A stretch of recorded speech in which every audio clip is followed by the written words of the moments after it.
Good morning. Good morning.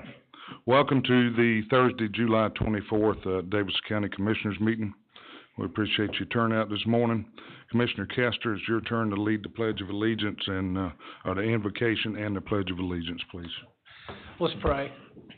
Lord, you tell us in Proverbs 21:1 that the king's heart is in the hand of the Lord, and as the rivers of water, he turneth it whithersoever he will. Lord, it's my prayer that you would turn and guide each heart of each commissioner here this morning, not only towards you, but in a way that would give us the wisdom and the discernment, not only to do the business of the people of this county, but Lord, do it in a way that would not only benefit them, but to bless and honor you. We ask you this in Jesus' name.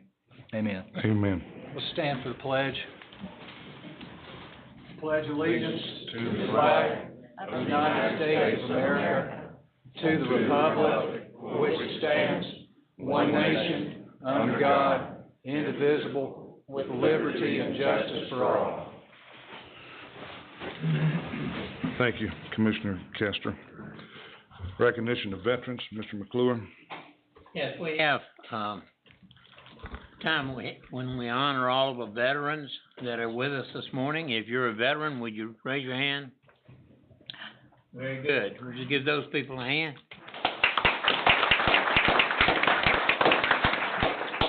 Now, if you're a veteran and you haven't received one of our lapel pins, if you'll come up, we'll give you one. And then we don't charge anything for it. Love it. There you go, young lady. Thank you. Thank you for your service. Yep. Anyone else? Thanks, Chairman. All right, thank you, Commissioner McClure. Recognition, election, and Chamber of Commerce, Jonathan Ray. Glad to have you here, Jonathan. Thank you. Brooke Adams, Mr. Smith, would you lead this off, please? Yes, sir. And Tisha, are you here? She is, and there's a sheet at your place there. Actually, I won't take Tisha's thunder. I'll let her Okay. introduce Brooke. Mr. Smith and Tisha, so I thought maybe, Well, good morning, Chairman and Commissioners. I am honored to stand before you today and recognize one of Davidson County's senior services, our very own Brooke Adams, our Special Events Coordinator, who was recently received the national recognition for her work at Outstanding Work and Creativity. Brooke has been named the winner of the National Council on Aging's National Institute of Senior Centers Program of Excellence. That is a distinction that is earned by only 7 senior centers across the nation annually. The Thomasville Senior Center was specifically recognized for the marketing and public relations category for its innovation and excellence. The award-winning program was Brooke's Murder Mystery Dinners. It's an interactive, sold-out event. They're sold out through December, where participants work together to solve a fictional crime while enjoying a meal and each other's company. So these dinners are more than just fun and games. They are masterfully designed to encourage social interaction, critical thinking, and also community engagement. And thanks to Brooke's efforts, they have become a powerful tool in combating senior isolation and also promoting mental wellness. The NCDOT judging panels is made up of peers of senior center professionals from across the country, and they selected Brooke's work as a standout example of creativity, outreach, and also program impact. As the Director of Senior Services, of course, I couldn't be more proud of Brooke's leadership and passion. Her work helps our older adults feel connected, empowered, and valued. And now the nation is taking note of what we've always known, and that is Davidson County is lucky to have her. So please join me in congratulating Brooke Adams on this well-deserved national honor. Brooke, thank you for continuing to raise the bar amongst service providers throughout the county, throughout the nation, and also shining a light on what is possible in senior programming. thank you.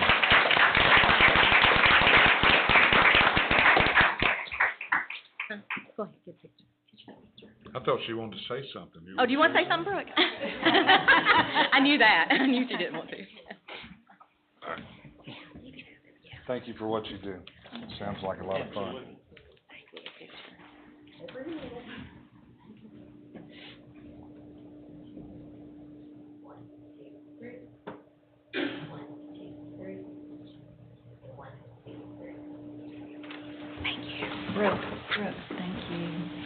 I'm gonna have to catch a show before long, huh? I know.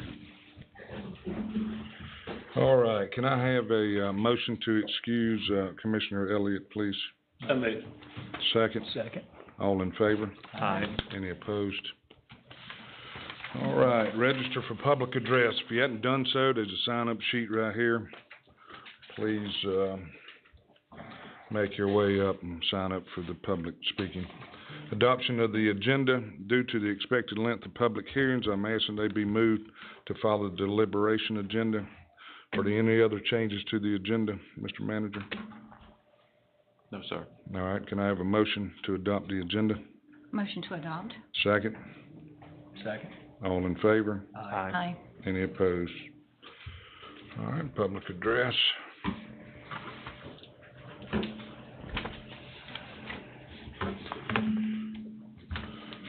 Kevin Colser. Yes, sir.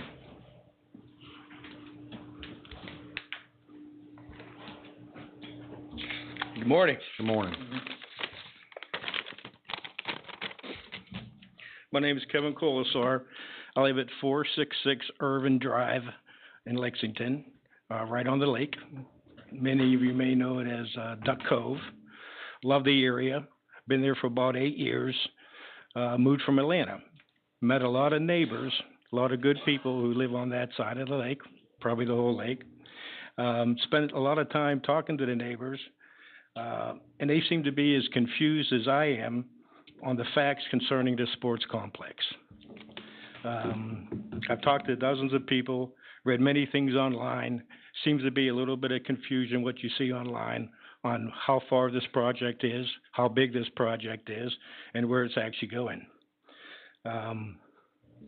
I've been to 2 or 3 of these meetings so far, and it doesn't seem, at least in my opinion, that we're getting the answers or getting any updates on where this project actually is. Many feel this is being forced on us, meaning that the complex is being forced on people to agree to it, and in a way that it's questionable. Many people only found out about this project 2 months ago.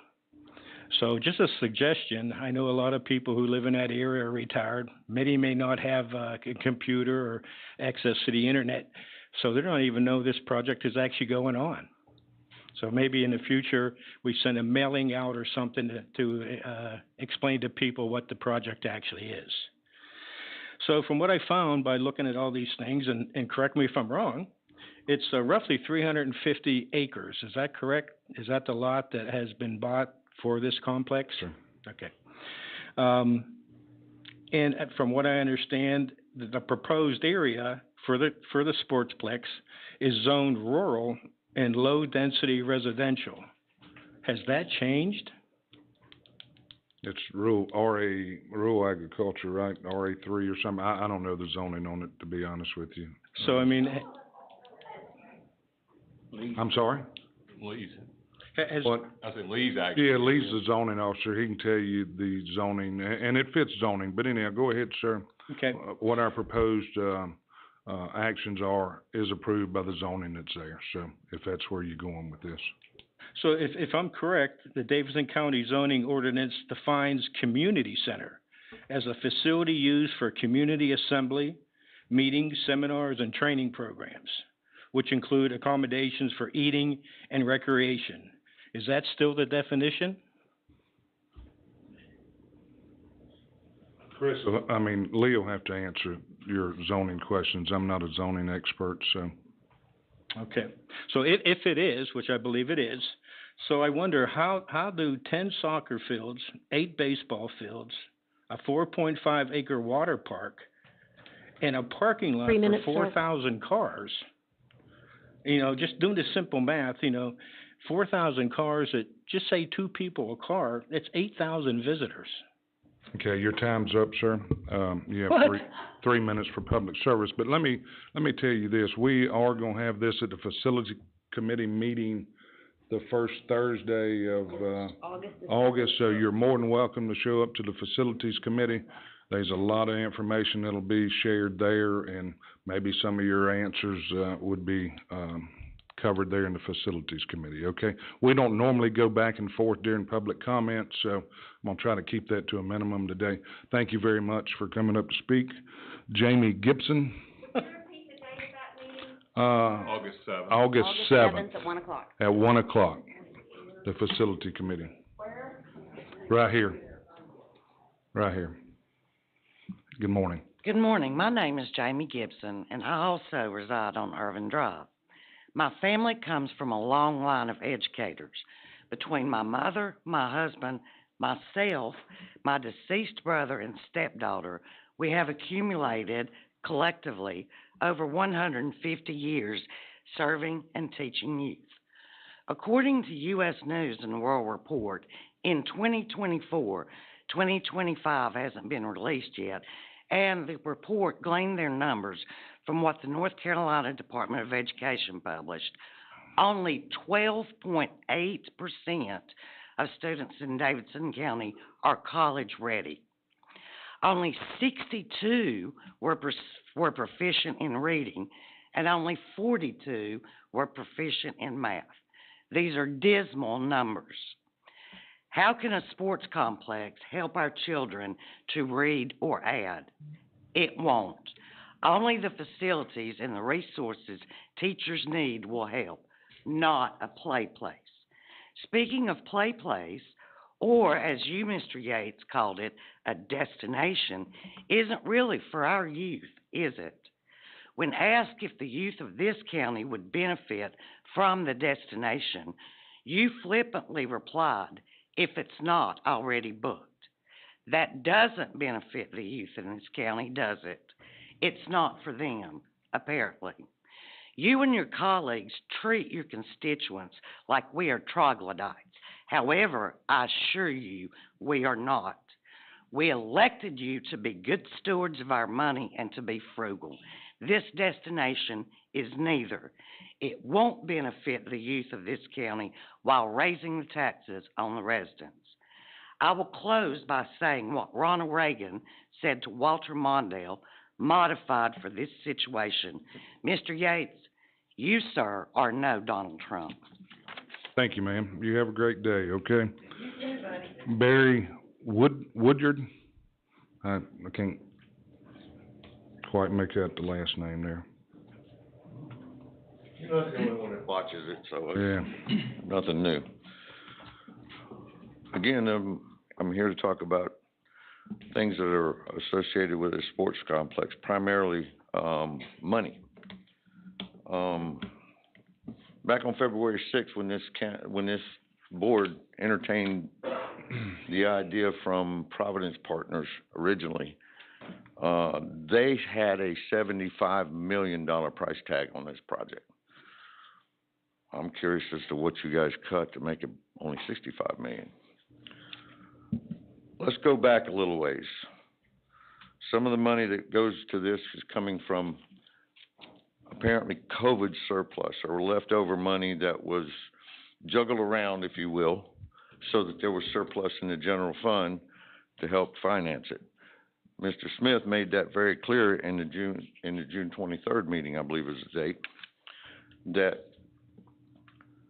ARPA money was used for certain projects and everything around the county, but then there was another fund that came in and they were able to pay employees of the county so that they didn't have to get into the general fund.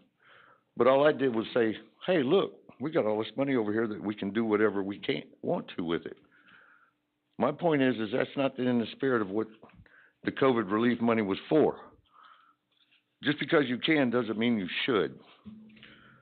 There's not one single word in the ARPA plan that has anything about new parks. Renovation to parks and expansion of parks, yes. Bridging budget gaps in your budget, yes. But taking all that money and just spending it over here just so you can have free money over there doesn't work. It's not acceptable. Now, you're going to take $50 million from a capital improvement project, which is going to have to be done, according to Mr. Smith's words, sooner or later. and put it on this thing, who's gonna pay for that project down the line? And how much is it gonna cost down the line? The taxpayers of this county. That's not good stewardship of the money at all. Capital projects are designed and supposed to benefit the well-being of the citizens of the county. Significant investments in assets like public buildings, roads, parks, water systems, et cetera, enhance the community. The fund resources come from grants and bonds and taxes. Example of these projects are roadway and bridge improvements, park renovations and expansions, construction of new public facilities such as libraries, community centers, a jail. Man, have we heard a lot about a jail lately? 3 minutes, sir. You guys are not being good stewards of our money. We Thank you, work Barry. hard to pay those taxes in. And really, when it's all said and done, it's not our money either. It all belongs to God. Let's do a better job, fellas. Thank you, Barry. Bricka Sweet. Good morning. Good morning. Thank you, Commissioners. Yes. I come to you as a retired Army Lieutenant Colonel, a former educator, and most importantly, the widow of a disabled veteran who died in our Southmont home on Irvin Drive of his combat-related disabilities. So the issue of this sports complex, which adjoins the street on which our home is deeply personal to me. And I know that you would like to be using this property to be a good neighbor to all of us in Southmont and in the county. So I have some thoughts for you. First, please scale back this proposed design. Our quiet neighborhood and suburban community simply cannot absorb a facility with so many sports fields, with bleachers for thousands of people, a water park also serving thousands of visitors, and an RV camping area in our midst. And rather than the minimum required 100-foot tree buffer, why not establish a 200-foot tree buffer? There's plenty of room in those 358 acres. Commit to the use of night sky protection for all lighting and for environmentally sensitive chemicals and fertilizers so that you can protect against harmful runoff, not just to those of us who are neighbors, but to our lake as well. And please, ask DOT to explore speed limits and enforce them if you're going to put in a new facility, and ask them to include the use of bike lanes so that our area youth can access this facility. And if this is going under a code that allows for community centers, help to make it one. Designate a community room, meeting room in the 51,000 square foot facility and include an equipped fitness center. Line the 2.5-mile walking trail with trees so there's some shade for our use. And for goodness sakes, add age-appropriate playgrounds, maybe something for 6 and under and 7 above, equipped for both abled and disabled youth to use. And reserve the scheduling of the sports facilities for Davidson County teams at least a month prior to opening it up to traveling teams from outside. And ensure there are priority hours for community members to use these facilities, and commit to no or vastly reduced fees for community members to use these facilities. But finally, and I think most importantly, to be a good neighbor to us, please include us. Commit to meeting with us and the Southmont community during this design process and prior to any final design. And thank you so much for your public service and for letting me speak with you today. Thank you, ma'am. Thank you, ma'am. Have a great day. Paula Noonan.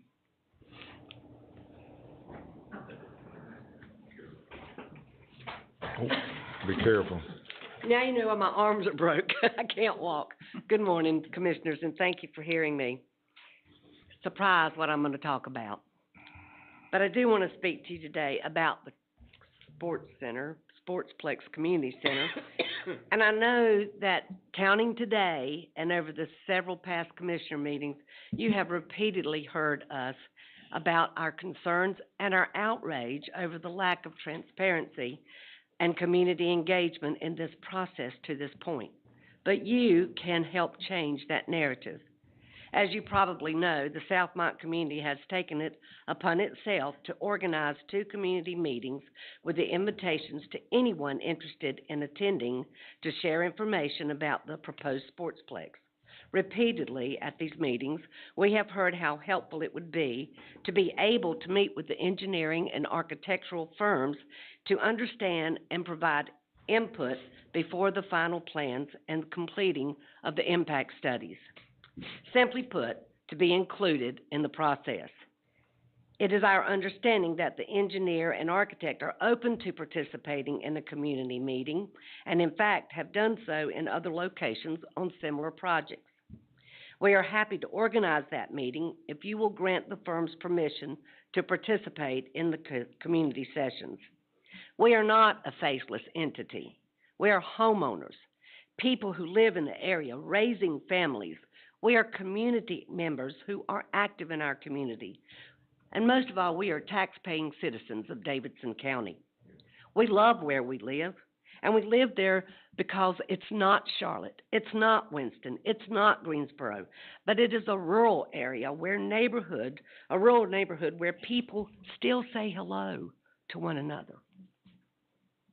And we don't feel like we're being heard or represented well.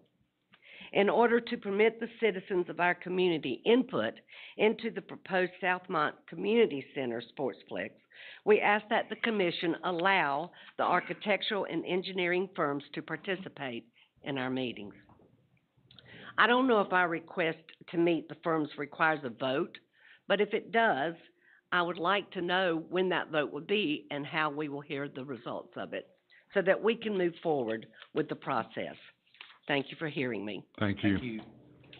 Richard Nance.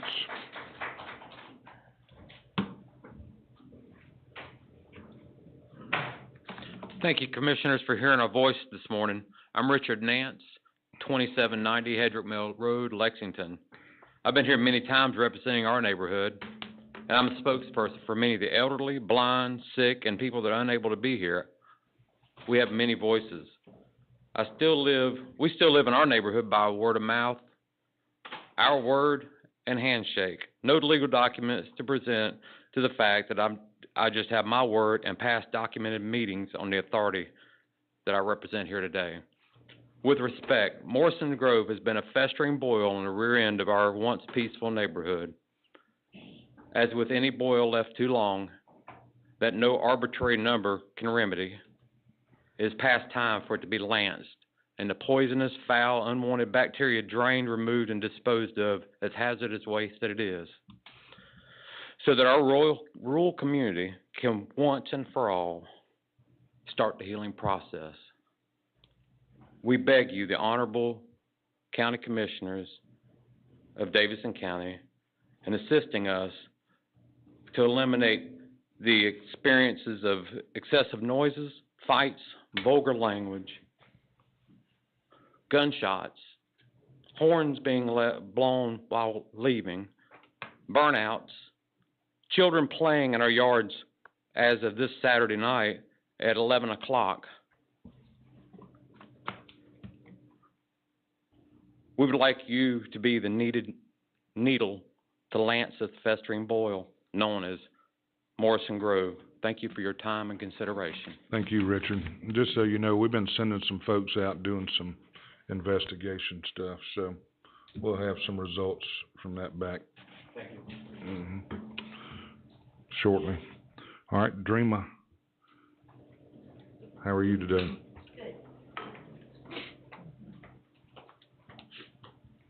Good morning. I'm Dreama Kilty, 535 Hickory Point Drive, Lexington. Good morning, gentlemen. I'm here to represent what y'all spoke of earlier of infrastructure. And our representative, our governor of North Carolina, is high on infrastructure. He recently just, started a program called the Rural Infrastructure Authority, RIA.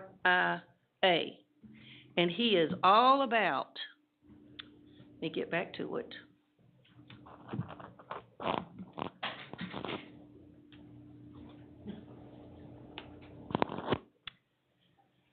The latest rural infrastructure grant strengthens communities even more to help create jobs, access to health care, and strengthen downtowns, including infrastructure development, building renovation, expansion and demolition, and site improvements. This money that y'all have designated for the sports complex needs to go into our infrastructure first. To me, it looks like you've put the cart before the horse, because you spoke that the infrastructure would come last. And I would like to know how you're going to get 90,000 people in here, as you put it, every summer. And Davidson County, as of 2020, has 20,000 people living here. And we are going to have 90,000 visitors each summer. If you build it, they will come. If you build it, in my opinion, you're going to see the weeds come if that infrastructure is not put in first. How do you think you're going to get 90,000 people down a 2-lane road times 2? We have 4 restaurants, less than the size of where I'm standing to you. Where are we going to feed these people? There are 3 hotels, a Hampton Inn, a Days Inn, and a Holiday Inn. We're going to have an RV park. That's really good. I recently got to speak to some people who had travel kids. And they informed me, I didn't know this, that even the parents have to pay anywhere between $15 and $20 to go see their own children play. We have children in Davidson County in schools that were built in 1957. I'm sure they've been updated to a minimal standard. It's obvious when you drive by them, they look like something out of Mayberry RFD. We need your help. Our children need your help. And we need the infrastructure put in first. Thank you. Thank you. Thank you. Draymond. All right, Lenny DeFisha? Difficult. Yeah, I can't quite decipher the writing. Good morning. Hey, how are you? My name is Lenny DeFelice. I've been in Davidson County probably for 30, 40 years in business, and you folks are getting into a business whether you realize it or not. And this business is not going to help us. You say that you're going to have revenue of $1.2 million coming net from this business that you're going to run. But do you realize the $1.2 million that you've got, it's going to take 54 years to recover the money. 54 years. Look around. We're all going to be dead, and you're still going to try to get the $65 million back at $1.2 million a year. Doesn't make sense. You're not good stewards of our money. 54 years to pay for this white elephant that you guys are going to build. Is it a sportsplex or is it an amusement park? What are you guys doing? This is our money. Why don't you take the $65 million and roll the dice in Las Vegas? You'd get a better result, because this is not going to work the way you're planning it. And you're not helping our community. That's all I have to say. Please downsize this thing and do the right thing for Davidson County. Thank you, sir. Very much, appreciate it. All right, let's move on to items, the consent agenda. Is there any discussion? Anybody want to pull anything off the consent agenda? Here none, can I get a motion to approve the consent agenda? Motion to approve. Second? Second. All in favor? Aye. Any opposed? That motion carries. I think we have a United Way, some folks from United Way here today. We just approved a proclamation or a resolution for those folks, proclamation. I'm sorry? Yeah.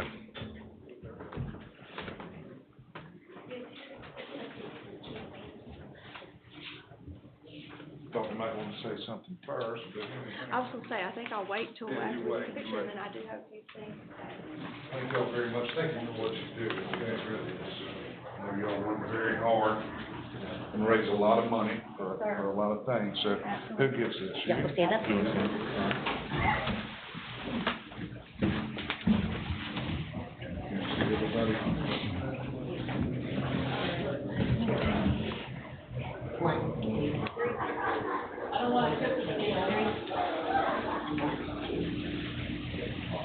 All right, thank y'all. Thank you. Appreciate it.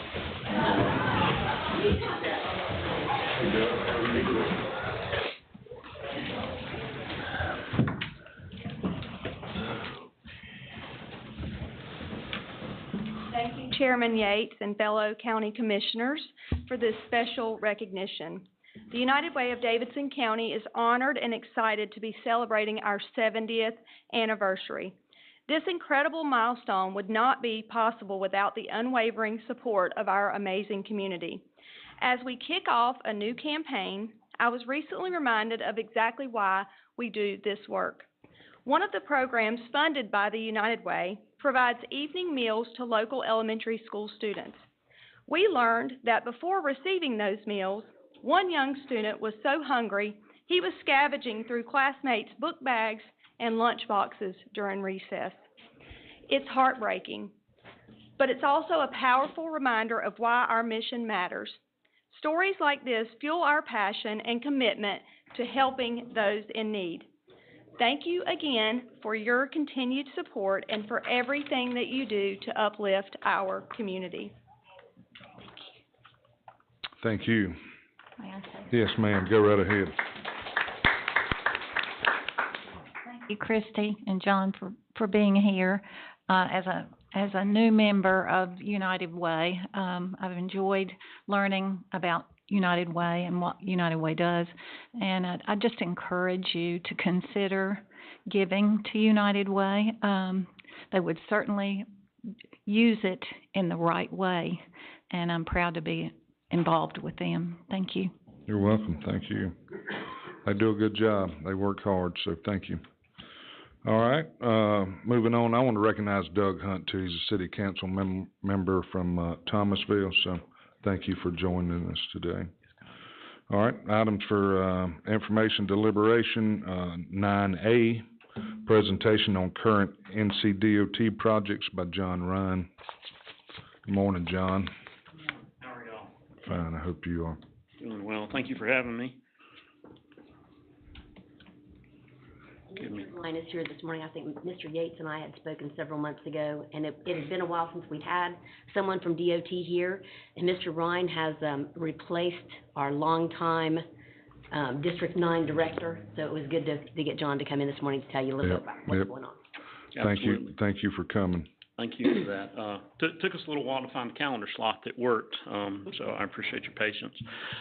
Short introduction. Again, my name is John Ryan. I am the new division engineer for the North Carolina Department of Transportation here in Division 9. Not new to the area, 28 years with the department. Born and raised in Forsyth County. Went to school, came back, moved out to Davie County, bought a house, raised a family. Started in maintenance, worked my way up through the department, and worked for Pat for 24 years. Great guy. I think everybody in the world knows him. Luckily, I still have him on speed dial for those questions that I don't know. But to the reason I'm here, y'all asked me to come give a short presentation, introduction. So moving into that, I've got 3 areas to cover: current projects, upcoming projects, and future projects. Future projects, I'm just really going to talk about the process of future projects. Current projects, I'll start, overview of the state, obviously 100 counties. The department is divided into 14 divisions across the state. Varying number of counties in those divisions, but all the divisions have around 5,000 miles of roadway to maintain. We're in Division 9. We cover Stokes, Forsyth, Davie, Davidson, and Rowan. So really, 85, 52, I-40 are major routes through there. Division 9, population around 800,000 people. Again, around 5,000 miles of roadway to maintain, 836 bridges, 448 permanent employees. If you know of anybody looking for a job, send them to us. I think we're like everybody else. We're struggling to find good employees. We've got about a 14-15% vacancy rate last time I looked at it, so 380 some people on board. Current projects, I picked out 7 projects in Davidson County to go over briefly. Starting out there at the top is NC8 around the corner here from us in Lexington. The widening of NC8 Winston Road there up to be Sicker. Started in September of 24, completion in May of 27. It's a $13 million project. The project's well underway, working on both sides of the road. There are a lot of utilities to be moved, and they're starting into some of the grading wholesale. So that one's moving along well. On the other end of the county, US 64 going east, as part of that new core commercial development out there, steel manufacturer, recycling center, economic development funds. We're putting in a turn lane. That one's taken a little while to get off the ground. Putting in a turn lane, upgrading the rail crossing, new arms, new signals out there at the rail. Coordination with the railroad is always slow. So that one has taken a long time. I think it's finished now. But they should be done. Yeah, I think it's finished, yeah. Yeah, should be done. Glad to see that, and obviously a new industry for the county, so I know that's good for everybody down here, especially for the tax base. Bridge project, we just let this one. This is NC 109 over US 64. That bridge is to be replaced. We just awarded the contract in June, so I don't know that they've started any work on that. The completion date for that is December of 27, $8.6 million project. I have a question on that one while we're going. Mhm. Now, the rumor is there's gonna be roundabouts at each side of the bridge. Is that true? That is correct. Okay. Relieve some of that, there's a picture right here of it, relieve some of this confusion, if you will, with those intersections. Well, I'm pointing in the wrong place here, 109. My glasses are over there in my bag. And I've got a blow up of that if you want to look at it later. But to facilitate some smoother movements through that intersection. That bridge will accommodate the future US 64 underneath it. That widened, typical, whenever that project's funded in the future. I would like to have a diagram of that later before you leave or I whatever. can mail you one. Mm-hmm. The next one is the pair of bridges on 29, got ahead of myself. Wrong button. The next one on my list is the pair of bridges on 2970 at the county line over a railroad there, Norfolk Southern Railroad. That one's been in the works for a while. The contract date is May of 27 on that one. I do think it'll be done earlier than then. Estimated $12 million. It is on track and under budget right now, so certainly think we'll meet that. The last 3 projects under construction to review, another bridges, US 2970 over 5th Avenue right here in Lexington. Again, another award in June of this year. They haven't started on that yet. March of 29 is the completion on that, and that will change those ramps down there at the bottom, make that a little more modern intersection there. So look forward to that being done. $30 million for that one. A lot of drainage and realignments in that project driving the price up. Number 6 on our list is interchange at US 2970 Old Greensboro Road, or more locally known as Davidson-Davie Community College interchange. And that one is almost done. You can see, this is a recent picture we had taken from a drone, and you can see the roundabout underneath the bridges. The Davidson community properties over here. There's another roundabout over here. and then kind of the new intersection there with Old Greensboro Road. So that one's finishing up nicely. That February date, all of these dates, we've kind of got two dates. We've got a substantial completion date when everything's kind of open to traffic, and then we've got a final completion date when the grass is growing and they kind of give us the keys and walk away, the contractor does, and that's that February date. So I would say to the average driver sometime this fall, you'll have ownership of that roadway and it'll all be wrapped up, and we'll be sweeping and cleaning up to February. The last one I've got is kind of a unique one. This is the Siemens project access, the relocation of Brown Road. I believe Lexington's named it Creekside Parkway. It's an economic development project, and we started on that project in March of this year and plan to be done in November. If you've been out there, there's a lot of work going on. City of Lexington handled the right-of-way on that, and we are building the road. In addition to that Brown Road relocation, we're also widening out Linwood there, installing a turn lane at that intersection. So that's well underway. We're making good headway there. That's $8.5 million. Moving on, one thing that always gets overlooked when we talk about highway construction, but I think is very close to a lot of people's hearts, is resurfacing. When you drive down that road and your car does this, you think about me, unfortunately. But resurfacing, we let a contract in every one of our counties every year for resurfacing. Generally, we have 2 or 3 of those contracts open at any time as they wrap up. They're typically an 18-month contract. So you can see how that overlaps over the years. As of yesterday, we had closed out the 23 contract, which was 24 miles. And we should close out the 24 contract soon, the next couple months. But you can see we're averaging around $6 million, $7 million a year resurfacing in Davidson County with 25 to 30 miles each year.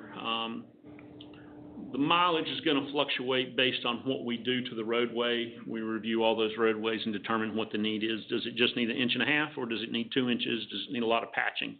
As you can imagine, that drives the cost up per mile, so we might get less miles in any given year. In addition to our resurfacing program, we have a pavement preservation program that focuses on roads that are under 1,000 ADT. Most of the roads, in our 50% or so of our roads in any given area are going to be under that 1,000 ADT. And in our pavement preservation program, we're applying chip seal, tar and gravel, AST, BST, whatever you want to call it. And we're roughly doing $1 million a year in Davidson County. The map here, you can see the solid colors are resurfacing roads, and then the little dashed ones are those smaller volume roads that are receiving the pavement preservation. But those projects are spread across the county. Old 52, US 64 was just finished. Frybridge Road, Farmer Road down in Denton, 49 down there. Linwood Southmont, it's about the ones I can pick out. But that's an ongoing program. Upcoming projects. Failed to mention, there's about $187 million of ongoing construction in Davidson County right now. We're currently working on around $100 million of upcoming projects. There are 7 of these. I'll go through these pretty quick. The first one on the list is a pavement preservation bridge rehabilitation on US 52, I-285. It starts on the southern edge of Forsyth County and goes down to NC8. That'll be let this fall. Looking forward to that. They'll do a lot of slab repairs out there, crack sealing, and then finally diamond grinding the top of that concrete to provide a smooth ride. We've had very good success with that diamond grinding in the past around Winston-Salem and Greensboro. So I think that will really improve the ride on 52 there.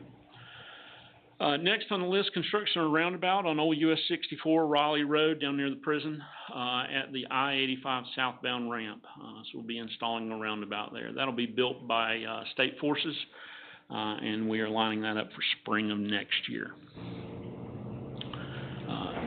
Third one on the list, install a left turn lane on US 64 at Yadkin College Road. That's an intersection there we've had problems with, rear end accidents, issues.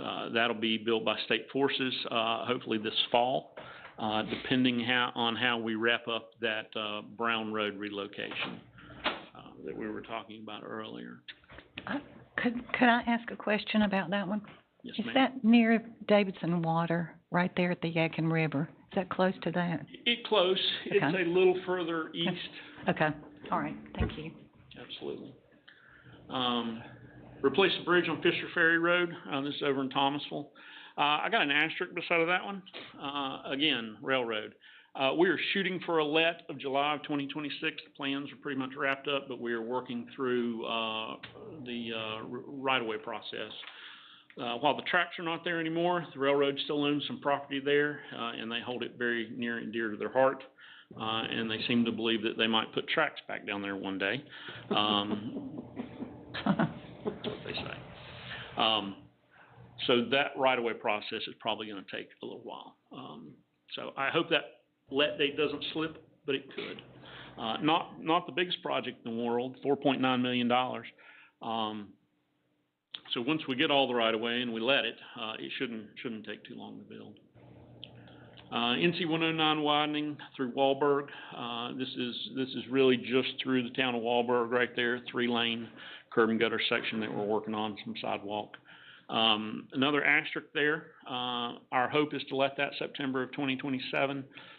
We are going through historic review process. There's properties in that town, in that area there that are eligible for historic listing. So we have engaged with a firm to review those historic issues there. We may end up doing some archaeological work, just to verify we're not hurting anything with our proposed plan, but we're working with the town there very closely. Second to last here, East Fifth Street, in Lexington. This is the realignment of Fifth Street, some track work, and the Lexington train station. This is a let of March of 2026.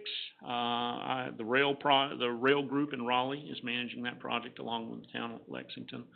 $63 million, so the largest one on this list. Do you have any type of, picture of that one, or I'd like to see that as well? Yep. And I'll just warn you, that one's hard to see because it's so big, because it covers track and everything else, but I've got it. We can get to it. The last one I've got on the list is the replacement bridges on US 2970 over Winston-Salem southbound railroad. And that's right down the road here, just past Lexington Barbecue. Those pair of bridges right there, and that lets next spring. We're in the right-of-way phase of that, and that's moving along nicely. I don't see any issues there. Moving into future projects, or what we call the process of prioritization. This gets a little complicated, but I'm going to kind of hit the highlights of it. The department works with all these planning organizations across the state to identify transportation needs and put them into a list for consideration. We are right here, Davidson County. Davidson County is covered by the Winston-Salem Transportation Planning Organization and the High Point Transportation Planning Organization. Each 2 years, it's a 2-year process, the department asks for projects that folks would like to consider for transportation improvements. These are these big projects that we just talked about, bridges, roadways, intersections.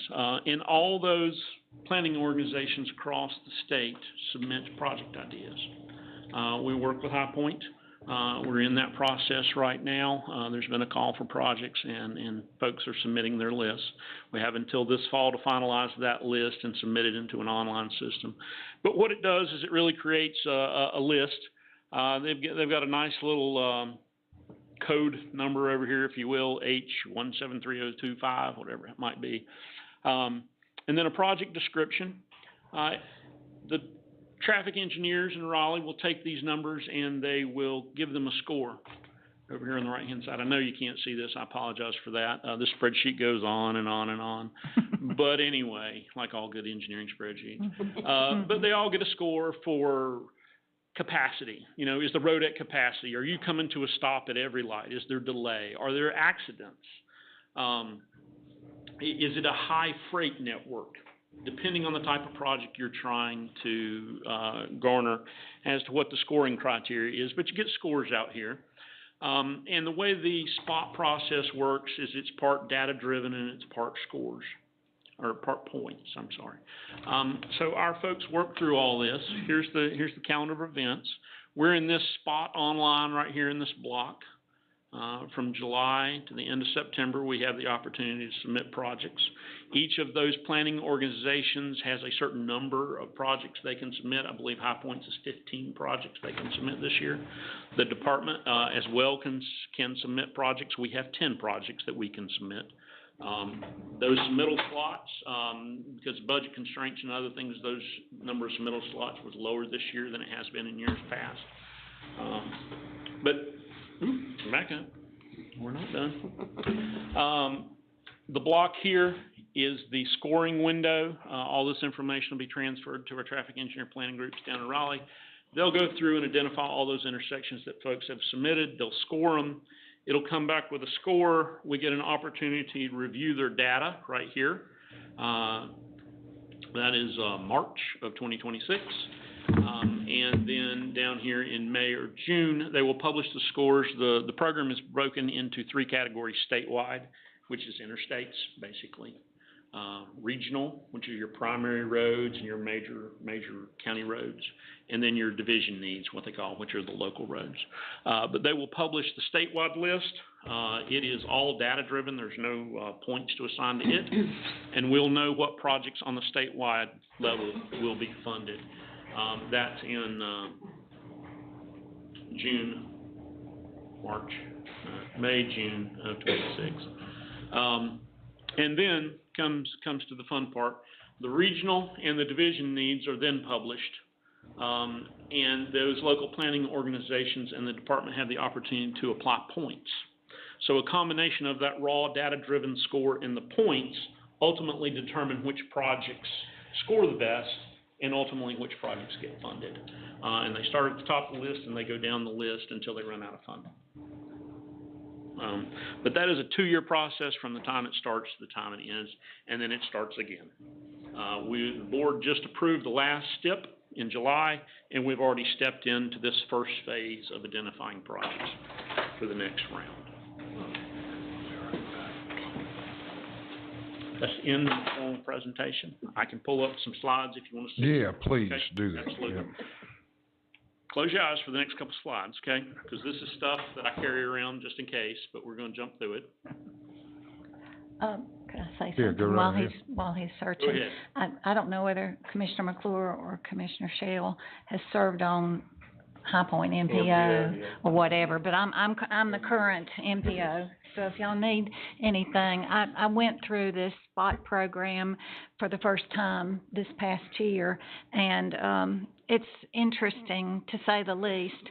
And it seems to me that a lot of bigger areas, municipal areas, seem to get more money than we can locally. But I have worked with our Lexington folks, all of our, Wahlberg, everybody, and we get together when we talk to each other, when we go we put stickers up on the walls, and that's how we're assigned. Wahlberg, especially up in there, have been very, very frustrated over what they consider their needs, but it's a very interesting process. I've enjoyed working on it, and I love getting that little sheet every month where we can see where we are. Is it 2028, 2020? I mean, they've got numbers on there like 30, 35, way beyond my ability to talk about. But anyway, I just wanted you to know if you got any questions anytime, just let me know. What a frustrating part is, it's like Wahlberg, how many years have it been Oh going my on? goodness, it's just. And we're seeing it, the latest is 27? Yes, and it's just a tiny little bit, that's not the roadway, the whole roadway needs to be done. The whole roadway needs it. It needs it, Yep, but yep. anyway. We share that same frustration. Yes. It takes a long time to get the funding, as you can see, that 2-year cycle. Yes. You know, it takes a year or two to develop the plans, a year or two, depending on the size of the project, to buy the right of way, a year to move utilities. Somewhere in all that, you've got an environmental document, depending on the size of the project and, you know, what you're touching, wetlands, whatnot, historic property, that may add months to a year. So it is a very cumbersome process. And you're correct. I served on the Winston-Salem MPO for like 4 years, but, you know, the big money goes to the big towns. Their needs are. They do. They're greater than ours are. Right. But I wanted to ask you one other question too, because they are doing some, tar and gravel in Thomasville. That's been going on. You know, a lot of people don't like tar and gravel at all. How much money or how many years, if that's something that you could answer, does that last over what we'd rather have and you know, I'll start with good old asphalt? I hear that question every summer. Okay. When all the work's going on. And I live on a dead-end tar and gravel road. Right. You know, I don't like it either when it comes around. But when you look at the budget. Right. A mile of tar and gravel costs somewhere between around $35,000. Okay. It's gonna last, if you look at the industry statistics, it's gonna last 7 to 10 years. Okay. Pretty good.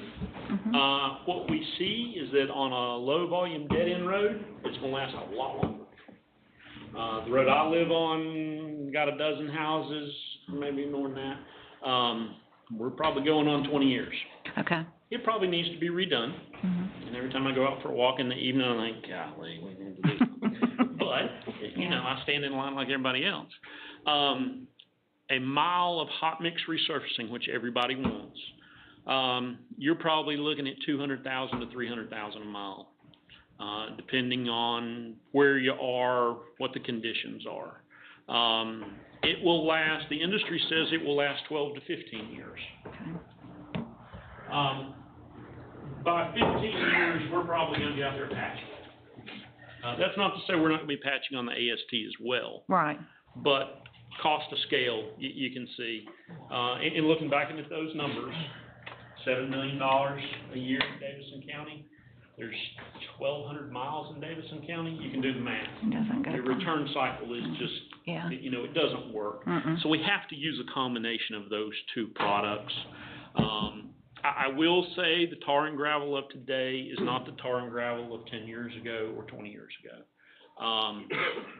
But we've refined the process. By the end of the application, it's a lot better product than it used to be. We are now putting a sealant on top of it. So it's really 3 applications. It's 2 applications of tar and gravel. Then we wait a couple weeks, and then the contractor comes back, vacuums it, sweeps it, and then puts a sealant on top of it, an industrial sealant. Very similar to what they do in commercial parking lots. You know, about every 10 years, it gets a nice black finish and it stinks for about a week. Right. Same thing. It fills in all those voids that are left in between the small rock. It turns it black, but mainly gives it a smoother finish.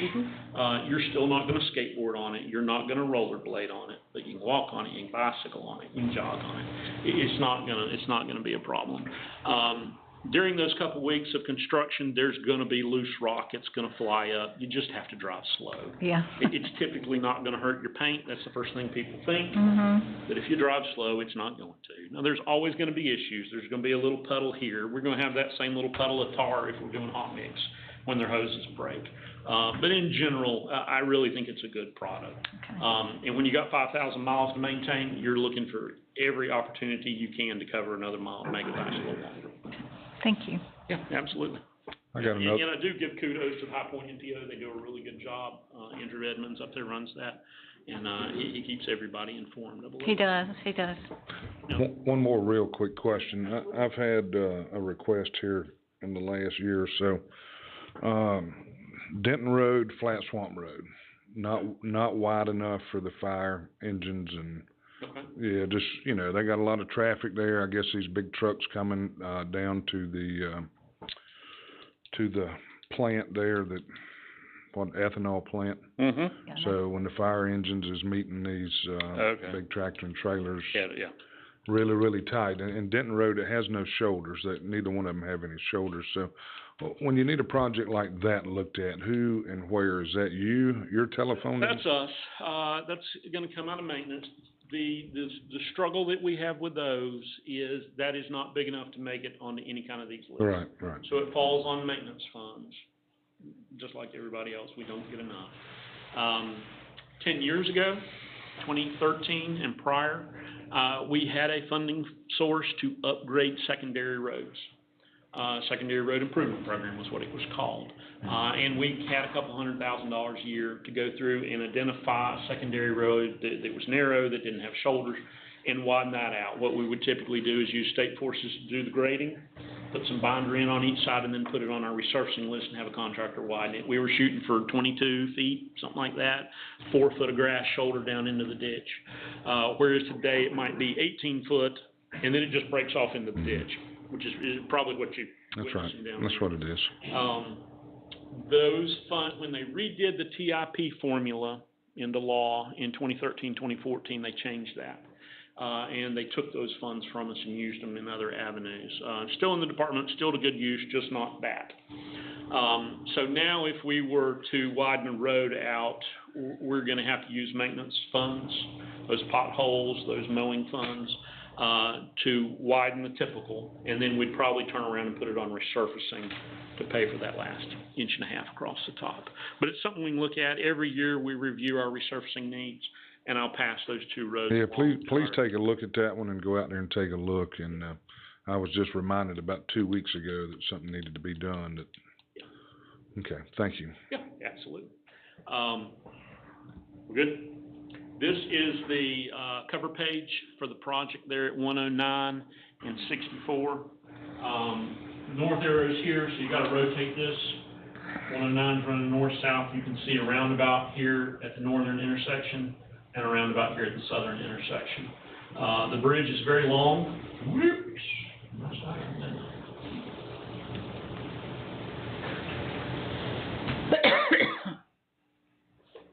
Backwards? I think it's one more. There we go. Yeah. Okay. There we go. You can see the bridge on 109. I hate to push that button because I'm gonna mess it up. You can see the bridge on 109 is very long. That is to accommodate the future US 64 multi-lane whenever that happens. Yeah.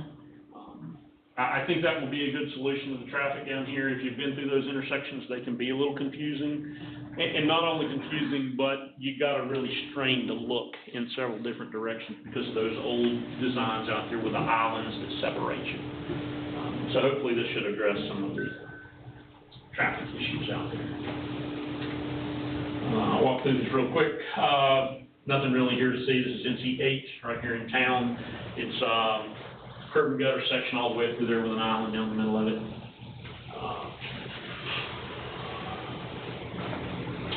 This is 5th Avenue, Old 64.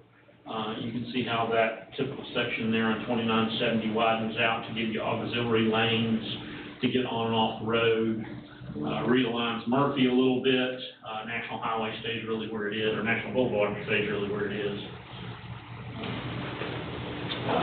This is Davidson Community College. You can see the oval roundabout there underneath the bridge, pretty unique design, and then 2 roundabouts on each end. This is Davidson County's, or Davidson County Community College's future development area over there. This is draft. I'll take this one to the bank, but this is the roundabout we're proposing next spring on Old Raleigh Road there. Pretty simple, it drops right in there, no right of way necessary. I do think there is one telephone pole or a power pole that does have to be removed or relocated. Here's Fisher Ferry. Again, this one is sideways. North arrow is this way, so rotate that thing. Here's the old alignment right there. Here's the creek. I think the railroad right of way lays right in here. And we're realigning Fisher Ferry to get rid of some of these intersections in here. Here's the aerial of what's out there existing, so you can see it would go like this. This is the three-lane curb and gutter there in Walberg we talked about earlier. Pretty simple. We widen out to 3 lanes. There at Motsinger, it gets a signal, 3 lanes all the way through Walberg, it gets a signal, and then it necks back down, as you go south there. Here you go. This is Fifth Street's relocation here in Lexington with the train station.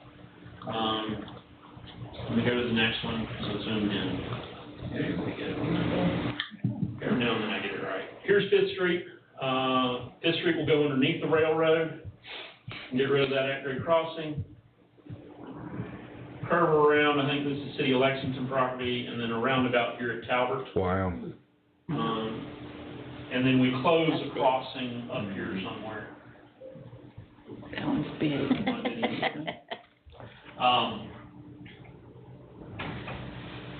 So the main entrance is gonna be off of Talbot pretty much into the, Yeah.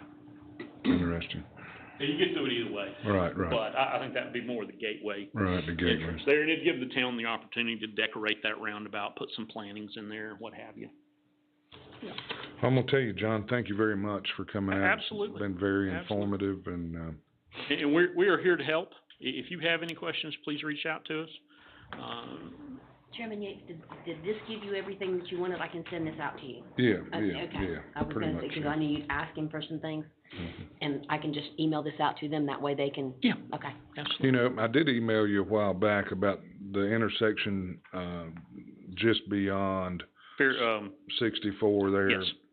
At that intersection. Yep. Did y'all ever do a study on that one to see if, We're talking about fairgrounds, right? no, well, that was one too. Yeah, everybody keeps running off the road up here at the fairgrounds. But the other one was 64, just beyond where the 64 lane goes back into 2 at the intersection of, there where the Dollar General's at. I guess they'd had some accidents there and, They haven't done anything out of the ordinary. Okay. There were some accidents. I can't remember exactly, but I wanna say there was some driver error involved, things of that nature. okay. Nothing rose to the level of action. How about the one at the fairgrounds? Because I see that happening all the time. There's a bumper laying in the ditch every week where people take that. I think we've made some progress. We changed the pavement markings down there. It now tells you which lane to switch. We changed the overhead sign. It now tells you overhead which lane you should be in. I'm hoping that has an effect. I think the last work we did out there was about 3 months ago. So we haven't had enough time to go back and look at the accident data. Now, there's a log, a delay in the time that the accidents are recorded and they're available to us in our system. But our intention is to go back and look at that 6, 9, 12 months and see if we made any improvement. If we haven't, we're probably gonna have to come back to the town and brainstorm some more. It may ultimately mean cutting off the fairground, road right there and making you go down another block and come back up. Because all those little city streets in there are really well connected. But it's a tough little place. It's gonna curve. If you're not familiar with the area, It's little bad. crest vertical right there. If you leave here and ride by there, I ain't so sure you're gonna get a lot of accident reports, cause I don't think most of them's called in. Right. But just go out there and count the bumpers laying down in the grass, because, One of them's one of my granddaughters. really. She was on her way back to school and her GPS said, turn right here. She turned right there. It was raining. Oh, yeah. They didn't call it in. They came and got the car and took it home, so.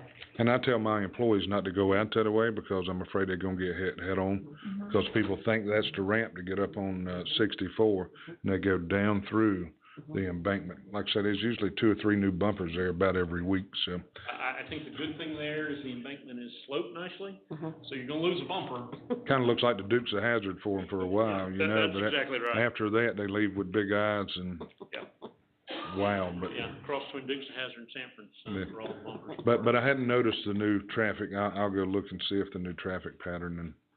The new sign overhead gives you a little direction. Okay. We'll take a look with Tom and see, like I said, we may have to do something more drastic. Just the geometry right there is not helping. Yeah, it's not easy to fix, but I think it's something that really needs to be fixed, cause it's.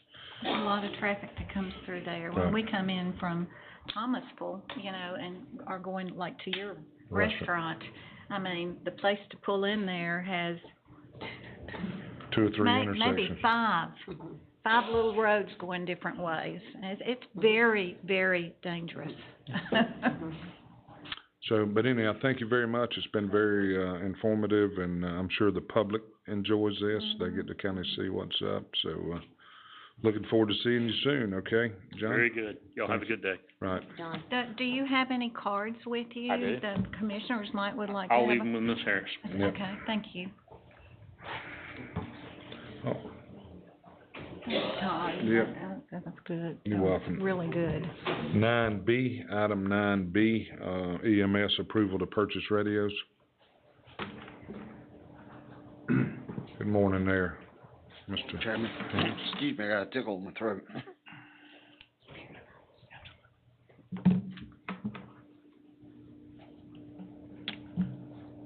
I'll start off, excuse me, so, we put some radios in the budget last year, or this current year, and, Manager Smith had called me and said, wanted to know if he could cut some of them out or cut half of them out, and I said, well, sure, that's fine, I'll try to make them last. However, the ones that we were replacing were end of life, according to Motorola. They no longer would service them after March, and I thought maybe we could squeeze them out the other half for another year. So, probably about a month or so ago, my staff informed me that the batteries were starting to fail. They were lasting about 2 hours, 2 to 3 hours, and they were having to switch them out throughout the shift. They're very busy. Sometimes they may or may not, and so they run a chance of having a battery with a radio that's dead. So, I looked to see if we could get Motorola batteries, but they no longer sold those either because of that particular model. So our only choice would have been aftermarket batteries that's not very reliable and probably wouldn't hold the charge much longer. So we was trying to figure out what was doing, and our salesperson, Motorola, contacted us and let us know that they were running a special. A, they were going to discount radios $450 a piece, and B, they were going to have a 7% increase shortly after the new budget year, or our new budget year. That's about a cost savings between all of them of about $40,000.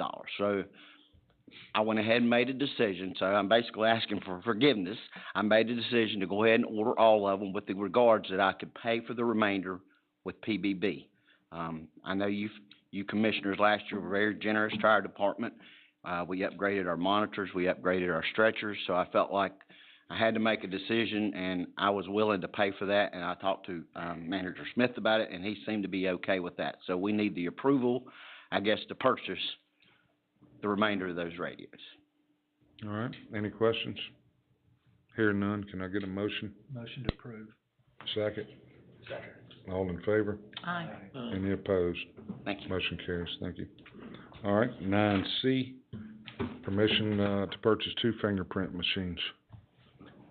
I'm gonna ask Major Craven to come up, Mr. Chairman. The sheriff's office has some fingerprint machines, that we had bought not long ago, and they've got some leftover money in a PO where they were gonna upgrade those machines, or update some software in Windows 11. And I guess in dealing with the company, we've had some issues where that ain't gonna be feasible with this new company, and there's also some issues with this upgrade ain't gonna cover certain parts of this, and our maintenance fee with this company doesn't cover future upgrades of software. So I think Major Craven's gonna do the short version of this story and ask for permission to buy 2 different fingerprint machines from another company that has a better maintenance plan and a better strategy for implementing future updates of software. Yes, Commissioners. We've got 3 fingerprint machines. One we bought during COVID because we just had the influx. So that was our 3rd one.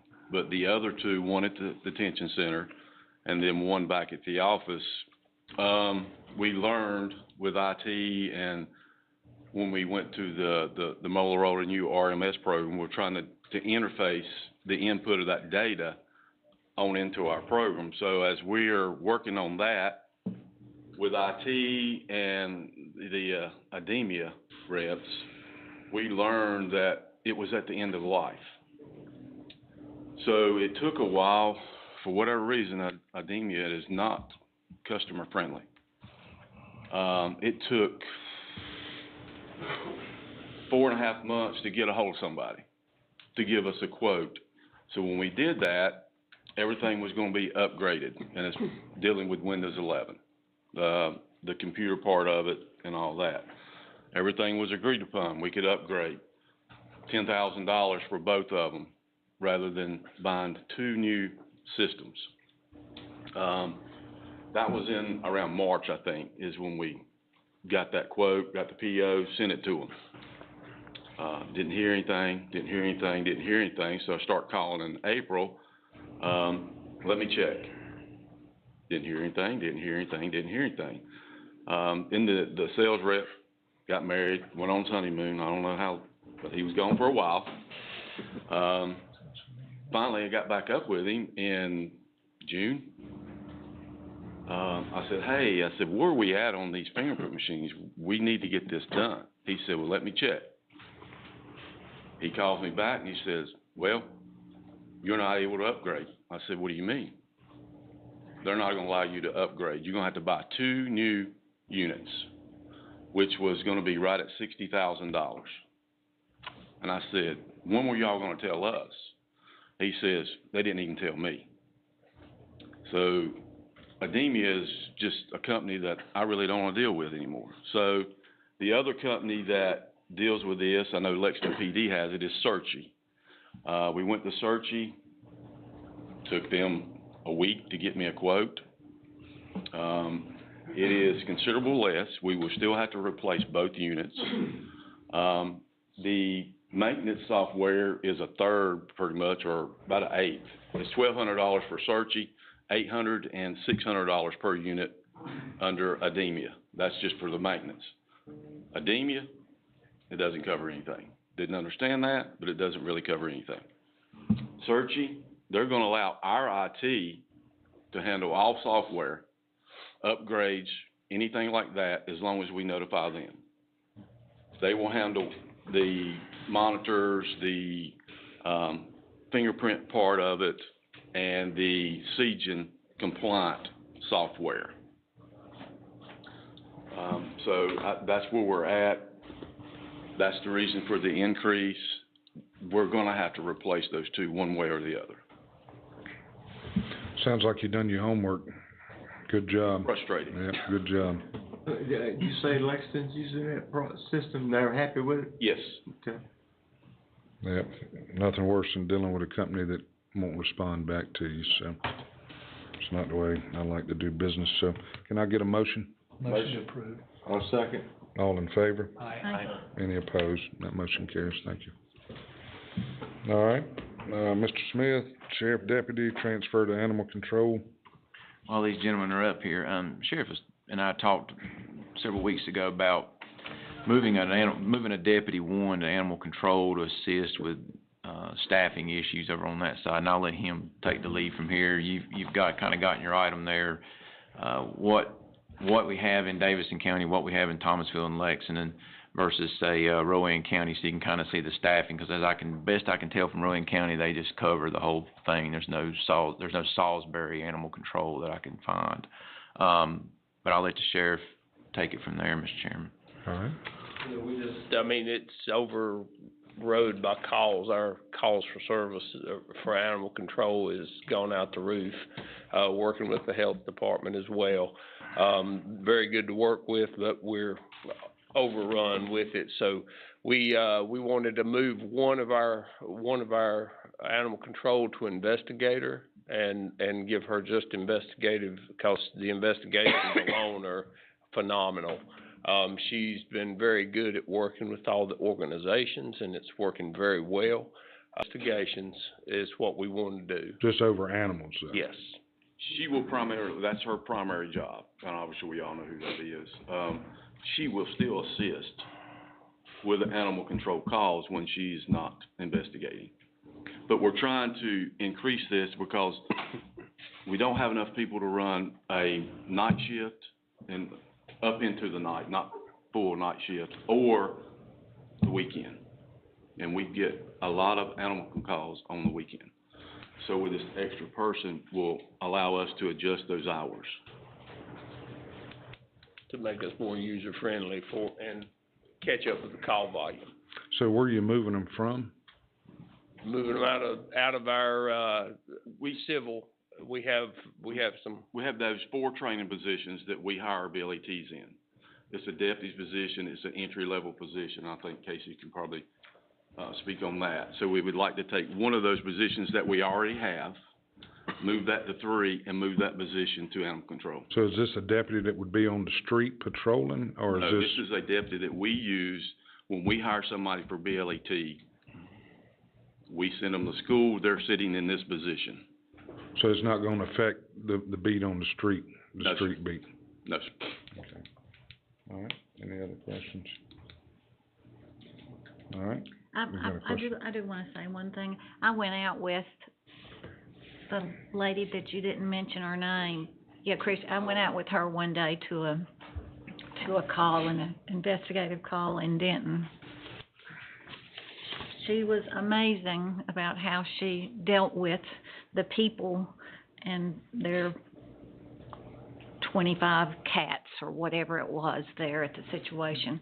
But she knows how to handle people. I was very impressed with her work, so I just wanted to mention that. We actually recruited her out of, Montgomery County Mm. when she was in BLET. Yeah. And, So yeah, she's extremely. very good. Extremely good. So does this mean we're gonna be able to help Denton out now with their animals if we put another person over there? We've continued to help Denton. Yeah. We've never stopped helping Denton. Okay, I just wanted to make sure because we'd had some concerns that you guys wasn't helping them out. They've got more attention than anybody has Okay. recently with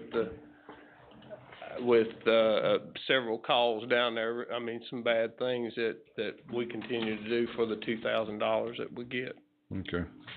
All right, can I get a motion? Motion. Second? Second. All in favor? Aye. Any opposed? All right. I don't guess there was any more discussion on that, right? Yep. All right, request to move 2 part-time SRO positions. I think this one's relatively simple as well. The schools, we all have the SRO grants with the schools. I don't know how long it's been, maybe a year ago or. About a year. And we took one of those positions and broke it down into 2 part-timers. I think Sheriff's having a tough time finding part-time folks to do, so I think he's filled one, but he can't fill the other one. So, the request is to bunch them back together to full-time like we had them, and I guess the person that'll be in that job will be that one person that's in that part-time. So in other words, eliminate the vacant part-time and just put it back the way it was a year ago. It all gets paid for under those grant funds that the schools receive. Okay. All right, any questions? Motion? Motion. Second? Second. All in favor? Aye. Any opposed? All right. Move on to the pay plan, Sheriff's pay plan, 9F, Mr. Smith. Mr. Chairman, this is a continuation of the conversation from last month, about pay options, that were brought forth to this board. And I don't exactly know how the board wants to work through this. What I'd like to do, if everybody indulges me, is just kind of walk us through where we left it off, because it's been a month. And maybe, if you're like me, you had a lot going on this month, so you hadn't had time to remember all this stuff. All right, so we got together, the sheriff's office brought me a list, or a lot of you all as well, a list of folks that they wanted us to consider. And I'll use this term several times a day for slotting purposes. I call it slotting because I don't know another name to use for it. It's my layman's term of saying give someone credit for time prior to the pay study that they brought from somewhere else, and they get slotted in like dominoes or a deck of cards in properly where they would be paid with someone with similar experience here, or that somebody that's come in since the pay study has occurred. So you'll hear me say that term slotting over and over and over. We had the COLA piece, we had the slotting for some individuals, and I think, there were a handful, I think about 30 or so on y'all's list. And then a group of us got together, took a look at this, and brought forth an option to bring back to the commissioners in June that said, look, we're gonna stop this at a certain group of employees. I think it was at the detective level, so in other words, it stopped before you got to sergeant. And we weren't willing to, or that group that met didn't want to recommend doing anything past that in terms of the slotting piece. Everybody gets the COLA, right? So everybody in the whole county, that's already come and gone, so we don't have to worry about that piece anymore. And then there was a 2% move after that for those same groups of employees, detention officers, line deputy workers for the law enforcement side, all the way up to, again, to sergeant, or stop at detective, however you want to look at it. Stop at detective or go up to sergeant. And that 2% was to move everybody within those pay grades down the line a little bit, so that you could move the base pay that additional 2% on top of the COLA that's turned out to be on average 5 for the county. And since that time, there was some comps that I've run with Rowan County, with Thomasville, and provided to you all over the last several weeks. Some analysis of staffing in terms of us in Rowan County and Randolph County, so you can see side by side how many captains they have, how many captains we have, how many lieutenants we have, how many this, that. We also have our crime stats from the FBI, the UCR, that these folks report, juxtaposed against other jurisdictions. So you can see, and I think, you know, the FBI likes to use this whole staffing ratio. Way I look at, and I'm not trying to make y'all's job reduced down to 4 elements, but I can reduce anybody's job down to, even mine, down to a handful of things I'd like to be. Let's call it a matrix, an index. The feds use staffing per capita. And what that assumes is if you add 1,000 people out here in the world, that they will generate some level of crime. And I've always thought that was kind of strange in the sense of there could be 1,000 people move into the county tomorrow and none of them break the law. What I like better is that crime index brought forth. In other words, crime is the workload of law enforcement. And what comes from crime is arrests. If you got low crime, you're going to have lower amount of arrests. It just correlates. If you have high crime, you should have more arrests. And we do this per officer, right? So it's all standardized. So we can look at us, Rowan versus us, Mecklenburg County, et cetera. The output side of that is solving crimes. And what's the 2 biggest areas of crimes? There's lots of area of crimes on the FBI's website. It goes on and on and on and on and on. But if you want the 2 big ones, it's property. In other words, thievery, larcenies, and violent crimes, assaults, murders, rapes, etc. Those are the 2 big ones. And so you've got information there looking at other jurisdictions where we take those 4 elements and lay them out and say, here's the crime index per officer and the arrest, and what you get on the output side, which is solving crimes or clearance rates in y'all's business. I like the layman term better because it's just solving crimes, basically. So it was a lot of data we've been handed out. Now I also got the costs to you guys early on of the different options, whether you do the slotting in the 2% or you don't do the slotting in the 2%. So you can see with the fringes, because I think that was one of the elements missing from the last conversation last month was, you know, it ain't just a cost of the slotting for the individuals on the page. You've got fringes, you've got FICA, you've got retirement that'll change hands, all that kind of stuff. And I've got some of that information over here, Mr. Chairman, if I need to re-hand it out, walk through these different pieces again, however you want to do that. It probably wouldn't hurt. So that I know everybody's seen it, but you at least be able to. You got it to hand out. Take a look at it.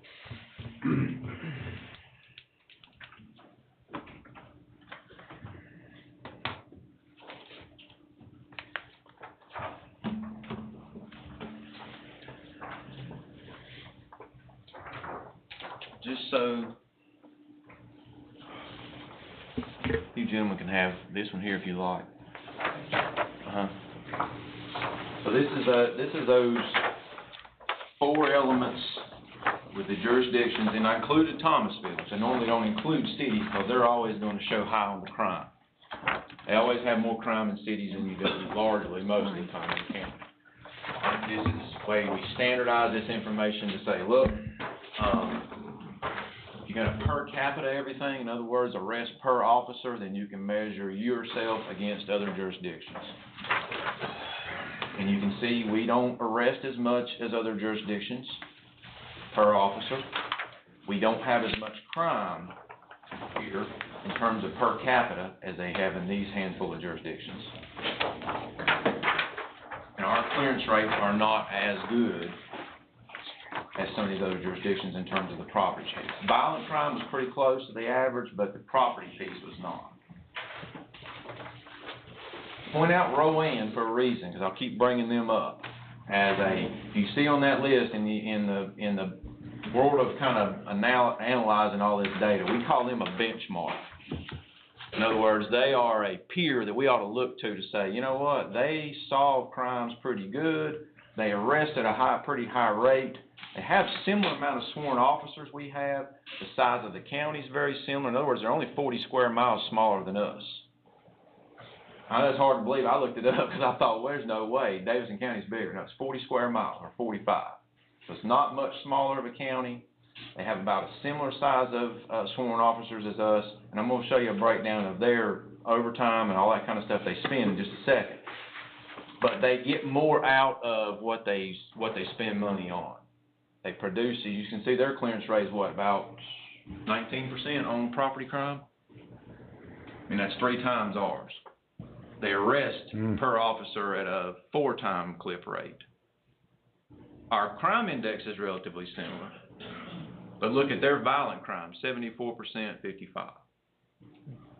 And so just hold your eyes on to them, because we always use these numbers. We do this with anybody. You always want to look at when you compare yourself to somebody and go, who's the best in class of this bunch? And why are they the best? You know, law enforcement is a great service to do this kind of thing with, because y'all all around the state do the same stuff. You do exactly the same things, largely in Thomasville PD, that you do over here. You just have more of it. You just have more crime in Thomasville per capita. Does that make sense? Not in total. Okay, so when I saw that, I said, well, let's look at Rowan a little bit deeper. And let's see what's going on there. Here you go, Jim. So I said, all right, so I called their manager, had a talk with him. Can you hang on one second, Yes, sir. Casey? Can you hand Doug a copy of this too, since Thomasville's on that? He might want to see. I'm reminding myself not to see anything. I didn't know what. That's all right. So I decided to do more or less a cost profile of Rowan County. And I did Thomasville as well, and I'll get to them in just a second. And so at the top of this page, Mr. Chairman, you've got the sworn officers, and I take that straight off the FBI's website, so that I'm using apples to apples. Got the square mileage, because I was concerned about that at first. I thought, well, we cover bigger area, and that wasn't exactly what I thought it would be.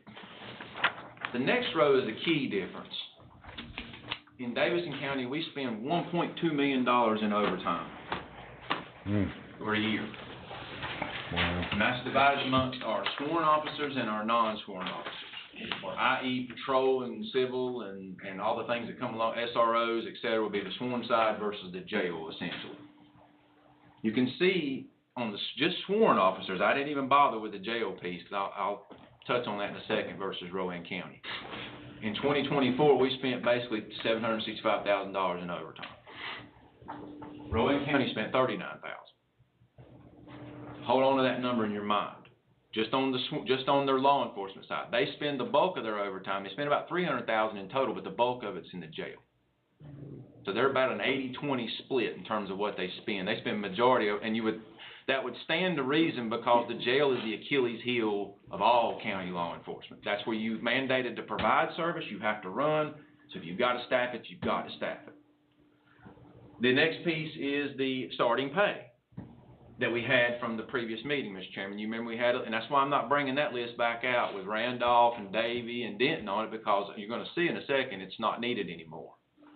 So I took their numbers for where they were sitting, but then I had caught wind that they were looking at pay and that they were analyzing some pay, and they have at the bottom what I call some special pays. So I called over there to have a talk with their manager about some of these issues, and I figured it was better to talk it through because I had a lot of questions. So they are going through a pay study, or had just gone through it with law enforcement, where they're taking, and this is Deputy 1, what you're staring at, by the way. And to me, if you fix Deputy 1, the rest of you are like dominoes. You're going to pay accordingly the spread from there. So they were going to go up to $49,500, where we were going to be at that $46,372 after the COLAs went in. The next row, they offer a special pay, $2,600, for deputies that do patrol and people that work in the jail. So not lieutenants and sergeants, and they didn't say detectives, they just said people that work in the jail or people that are deputies. And it's almost as if it's a stipend. And so I said, okay, I'll add that to them, and you notice in our column, 0. But then I took the overtime number from the top and divided it by the sworn officers and said, on average, we're paying $6,200 a head in overtime. Some people earn a little more, some people earn a little less. But they're paying $380 a head, average of overtime. I added the one-time signing bonus for Rowan County. They pay $2,000. So that tells me they don't pay it very often. So I didn't put that in the numbers. It also informed me about a very important point I knew in my stomach was correct. Nobody's moving here to take law enforcement jobs, largely. I'm speaking in platitude here. I'm not saying nobody's ever done it in the history of Davidson County. What I'm saying in mass, to fill vacancies, people aren't moving here to ride in the back of EMS trucks, work in the comm center 911, or take law enforcement jobs. What we're doing is we're passing the same people around in the area, in all 3 of those services. We'll talk about EMS in a couple of weeks, but we're doing the same thing. The last piece I threw in there was the longevity and Christmas bonus, because it was different for us. You don't have to put retirement. Mr. Shell asked me that the other day, you know, what the other pays are, but the organization pays. This is coming out of the employee's pocket, right, or adding to the employee's pocket. But we all pay the same percentage of retirement for them, so I'm not looking at the employer. Does that make sense? I'm pretending I'm John Q. Deputy here. What would my paycheck look like if I worked in one organization versus the other? And what you can see at the bottom is, the last piece is the out-of-pocket expense on the insurance. So if somebody selects family plan, now if they select employee only in both organizations, it's not going to be, it's going to come, then just look at the top of the page. Because employee only pays $20 in each place and it doesn't matter. But if somebody selects family coverage in row N versus here, the delta is, the difference is about $3,000. So that sign-on bonus that they got in year 1, if they stay there for a year or 2, they'll go in the hole $1,000. That has to be factored in. So if you can look and see at the bottom of the page, working in the 2 organizations, the difference is $790 to the good for us, which is basically even. We have a very small portion of our population that take family. I understand that. Okay. I understand that. And that's why I said, if you don't put that on the page, then just look at the top of the page. We're off $2,100. Back to the good to Rowan. But what I go back to, Mr. McClure, is if you're going to work in Rowan, you're going to go after more crime and you're going to do more solvings of crimes and things like that. So you're going to earn that $2,000.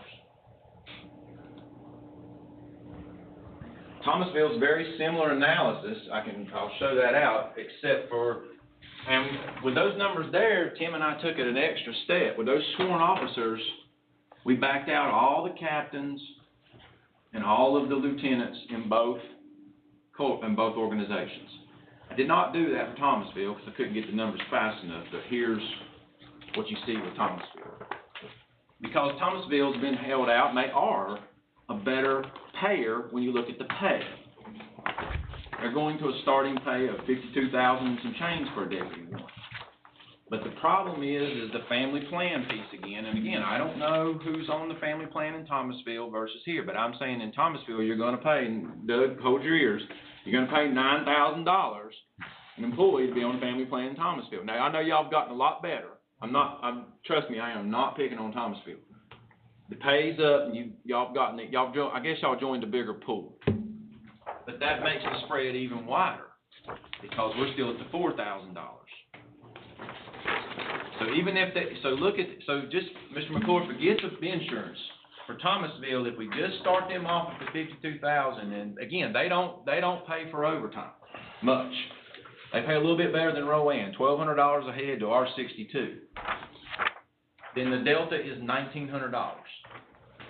That's very important, gentlemen, when you're getting these texts from people with Facebook pages saying, ooh, Thomasville's paying $52,000, we're paying $46.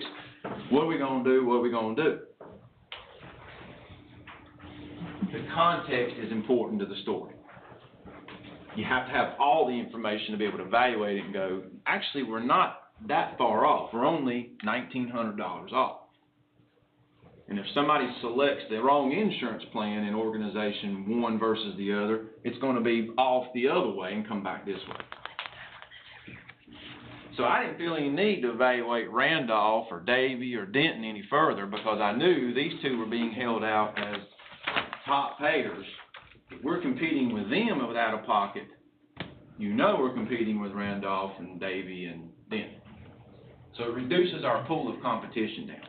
Rowan to me is getting away, not really getting away, but they are not paying as much per head for officer work, but yielding great or better results,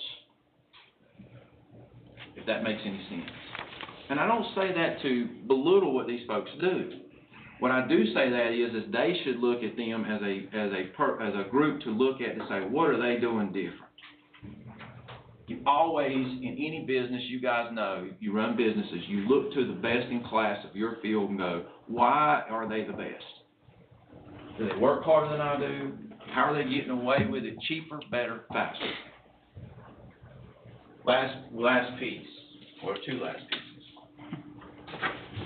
So then I said, all right, let's take this Rowan thing a little bit further.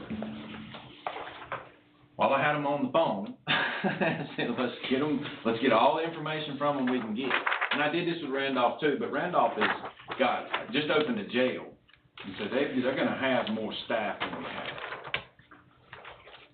But I just plopped side by side, and it works out nicely so you can see what the like positions from us to them. And folks, you want let these folks have a copy, Mr. Shell, if I can.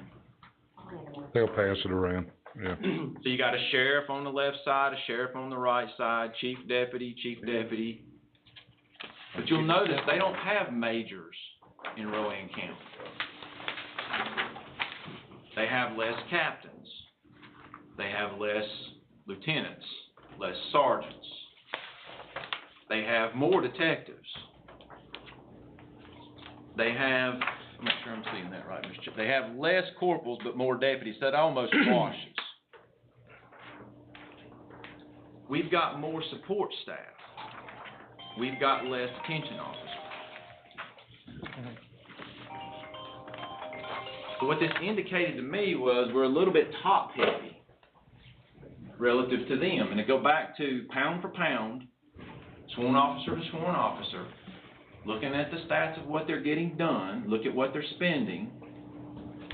But we have more on the higher side. And if you also notice with your eyes, the status column, exempt, non-exempt. Basically folks that can earn overtime and who cannot. See where they cut it off at? Lieutenant. Their lieutenants are exempt. Ours are non-exempt. So when I had all these folks here, oh, sorry, I think I copied it over, sorry. Yeah, their lieutenants are non-exempt, as is ours. No, they're exempt. No, I did that wrong, sorry. I copied that column over and just didn't change it. So they're exempt over there. They don't earn overtime in Rowan County for lieutenants. So at the last meeting where all the folks was here and they were kind of upset about, us calling it quote unquote brass, what that tells me is Rowan County refers to the command staff beginning at lieutenant level. Because they can't earn overtime. And I'm sorry, I copied and pasted over, so I just didn't pick it up. I remember asking the manager over there, so you're telling me the lieutenants don't, yep, that's right. Called our HR department just to make sure I was hearing what I heard. So I thought that was telling as well, is that we've got some areas there where we probably need to look at. I would fully expect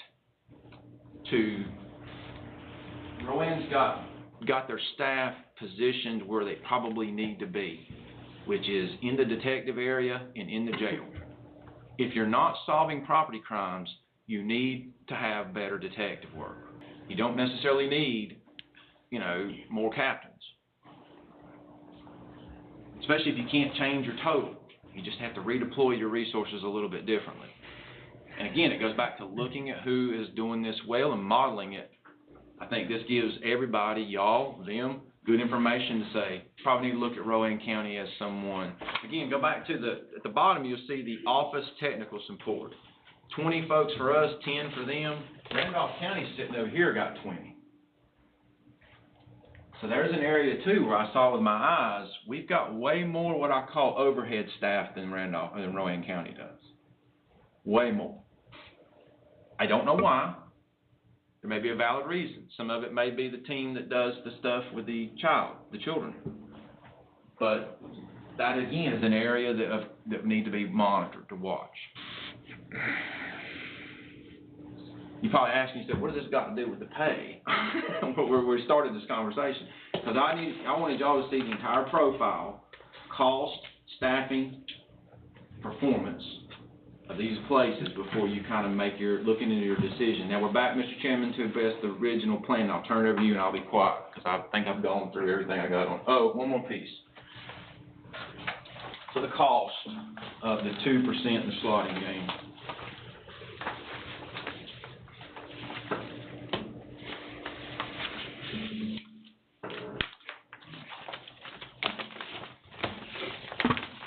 So just to do the salaries is the top part. You see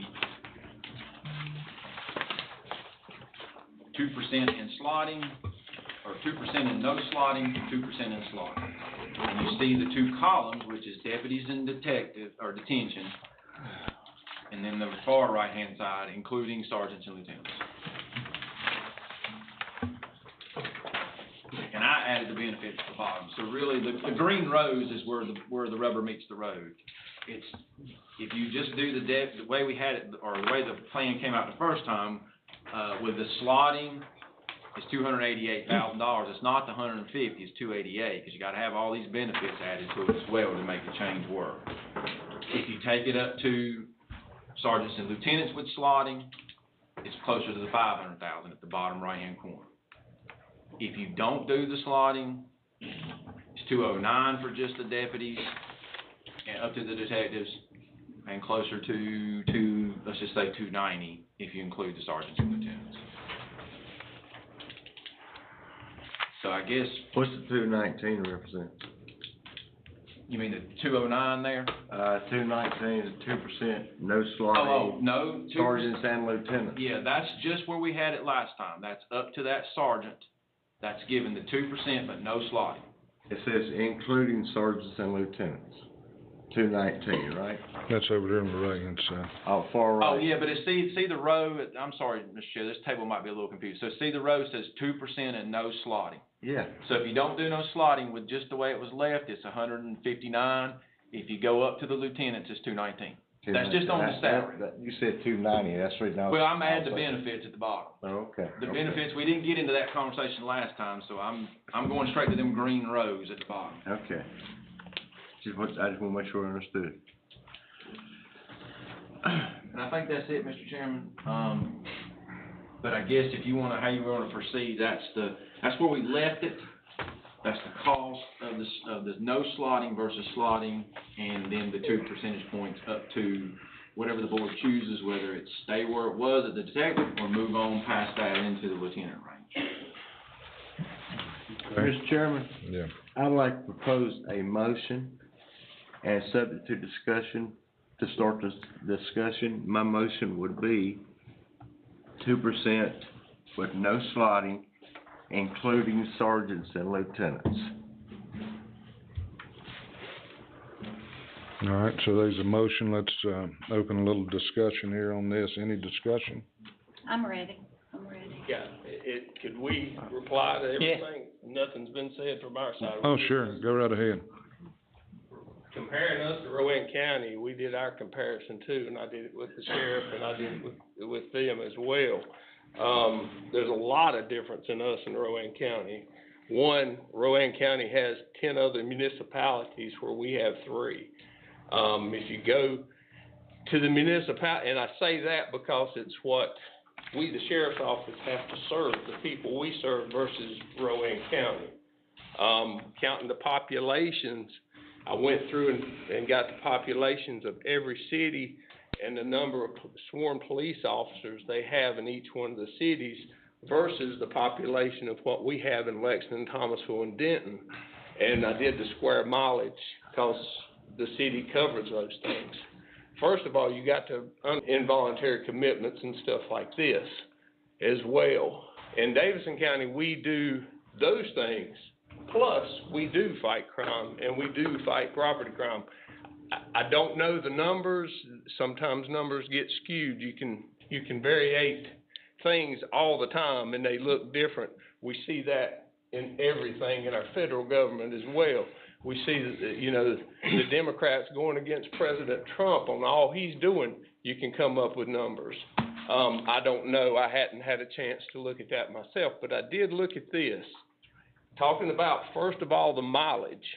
If you take the square mileage away from all these cities, and I took it away from ours as well, we have 532.20 square miles in Davidson County, where they have 458.50.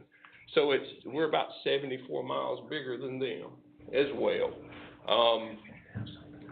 We did and I may have to get some copies of this because I only have one, but I went off of the 2023 census, and if you go to the cities, I've got the population of the cities. They have Salisbury, they have Kannapolis, half of Kannapolis is in Rowan County. You have Granite Quarry, Faith, Cleveland, Spencer, East Spencer, Rockwell, Landis, China Grove, and again Kannapolis. And you minus the population out of all these, or you add all these, the population to all these cities, it's 79,520. 320, I'm sorry. And their population to start with is 148,487, and that's the census. Davidson County is 171,63, and it's a little bit bigger than that now. I did a census of my own, and I did 22, and that time it dropped theirs dropped about 2,000, ours gained about 2,000. So the number that the sheriff looks after there is roughly 68,000 out of that 146,000. They look after about 68. The biggest populations are in the cities in Rowan County. So the sheriff has a smaller area and has about half the people that I'm responsible for. If you add up the cities in Davidson County, we're looking at, it looks like we have about 122,940 people that I'm responsible for, plus doing all the other things as well. I got looking, we serve tons more civil papers. IVCs alone, involuntary commitments, last year they had 39. I'll have 110 every month in Davidson County. And that's transporting, picking up mentally committable people and transporting the hospital, sitting on them. It takes time. It takes a lot of time. So there's many different things, many different aspects about that the sheriff does, that he has to do. We're nowhere around what Rowan County is. There's no comparison to Rowan County and Davidson County. We're a major populated county. We're one of the biggest in the state. They're not. And they're not responsible for as much as the sheriff's office at Davidson County is responsible for. So there's really no comparison to that. Again, I don't know about the numbers on the investigations. I wasn't privy to talk about that, but there's a lot of things that can calculate and take over percentages and stuff like this. You can change, or not change it, but numbers can be scrambled to say different things at times. But census pretty much says for itself. They have, in their county, they have a few more deputies than we do, counting detention and everything. We have fewer. That's why the That's why the overtime is so, and probably our lap salary is what we've been lacking in deputies because we're losing deputies every day. And it's not so much losing the deputies, it's what doesn't come to apply with us now because they're applying to these places. Again, I don't know about, that's what you do, county manager, is put these numbers together, and that's fine on the pay and everything. All I know is we're not getting the applicants that we are because they're going to these places. These places are filling up. We're going off our lap salaries and our overtime to make sure we are able to provide for the citizens of Davidson County. That's why we're requesting just to get us up to the numbers. In fact, we probably need more deputies than we have for the population that we serve. We serve more than, if you put the population of Forsyth, most of it's in the city limits of Winston-Salem. They've got probably about 500 deputies to serve less people than we do in Davidson County. And I didn't bring that math, but I would say it's probably true. There's more population in the cities of these counties that the sheriff's office doesn't have to look after, where we have to. We're more of a rural county, but we have a high population. We have a big population. People live here. They want to live here. That's why, it'd be good to get more businesses in here, but we do because we provide a great service. And I think the citizens of Davidson County are very happy with the service they get from their sheriff's office. I have no doubt they do. I want to continue to be a proactive sheriff's office, not a reactive sheriff's office. And the more we lose our people and we can't pay our people, the more it's going to become a problem.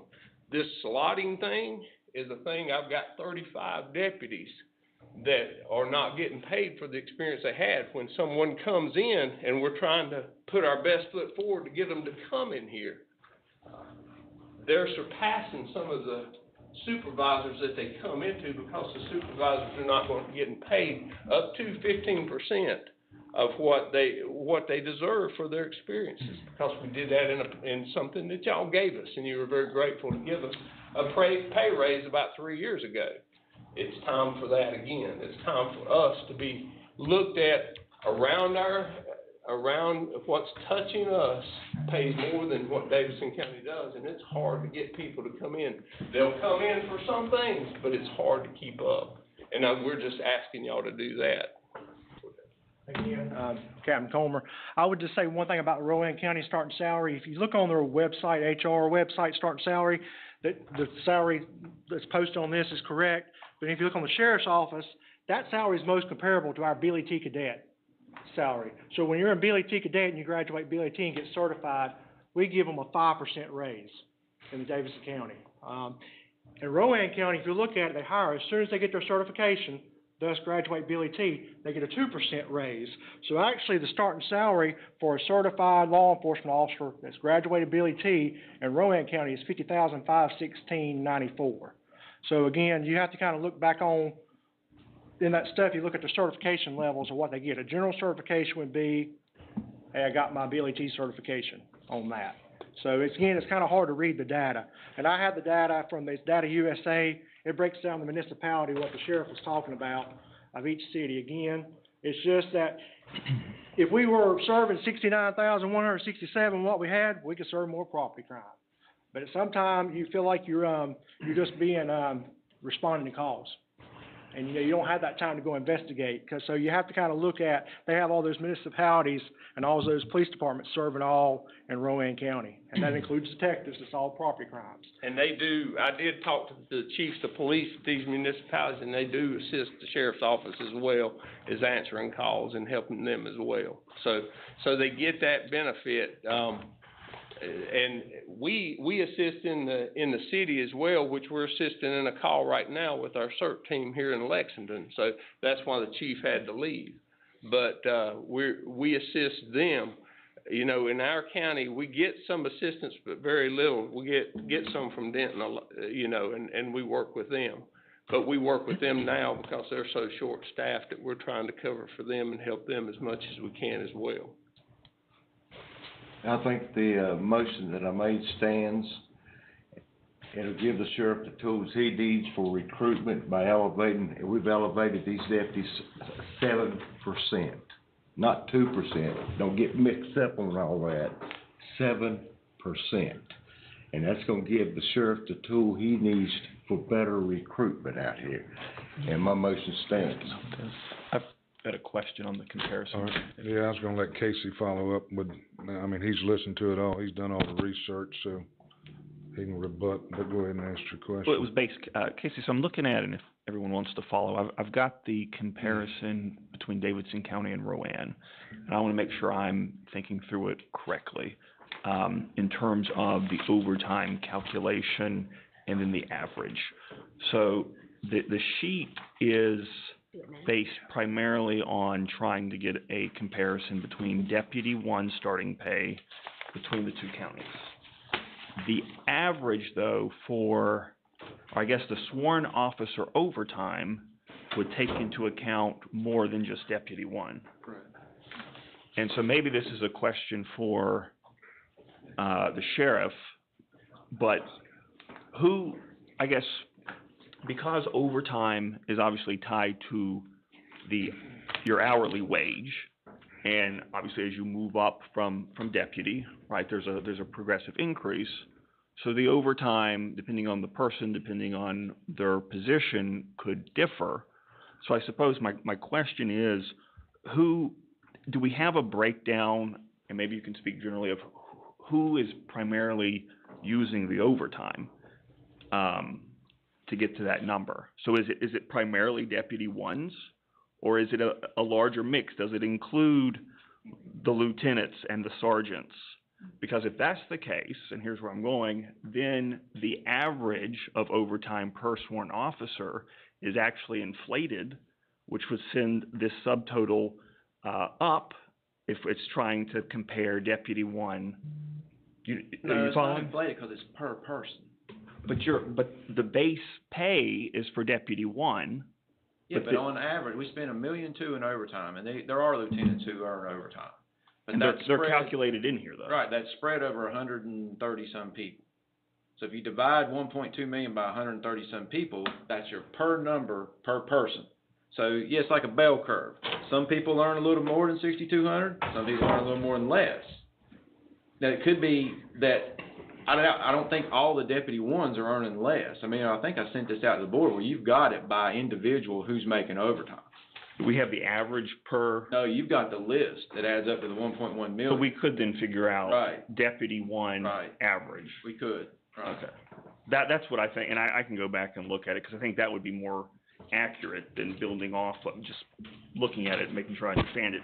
If we're saying the starting pay for Deputy 1 is this, but then we're gonna add on the average for. What that would mean is that your higher ups pay is more inflated. You could take overtime from there and boost Deputy 1 pay up if you're concerned about starting pay for Deputy 1.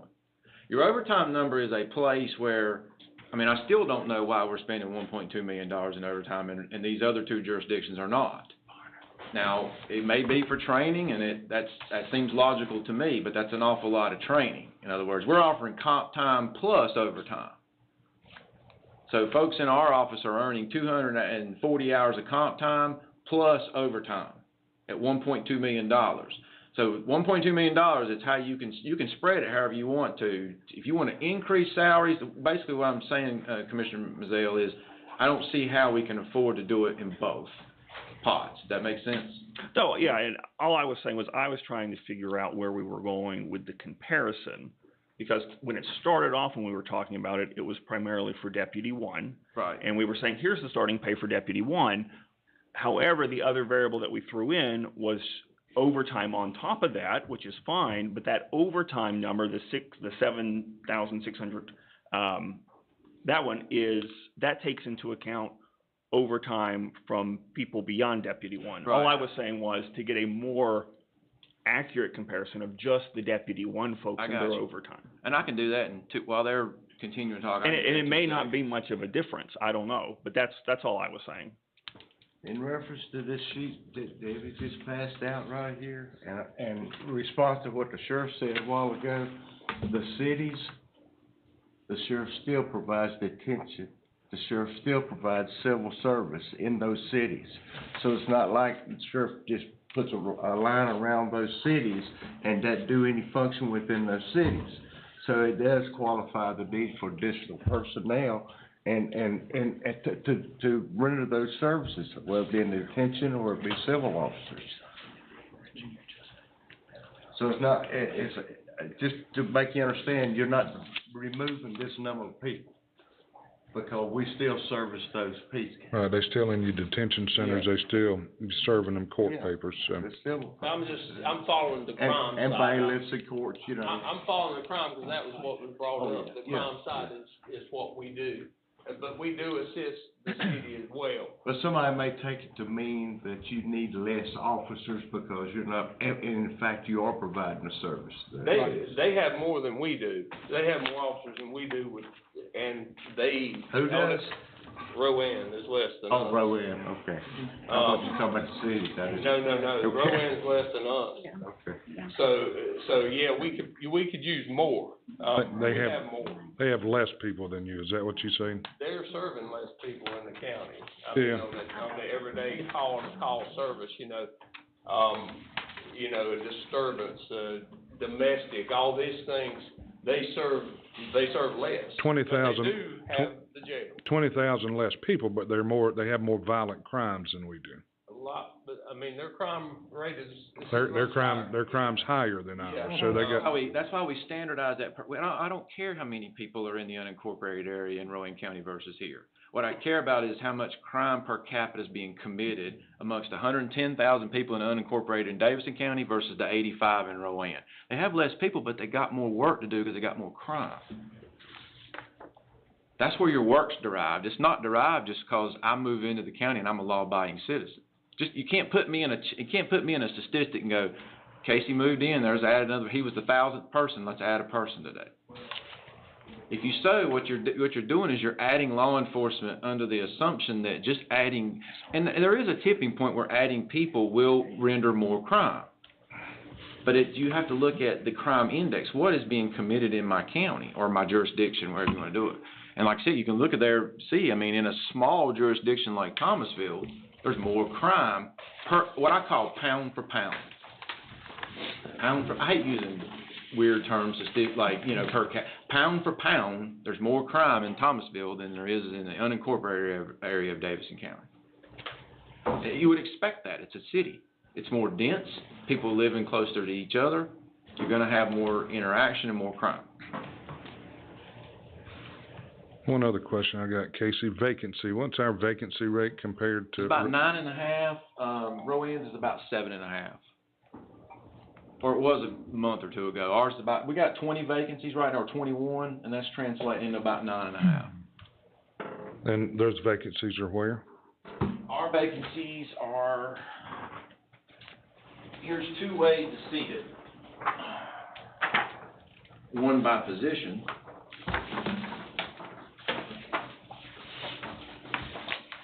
And one by division. And it's largely in the jail. In the patrol area. The administration, Commissioner Walker asked me about that a few days ago. That encompasses everything else. Not SROs, sorry, all your civil folks, all your patrol folks. That's another good point. We have 28 SROs, they have 8. I mean, that gives you some idea, another standard that we must use.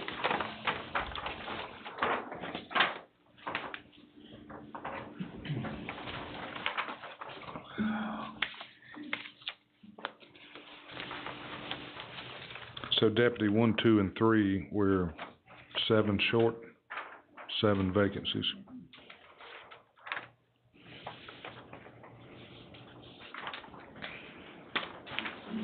So, Sheriff, I have a question.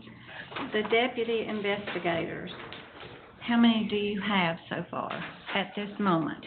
Deputy? My captain oversees. Are you including vice? Are you including vice and criminal investigation? Well, I'm on this position page, so I mean. Yeah, anything. We just got it. So what does vice take care of? and Vice what- takes care of the drug complaints. Okay. Gambling complaints, Drug, prostitution. Okay, Yep. how many of those do you have? There is 6 people in there. That's the supervisors too. There's a Okay. lieutenant, a sergeant, and then 4 investigators. So 4 investigators Correct. that are below sergeant and lieutenant. Correct. But, Okay. but let me add on, the sergeant also takes cases as well. Yeah, I know they do. But what about property crime and that sort of thing for investigators?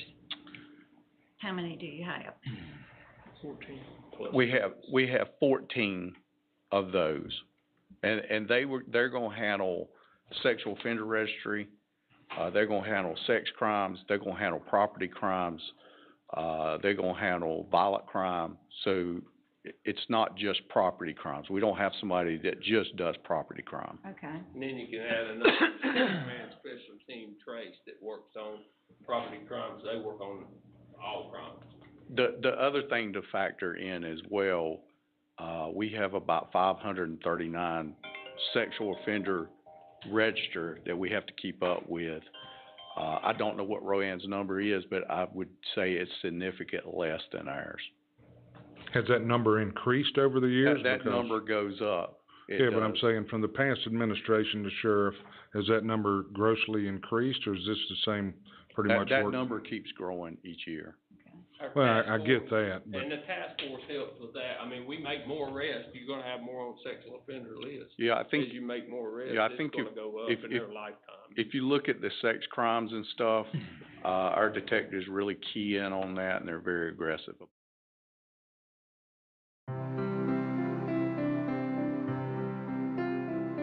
139. Yeah. I think Randolph County, they're close to our population, and the last I looked, I think they're 362. We're about 34th in the state.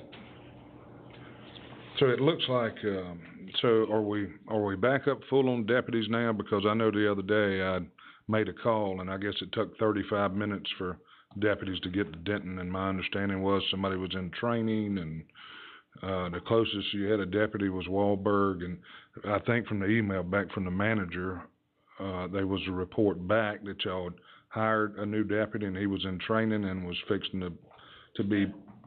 We've got 15 in patrol that are less than a year. That's what we're losing. That's why the slotting, as it's called, that's why we're wanting to keep those experienced officers. We just lost one, just lost him to Union County. But it says you're only down 2 here, though, Deputy 1, so that would be a beginning. What I'm saying, we're getting them fresh out of rookie school.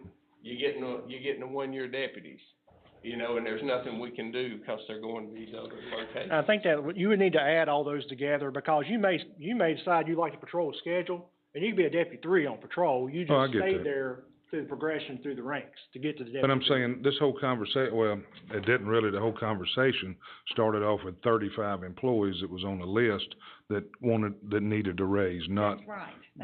That was not. That's where we need to Right. make sure we That was focus. what he is referring as slotting. So those are people that comes in with Yeah, experience, we know what. but we- didn't get paid yeah, for it. We know what that And- is, but I'm saying that's where the list started, Yeah, with the and 35. the problem with that, if it's not fixed, it causes morale issues, because you've got people coming in the agency making more than a supervisor, which is gonna return, people's gonna say, you know what, I'm gonna leave. So it does cause a lot of compression issues. So is the issue with the Deputy 1, or is it on up here? Because I don't see very many vacancies in the sergeant and captains. The compression is typically probably gonna be like deputy 3 and higher normally, because those are the people that's gonna come in, that's gonna have experience. A deputy 1's not gonna come in and have years' experience and certifications already. That's what the compression list is made up of. Okay, but going back to my question for the sheriff, do we have those positions filled now where the southern end of the county? Of course, I got another call the other day in the northern end of the county. It took a while to get somebody on a property crime there. Actually some stolen property. So have we got the deputies that are patrolling, I guess you call them the patrolling deputies? We're trying to get them trained. They don't go out by themselves, so you have less deputies, then you have to put your more experienced deputies training the ones just coming in, so it's gonna cut down on that. You add vacation, you add FMLA, people out hurt, you can keep adding to the list. It doesn't even have to be that, but if we keep losing our people, which I've got a list of that as well, is how many we've lost. But, you know, if we keep losing our experienced people, we're gonna continue to be training, and we're gonna be more reactive than proactive, and that's what we're trying to say. We need to stop the bleeding.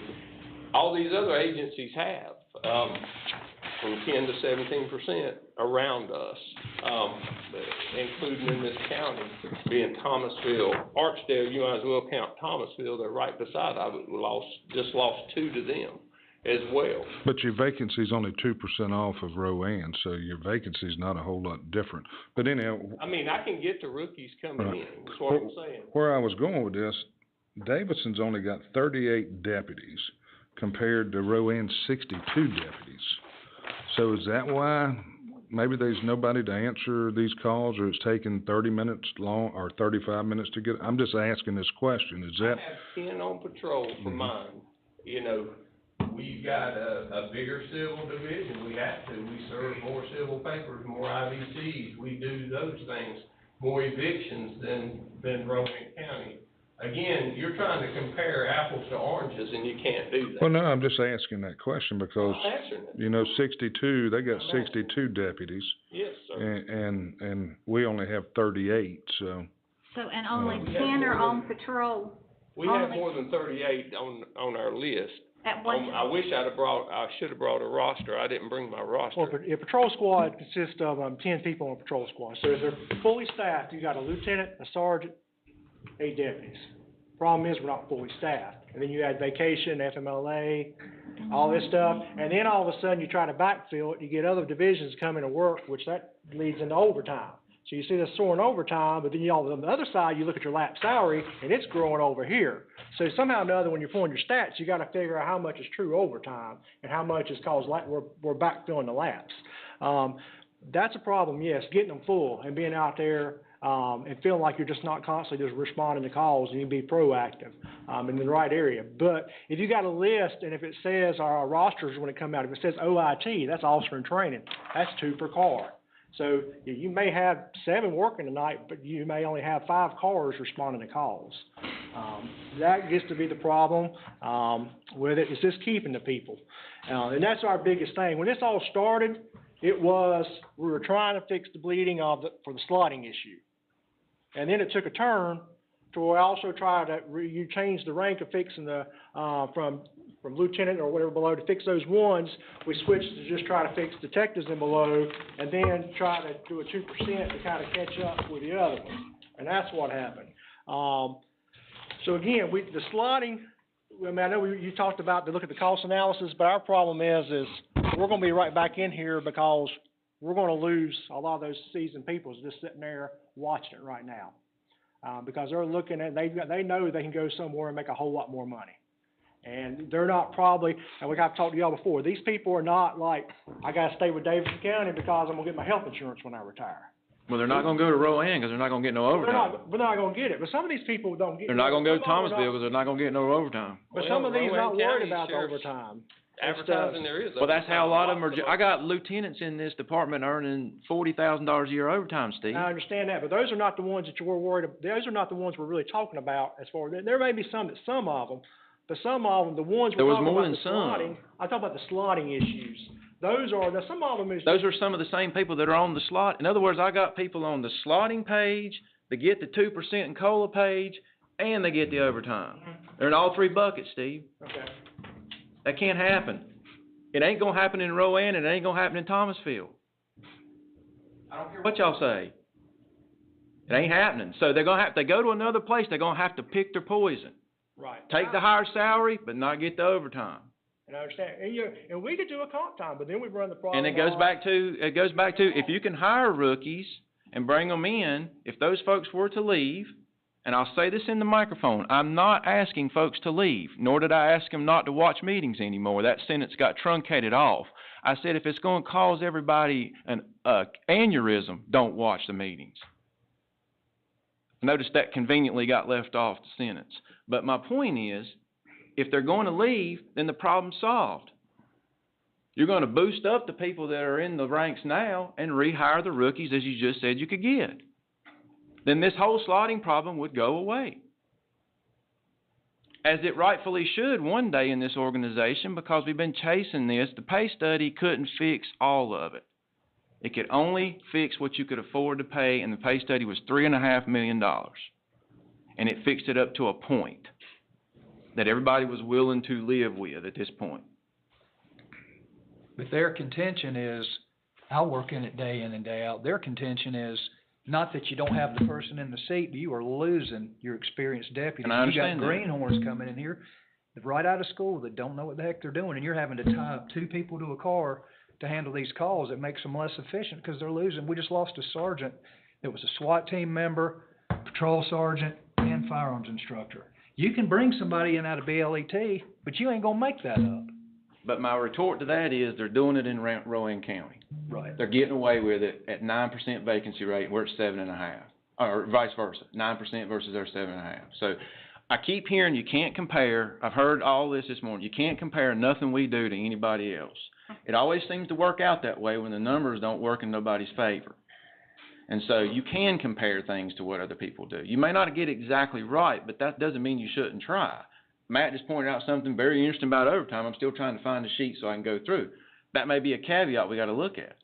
But that's what you do with these types of things. But I spend all this money training these people up to, I gave an itemized bill, because when I see a problem, I don't wait for it to become a major problem. 9%, 9.4%, it's going to grow. And I try to stop the bleeding now.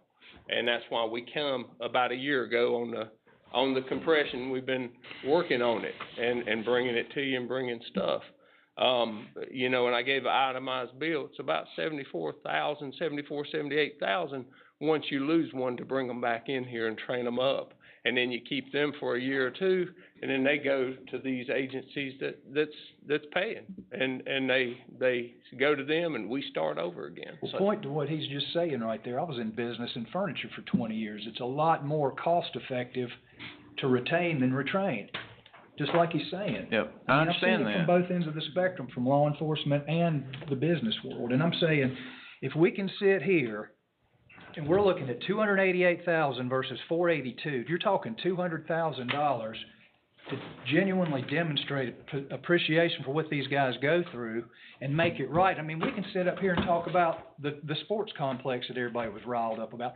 You're talking millions of dollars there versus $200,000 to make something right that would help us retain these people. And I don't see and I appreciate all the statistics and the time that's gone into all this, but these dadgum statistical gymnastics aren't fixing the problem. And I'm saying, for no more money than you're talking, why not let's just make a motion to do it, the slotting in the 2%, make everybody whole, and try to keep these people. That's where I'm at with it. This is exasperating. I mean, you know, that's the way I see it. It's a small price to pay to right the ship. Yeah. Yeah. Question. 408, first of all, yeah, okay, 488,000 ain't a small amount of money, so, but anyhow, I'm not saying that, right, but in it's not a small comparison to amount of other money. things, it is. Right, relative to Well, other our projects. budget's $179 million a year, but let me ask you this, and I hear you say bleeding, Sheriff, but it don't look like we're bleeding, any worse. I ain't gonna say any worse. 8% vacancy rate or a 9% in today's world is not bad at all. You heard DOT a while ago say their vacancy rate was 15%. So it's just the world we live in today that I'm not so sure bleeding. If yours at 9% is bleeding, just think what his is, okay, at 15%. But anyhow, one of my questions is, I have, and I heard Tripp say this, and this has always kind of been my thought process. If you don't let people start BLETs, first year, whatever it is, if they never can get in the door, how are you going to ever get these experienced people? Because again, they got to start somewhere. Those folks that are experienced had to start somewhere, right? I mean, they got to start somewhere, and they got to get their second year and their third year and their fourth year, and that's how you get these folks that's got experience. So I don't know that I understand that logic, because I hire people. I love to get a new young person in and that wants to learn and teach, because I know sooner or later he's going to be that 15-year experienced person, or she is. So I don't know that and I hear you. I mean, and I agree with you too. I mean, experienced people are invaluable, but they got to get experience somehow. Right. Does Well, experience you're gonna mean have next that year with they're people gonna be retiring though. inexperienced? You're gonna continually get those people Because to it's gonna backfill start over retirements. next year, I don't care what you give today, it'll be, they want more next year. It keeps, that's the cycle you're talking about, Tripp, that's the cycle, and it's not just Davidson County, it's everywhere. Right. I don't care what you ask, what you give today, it's not gonna be enough next year. And that's just the way it is. And why people fail to see that, I don't understand it. I really don't. And you talking about the private sector can't live off that. They'll close their doors. Or you declare bankruptcy. They can't do it. And we're trying to get government to do that. It won't work. Never, ever will it work. It just won't work. Sorry. Okay, Karen, I'm sorry. Got a couple of questions, and this is just because of something that I heard today, and I just wanna make, can somebody in the sheriff's department make $40,000 in just overtime? If they are the ones that's putting into work, yeah, I mean, So you know. they might be making, let's say they're making $50,000, so they do $40,000 worth of overtime? And it looks like they're not gonna be taxed on it now, so why wouldn't they? I mean, you know, And with the great big bill that's just passed, it's gonna be even more helpful to work overtime. If they're the ones that signs up, if we've got to have 10 people working on patrol, I'll take anybody that will. And I think we see that in EMS, we see it in DSS here. I mean, all through the county, they're hurting for people. I mean, really hurting for people. And, you know, it's time to get up and help these people, help these county workers, you know, help the county go. But only 10 people on patrol at one time in this county, is that only 10 are No, working there's at one different time? divisions, that's the patrol division, and Yeah, just not patrol. saying that other people can't, you know, they do, I'm they not follow. saying that, I'm just, Yeah. in this great big county, we only have 10 people on patrol at one time. Okay, that's all I wanna know.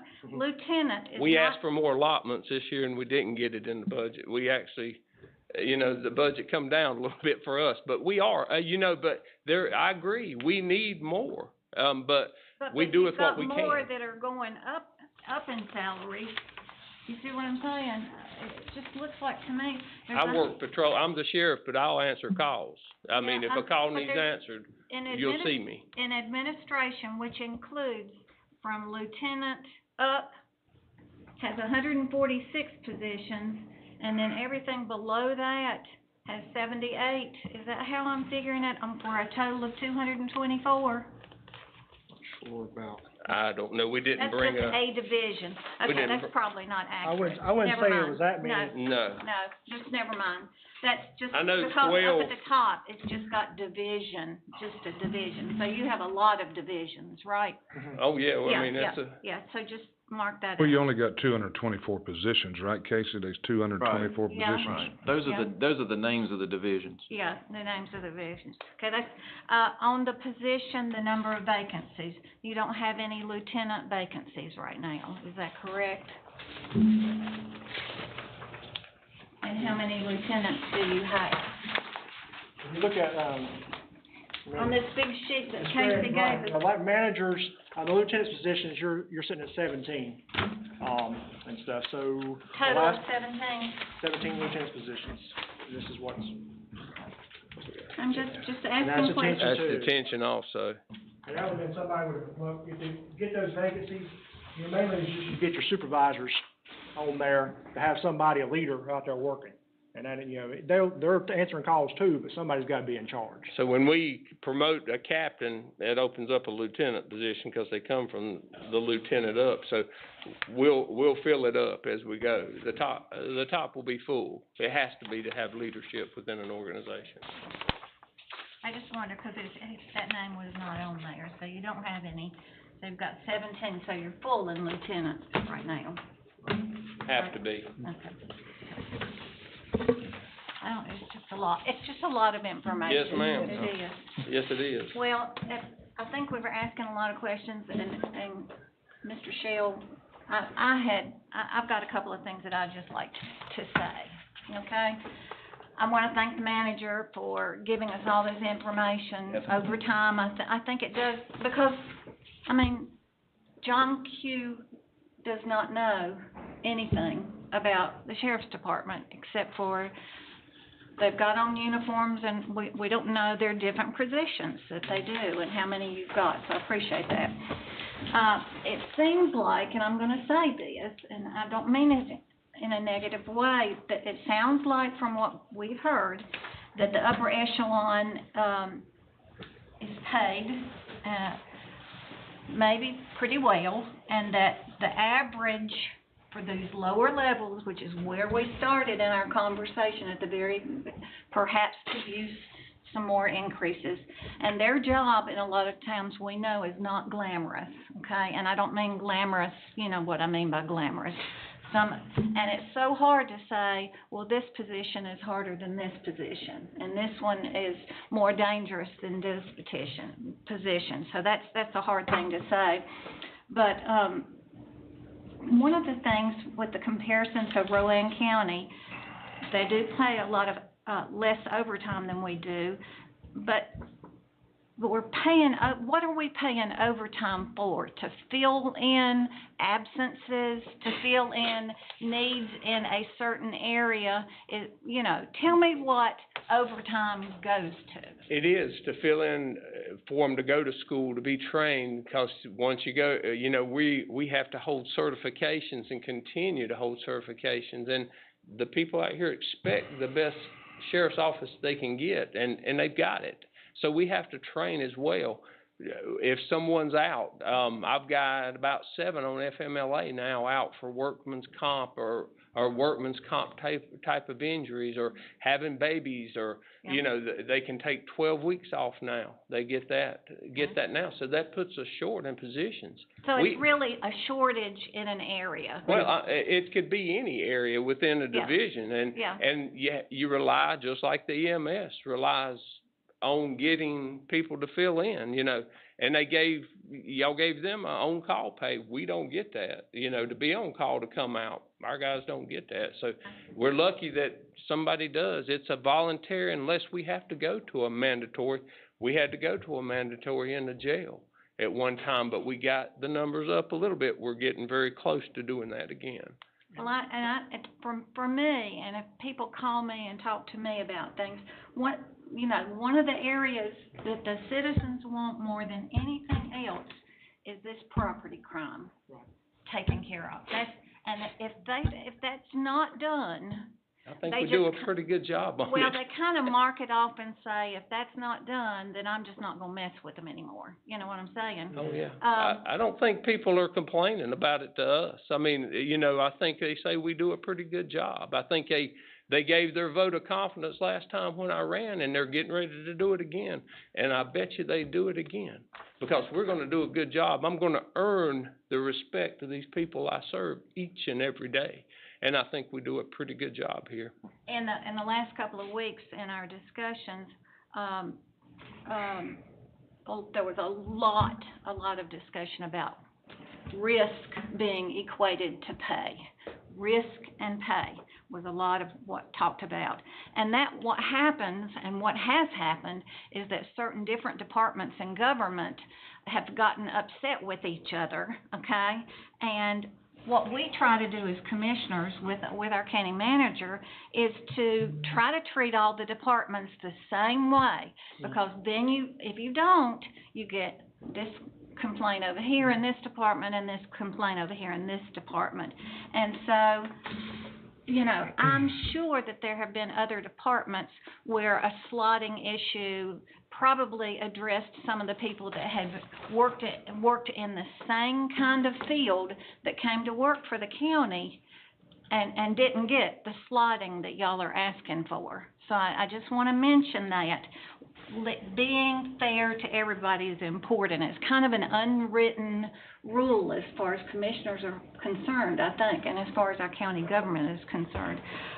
We, as commissioners, have to stay on budget, and we have to keep our eyes on the tax rate, and we have to balance mandated services that we have to provide for our county, but then we try to also add in citizen opportunities that some people are complaining about us doing in our county. So, last month, we talked about this raise for the lowest level of deputies and the jail workers. That was what was proposed, and then the other things were added on after that. Sometimes I value all our employees. I'm one of the ones, and I don't know what the rest of y'all do, but if I go to an event like our 4th of July event, you know, one of the first things I did was find the deputies that night and say, thank you for being here, because this is a huge crowd of people, and I appreciate you, and I try to do that, but I try to go into DSS when I have a DSS situation to go to, and I try to go down there and say, I appreciate you more than you know. You do things that I would never do, and I could never do, and I would do a terrible job. So I want to say that we value all our employees, but as far as your motion, okay, I support that original proposal that we talked about, okay, and not the slotting of the changes in the salaries. Now, I prefaced that by saying some other things that I hope you understand why I said that, okay? Let me answer one thing that you said, and I agree treating people as equally as you can, but there's other things that are precedent. You know, we're out of 25 departments, I think, in the county, our average pay is 11th. We're 11th. Legal's first, county manager second, information, IT, human resources, soil, water, finance, health department, planning, veteran services, inspections, and then the sheriff's office, and the EMS is 12th. And the county manager is making $212,000. He makes more than the governor of North Carolina. I don't know if you're aware, he makes about 204.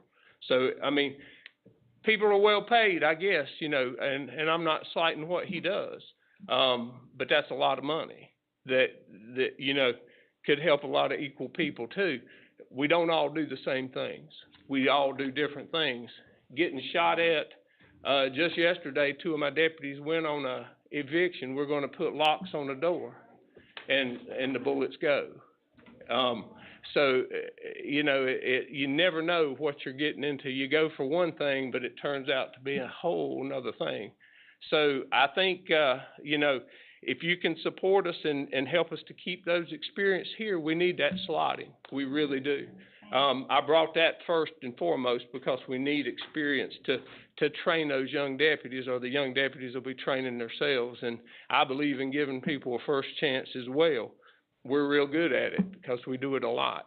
And I'm ready, you know, and we do it well because we do get them trained and get them out here, but it seems like it'd be more cost efficient, like Commissioner Tripp said, you know, to keep them than have to retain them than have to get them here. And we do a good job of getting people here.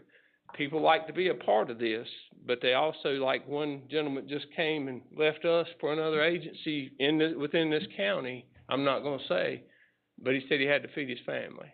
And, you know, he liked to spend time with his family and not try to make it overtime. If I didn't have to do overtime, but overtime's going to get more if we don't stop this bleeding and pay them a regular salary, we are going to pay over. But that overtime for us was washed out, I think, by lap salaries, is what I would think. You know, of the lap salaries of slots that wasn't here, we're just covering those positions, and that's another thing that you ask. And there's another thing, if you ever go to drop a kid off at school in the mornings and you see a deputy out directing traffic, those are all paid out of overtime. That's our civil group that goes out and directs traffic in the morning to handle those school zones. So if we cut that out, well, then you got, on the backside, you're getting all these people calling, and now it's taking me 30 minutes to get out of Brown Middle School here at Piedmont Center. Let me ask you a question. Why are they paid overtime if that's during the course of the day of their work? Well, you still run court to 5, so you got to get your... They're not on an hourly schedule, are they? They are. Aren't they paid for doing a job? No, they're a non-exempt employee. So, you know, so you basically got your exempt and your non-exempt. When I was with the sheriff's department, I would never have dreamed of being paid overtime to get out and do my job. Well, and that's... Never. When was that? That was in the 70s. Exactly. Yeah. But we got along fine, Sheriff. I know, but times have changed. And we changed them. We have changed them. And it's not to the good across this nation. We have changed and we have allowed them to change.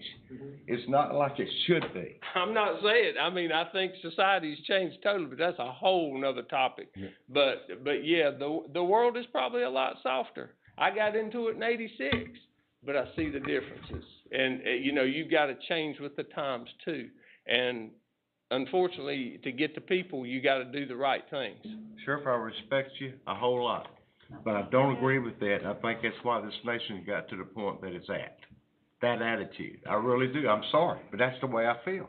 Well, We don't have to agree. I respect you too. To agree on that. I do, but I totally disagree. But I'm going to leave it at that. So Casey, I got a quick question going back to these numbers, and this overtime really sticks out in my mind. $1.2 million overtime compared to Rowan County's what? About 300. 300,000? Yeah. So my question is, they have to do training just like our sheriff, I'd take it, right? They have the same obligations to meet? Would assume so, yeah. Yeah. So, our number of arrests per sworn officer is 2.02%. So, it's the lowest arrest.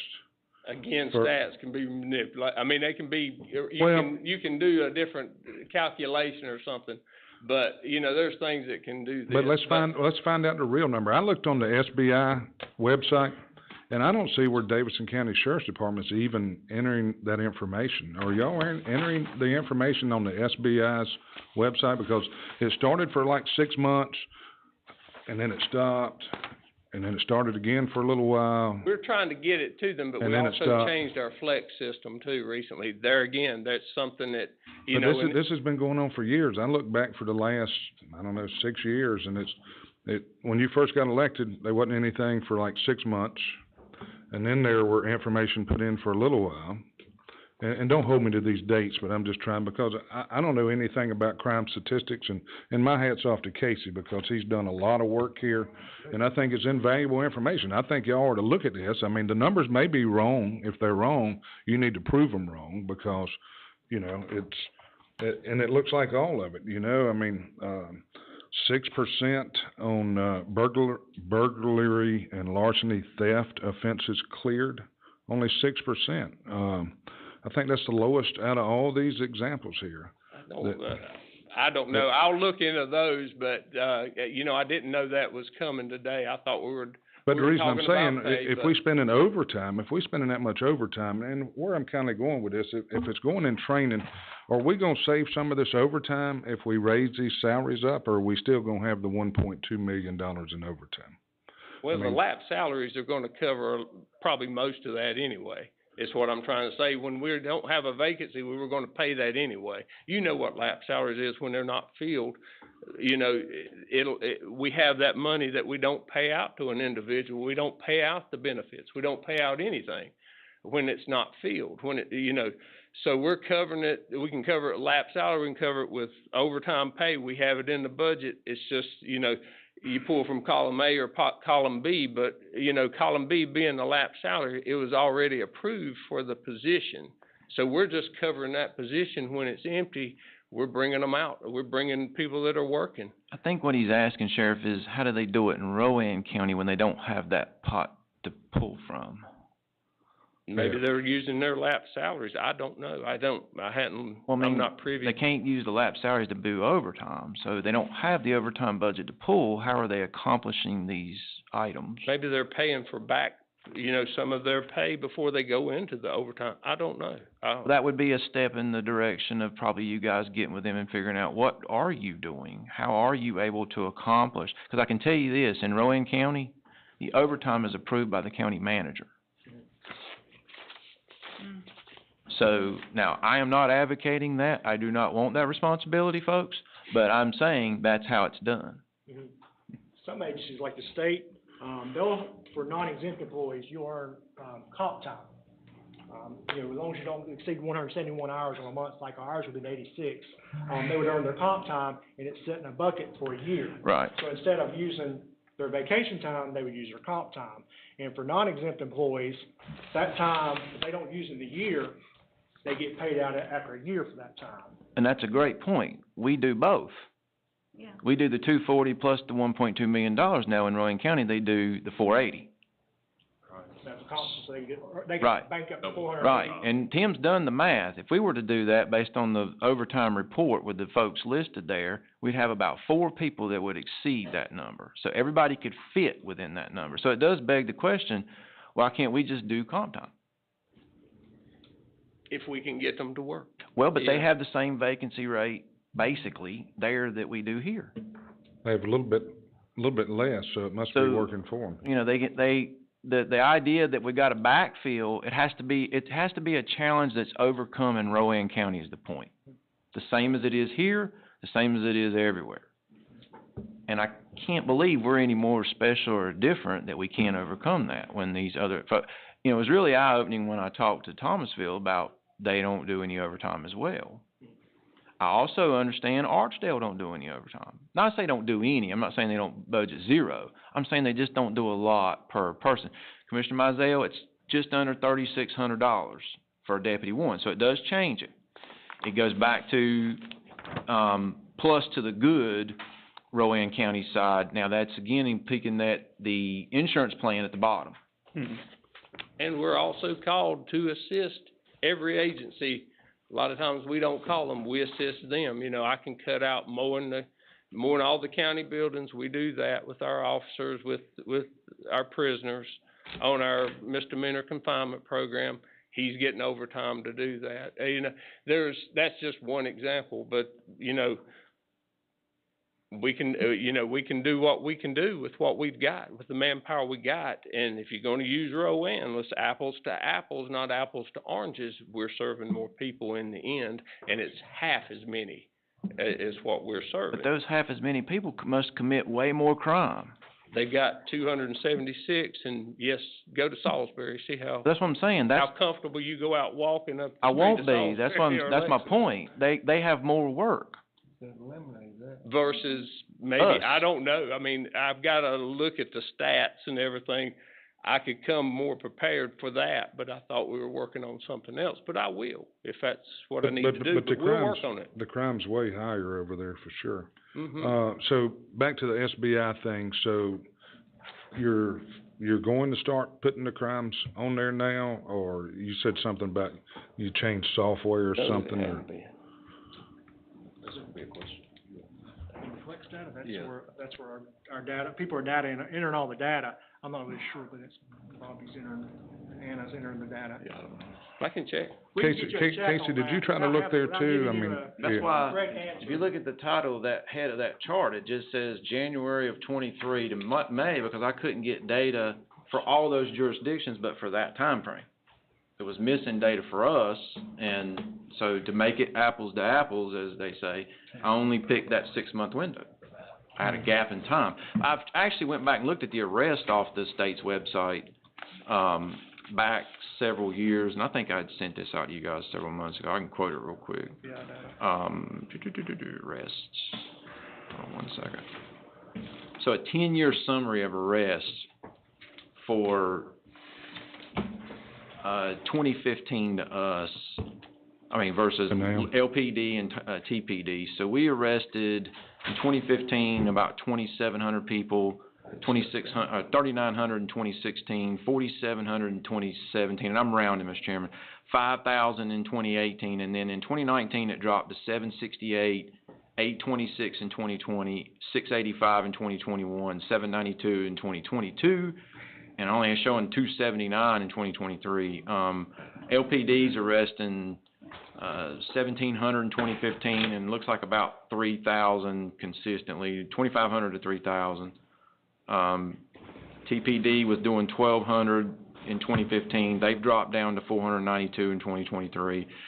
In that 10-year time period, there's been 50,000 arrests, and Lexington ironically accounted for about 43% of them. We were at 39%, and TPD was 19% over that 10-year span of time. And that's from the SBI? Yeah. But like I say, I don't know what's going on there. You may want to look at it because the information just wasn't there, so I don't know. seen it up to this, but I'll look into that. But like I say, it's on for a little while and then it's down, and like I say, it started for 6 months, there was something on there, and then there was none for 6 months. And so I don't know how you, if you're not putting it on there, I don't know how you comparing it to other folks or whatever. That's what I'd be wanting to do. I'd be looking at that SBI chart going, okay, here's what my folks in Rowan County's doing, and here's what Randolph's doing, and I mean, I think you gotta have that benchmark, but that's just me, so. Anyhow, so we have a motion on the table.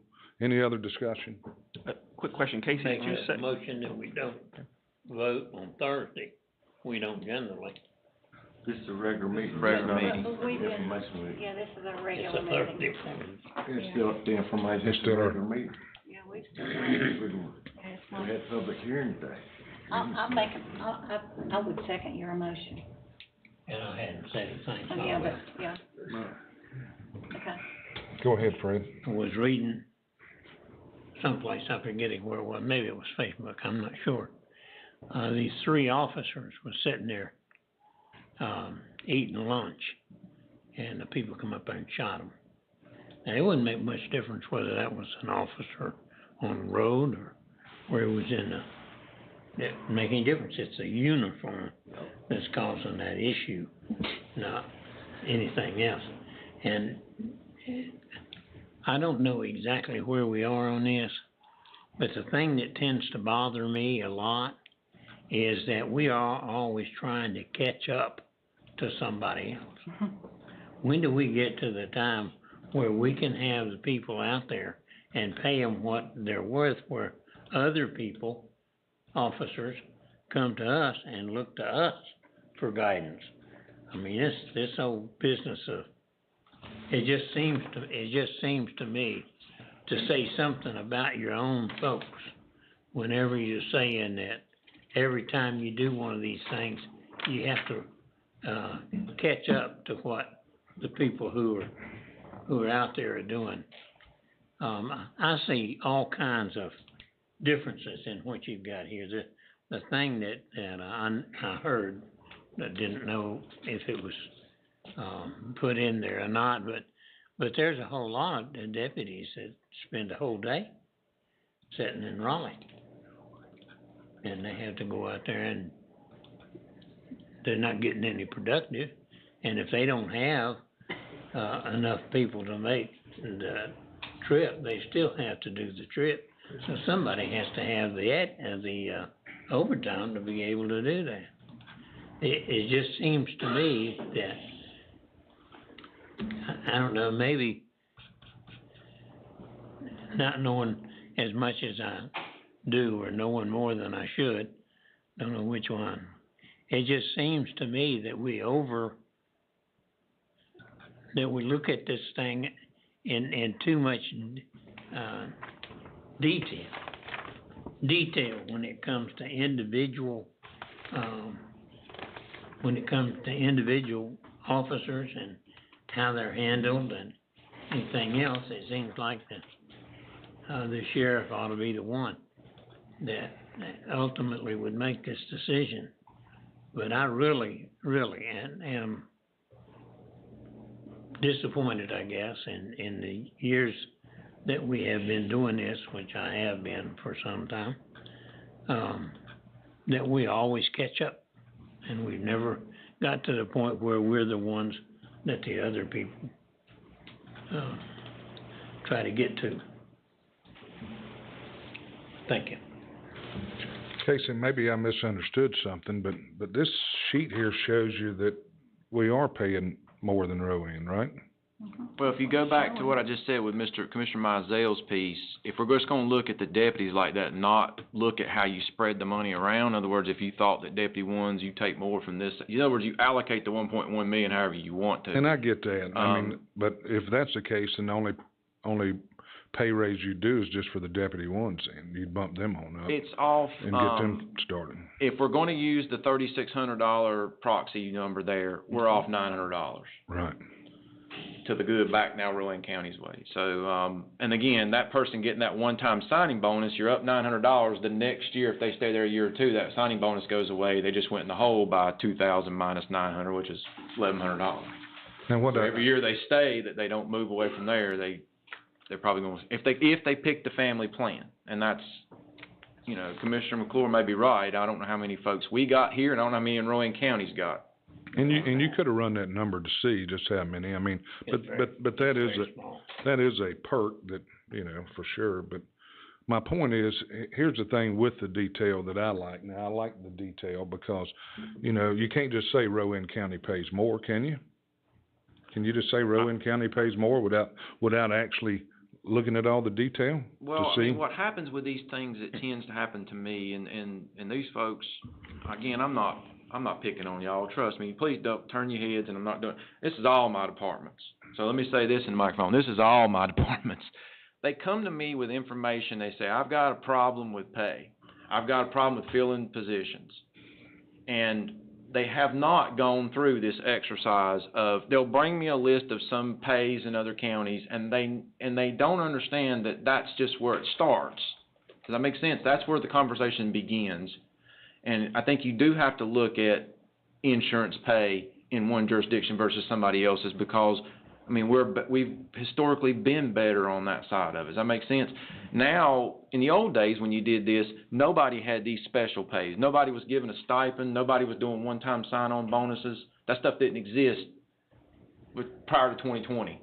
So it was real easy. Now everybody's doing a pay study every 6 months, or they're giving us, you know, a stipend, or or for a special group of people. This stipend right here for Rowan County is just for jailers and just for the patrol folks, so they're not giving it to everybody, as I understand it. Or the relocation expenses. Again, albeit nobody's using it, so I don't know why they're even giving it, but see, it is an offer there. So it makes it very cumbersome, Mr. Chairman, to sit down in a short amount of time, and from the spring to pulling the trigger on a budget with 26 departments and go, let me analyze this one to the nth degree, and this one to the nth degree, and this one to the nth degree. We took this one to the max because this got brought up. This has been to the commissioners. We're having a discussion now. It deserves it, you know, but it needs to be done every time we take a look at these kinds of things, really for all down the board. And it's very time consuming. And somebody mentioned earlier about overtime pay in EMS and 911. That was another a stone we didn't leave unturned. We thought the same thing. What if they're in Rowan County, they're not paying exorbitant amount of overtime for EMS and 911, and actually it turns out they're paying about the same in EMS and 911. The anomaly here is us in our department. So they're paying the same thing to ride the back of an ambulance over there as we are here. They're paying the same thing to run a comm center as we are. So that struck me as odd too. That why are we having to be, I took Mr. McClure's question and flipped it. Instead of being the quote unquote best pay, why are we being the anomaly here? I don't know. And I'm not going to sit here and pretend that I know all of it, because I don't just yet. But, and I think whoever's motion, Mr. Shell, original motion, and maybe the one piece that I would add to that, if somebody can, is where are we going to get the funds to pay for this? Now, one option is, do we take it from the overtime? Do we roll over dollars? I think somebody mentioned that before, from one bucket to the other. Or does the commissioners come up with brand new dollars today to do this plan? And we can. We have a contingency budget, but remember, that rolls into salaries next year. I mean, that'll roll in. And that's fine. That's what we'll do. We'll make that happen. But I noticed that just that little piece got left off, and I wanted to make that distinction, is that is a place to take it. Instead of 1.1, we take whatever the cost is, 200 and some thousand from overtime.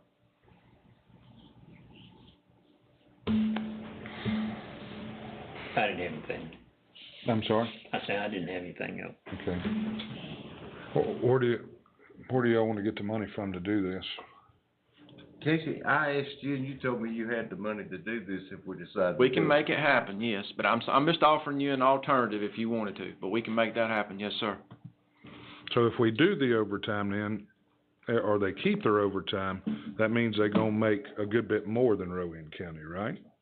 Potentially, if, the deputy one's pay goes up to 2%, and then they achieve, that overtime number will go up by 2%. You know, you raise overtime pay when you raise pay, because now if that person works, they're getting the time and a half on a new number. Yeah. All these numbers move a little bit better in our direction, if that makes sense. I don't know off the top of my head from looking at it where it swings to, but it swings better to our direction. I mean, to me, that $1.2 million overtime, is it 1.1 or 2? It's close to 2. 1.2 million in overtime. I mean, I think we ought to do a little digging and see how Rowan County gets by without that. I mean, that's a long way off. 300, they spent 300? They spent about 300 in total, and most of it's on the jail. That makes sense. Probably have the most difficulty. I don't know, Sheriff, it looks to me like you need to look at that and just see, I mean. I know again, they've got more deputies over there than we do. They've got less people than we do, less population than we do, more or less. I got an idea. But just a little bit of population difference, not a lot, 20 about something. half. No, from not half. 68,000 to 122. Not talking about total population, I'm talking about city minus what's in the county. But like he said, you still gotta deal with the city folks too. You still got civil there, you still got detention. They've taken care of the same amount of people in the jail. I'm just saying that overtime number, I mean, I would think yourself, you would think, why is this happening, you know? I know I'd be on the phone to Rowan going, I have been. we gotta figure this out because, I've been on with them and we're totally different. But, you know, I'm thinking for the slot to go up that, you know, we could go with the overtime, and for the other, I think it was 5.2 million came over, and I heard it too, that he could pay for that. So, that might be where the 2% comes. I don't know. That, just a suggestion. But, You understand what he's saying? So if you decided to slot the people, use the money that's sitting in our overtime budget, reduce it by that much to fix the slotting. the money that's sitting in the overtime budget? Basically what's allotted in our annual budget for our overtime. So basically, if it's gonna cost, I think for those slotting, the total cost, I believe, was $288,685. So that would be like 2% from what I understand, is that correct, sir? The $288,685 on your one. Let me worry about the money. If Okay. I tell you what, that's the easiest thing to do. Right. If they just wanna fill, the slotting is a philosophy problem, not a money problem. I just wanna make that clear. Right. Because once we do this, we'll have to do it for every department in this county. And I can't tell them with a straight face how many people that is and how much that will cost. Okay. So that's why that's always been an issue in terms of me even bringing it forward, because I know, number one, it's a bigger number than just y'all, and two, it will whittle itself down over time. It already has. It probably was several hundred people in 2022, and maybe down now to less than 100. I don't know. I can't guarantee that though, but that's why, Stephen, Okay. it's been a philosophical thing, not a. You gonna figure out the money part, right? Right, Right. I only offered the overtime because it become an issue here in this conversation. So if Mr. Shell's motion stands, All right. we will make that happen. We have a motion, we have a second, all in favor, say aye. Aye. All against, No, against. 3-3. Motion fails. So we tried to give you a raise and it just, got voted down, I'm sorry. we'll cross it again. You know, thank y'all very much for hearing us. Yep. We appreciate it. All right, thank you.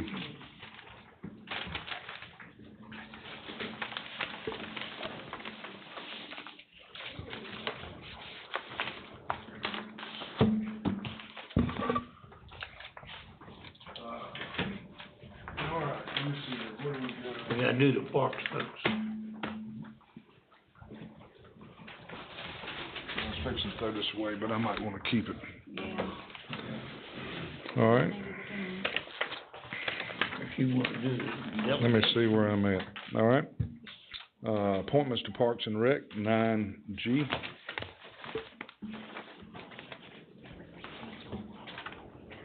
You had a long meeting this morning, right? Yes, sir. Good morning, Commissioners. Parks and Rec Commission recently acquired a vacancy on our board. On June 12th, we had our meeting and we had several good candidates, some good applicants. And ultimately, the board wants to recommend to the commissioners for Justin Armstrong. And the reason they voted for him was, because he lives in the same area as our recent, board member. that's no longer with us, and, we just wanna keep the demographics representation from that part of the county. I don't think anybody's got a problem with this. Do y'all have a problem with this? Yep, Good. yeah, save you some time. Thank Can I have a you. motion to approve this, position? Second? Second. All in favor? Any opposed? Thank you very much. Save you some time. Have a great day. All right. Designation of voting delegate 2025 NCACC Annual Conference, Ms. Harris. I was just going to ask, is anyone planning on being in Greenville on Saturday of the Is NCACC? Chris gonna be there? No. He's not. He is going down for Wednesday and coming back. He told me he did not think he was gonna be back. I'm gonna be down there Thursday and Friday, but will not be there Saturday. I don't think Casey or Jason are going, but I just wanted to bring this to you all, that it doesn't look like we'll have a delegate unless someone will go down for the day. That's Greenville, North Carolina. Carolina, yes, sir. Wow. That sometimes gets real close. Does anybody wanna go? I just wanted to throw that out there because I don't, in my time here, we've never had no one that went to that meeting, so. And one of us can serve as it, but, none of us, we're gonna be there on Saturday, so. Never had one that hadn't went? Right. We did not have a voting Right, delegate. did not have a voting delegate. I'm done with my, Fred, you've done it for years. You can't go? not unless I carry one in the hospital room. I just got added pneumonia this week, got it 4 days. I guess we won't have anybody there. You can't. If I change my mind between now and Saturday, seems like we got the grandbaby or something Friday, so, and Saturday. When do you have to And vote? it is August the 23rd. Oh, August, I August thought the you were talking about 23rd. this No, Saturday. it's next month. Oh, okay. I mean, so we've got a little bit of time, so if you want me to just sort of maybe put this on. Okay, yeah, let's do that and let's see. And what's the day you vote? August the 23rd, it's that Saturday, at the business meeting. Yep. All right. Is the 23rd the only day we'd have to attend? It would be the only day you'd have to go. That's Saturday. I may be able to attend. So would you wanna be nominated and let me know if you can't? I think I should be, actually. August 23rd. Yeah, I should be able to handle that. Just make sure of that and then we'll vote on it at the upcoming Okay, I'll meeting, put it back on for the August meeting, the August 7th. I had to check the calendar. What I was gonna do is just drive down that Saturday or something and come back. I mean, unless you really wanna do it. No, I don't really want to, so. Well, we can do a delegate and alternate, All right. and then you guys can just sort of hash it out. Yeah, I mean, I'll plan to attend, but yeah. Okay? Yeah, they'll ask you whenever you get there if you got somebody to represent the And then county. so I can just register you for the day. I'll save it for the next time since it didn't. All right, 7A, rezoning request by Robin Aaron and Todd Aaron and Abbott's Creek. Mr. Crook? Thank you, Mr. Chairman. We have a request by Robin and Todd Aaron to rezone property located in Abbott's Creek Township, tax map 12, part of lot 18B, containing 3.5 acres more or less. Said property is located on the southeast side of Motsinger Road, approximately 300 feet north of the Wahlberg Fields Lane intersection at 631 Motsinger Road. Rezoning is requested to change from that of RA3, Rural Agricultural District, to that of CZRC, Conditional Zoning, Rural Commercial District. If you'd please divert your your attention to the overhead, turn this on. You've got, the town of Wahlberg is right here. These are the playing fields. The school's just off the map. You've got, Meadowlands right up in here. The, Hope City Church is right here. These folks are here along Motsinger Road. And what they're wanting to do is rezone this. This is gonna be our first event center under the conditional zoning application where if you'll remember, we changed the, this one's touchy. We changed the text in the zoning ordinance to allow event centers under conditional zoning, rural commercial, so that we could cater each individual zoning district to the conditions that are on the property. Currently, the conditions proposed, if they're in here, the conditions proposed for this is that it would be I can go back to the application if you want me to. used for, I can read them, but thank you, Debbie. It would be used as an event center, that they would retain as much foliage as they possibly could. And during the planning board meeting, the applicants agreed to a 60 decibel maximum limit on this line down here. This is the old Mills, home property. It's a large vacant tract. And with that, the, planning board heard this on the, June 17th and approved this 5-0. And with that, Mr. Chairman, I'll turn it back to you. Okay, I'm gonna declare the public hearing open. Anybody wishing to speak in favor or in opposition? Well, wait a minute. Whoever's, the representative come forward, is there a representative here for this? Yes. Robin Aaron is here. Then we'll get to, if you got any opposition or not. Hi, thank you so much for allowing us to be heard today. Basically, want to do, an event center that will be small, done well, enclosed, contained. We actually live on the other 7 acres, so we don't want a lot of craziness going on there. But this kind of basically just a real quick brief as to why this came to be. Back history is ministry. Stepped out of that to be a caregiver of my sister in 2015 from cancer. Lost her in 2018. 2019, in January, my mother got ill and became her caregiver until last year when she passed in February. And now I am taking care of my mother-in-law, who is 86, just had a stroke and has dementia. My husband asked me, Robin, what are you going to do when you're through with this season in your life? And I said, I want to go back to ministry work. Meanwhile, last October, my son was getting married, went and looked for venues. They're crazy, outrageous expensive. Everybody wants to be outside and like a barn dominium and all of this. And there was just no real great place. So we finally decided on one, and we're driving back home. And my mother lived with us for the last 15 years of her life. And so she and my son had a really special relationship. And so we're coming down the driveway, and he stopped me and he said, you know, Mom, everywhere we've been, you can see neighbors, you can hear traffic. It's not pretty. He was like, this place is gorgeous. And we've had a couple family weddings at my house. My back history lends itself to doing big events in ministry that I've done. And so it's always been the person in our family to handle all that. And so he said, you know, I would feel closer to, he called my mom Grammy, if we had it here. And so he said, why don't we do that? Well, then I started looking at tables and chairs and tents and all this, and I went to my husband and said, hey, this is what we're probably looking at. And he said, you know what, I probably could build, if we're going to spend the money, why don't we build something that would work for this? And then the wheels started turning, and the whole family's looking at me like, this is right up your alley. Why don't you do this? And I'm like, yes, I'd love to do that because I enjoy it, but my heart's really ministry. So I want to be an asset to the community, not only to be able to have these wonderful events for people who are bringing their lives together and getting married, but what do you need to do ministry work?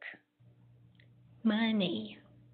And my heart is there to do that. And so it's really kind of a means to, and also another beginning is not only to do that, but to have educational events, to do some sort of ministry work in and out through that, speakers or working with cancer or Baptist Children's Home or whatever it is that we end up deciding to do. But that's really kind of where the heart of this is that we really want to be able to be an asset to the community. And worked with John and with Lee, and they both came out, and I want to make sure that we're respectful of the people around us, especially with sound. I know if I was looking at this from the other side, I'd be like, whoa, you know, but that's not what we want to do. Operational is that, you know, all music and everything's cut off at 9 p.m., and you're out of the property by 10 o'clock. And so we did test with the decimal meter and had right at the site regular earth sounds, no music up, was like around 60 or so, 57, 58, and turned it all the way up, music all the way up, and it was rendering like 110. Walk to the other side of where the parking and all the foliage is, and you have photography that it kind of slopes down to a creek, and then the bank goes up to where our neighbors would be. And it was registering about the exact same as when there was no music on at all. So we want to be respectful to everyone, but we also want to be an asset, and we want to partner, you know, with the zoning people and everybody that we need to, and you guys as well, so that you don't get crazy phone calls. This is too loud, or this is happening, or that. You know, we talked about automatic doors, making sure they stayed closed, and just really being respectful. And, you know, if we're the first ones that are going to be under this new regulation, we want to comply. So at this point, I don't know how else to say it. So want to be like the Chick-fil-A of venues, that you do it well, and you are very respectful, and that people can look to us as, okay, this is what they're doing, this is what you need to follow. And so we just want to comply and make sure that we do that. Okay, any questions? I have a question. Where do you live? Are you on item We are number on the 5? property. Are you on where number 5 is? Are you on Right there. this side? Yes, Okay, yes. okay. Yep. All right, no questions for you. Let me, see if there's anybody in the audience, okay? You can have a seat on the front row or back beside your husband, whatever. We may need you back up, may not. Anybody wishing to speak in favor or in opposition? All right, seeing none, I'm gonna close the, public hearing. Mr. Crook? I did want to reread the conditions, because there's a few more than I mentioned. Approved use for CZRC will be an event center and parking. Hours of operation, Sunday through Thursday events will end by 7 p.m. and Friday and Saturday events will end by 10 p.m., correct? That's still the same. Okay, music off by 9. Entrance to the event of Montserrat Road will be approved by NCDOT with a commercial driveway permit. They're working through that now. They've got a couple columns. They've already contacted DOT. Noise levels will be regulated to ensure they're not a nuisance to neighbors, and applicants have agreed to a maximum of 60 decibels at the southern property line. Lighting plan will be developed to ensure safe conditions on the property without becoming a distraction to adjoining properties. Retention of forest land between the facility and neighbors will be retained. Some additional trees will be removed for parking. See site plan. The building will be insulated to help reduce noise on exterior of the structure. And this is important because as we move through these things, we're learning. The structure will have self-closing doors to help contain noise from events inside the building. And the facility and parking will be located as per site plan, and the applicant has agreed to plant evergreen trees around the parking lot behind the proposed event center along the northern line. Everybody's familiar with this location. It's just south of the Wahlberg proper, downtown Wahlberg, if you will. You can site change or change the conditions in the ordinance with specificity to the population and the housing that's going in, and which would help the application meet the zoning ordinance Article 7 amendments, and staff would cite the land development plan, policies 11, 12, 14, 15, 17, 18, 56, 59, and 74 in favor of the request. Okay, we heard staff's recommendation. Can I get a motion? Motion to approve. Second? All in favor? Aye. Any opposed? Your motion carries. Good luck. And, when you get it open, give us a call. We'll come check it out, right? Yep. Thank you very much. All right, we'll move on to, 9B, rezoning request by McCulloch Grading LLC in Silver Hill Township, containing 4.08 acres plus or minus. Mr. Crook? Thank you, Mr. Chairman.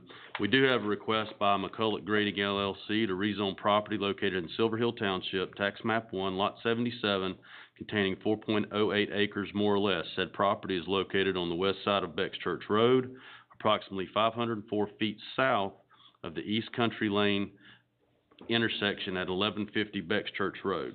Rezoning is requested to change from that of RS Low Intensity Residential District to that of CZ RM1 Conditional Zoning Medium Density Residential District. This request involves campus style development. The applicant is wanting to, there's already an existing residence on site. They're wanting to construct 2 duplexes and 1 triplex, and this is Beck's Church Road out here.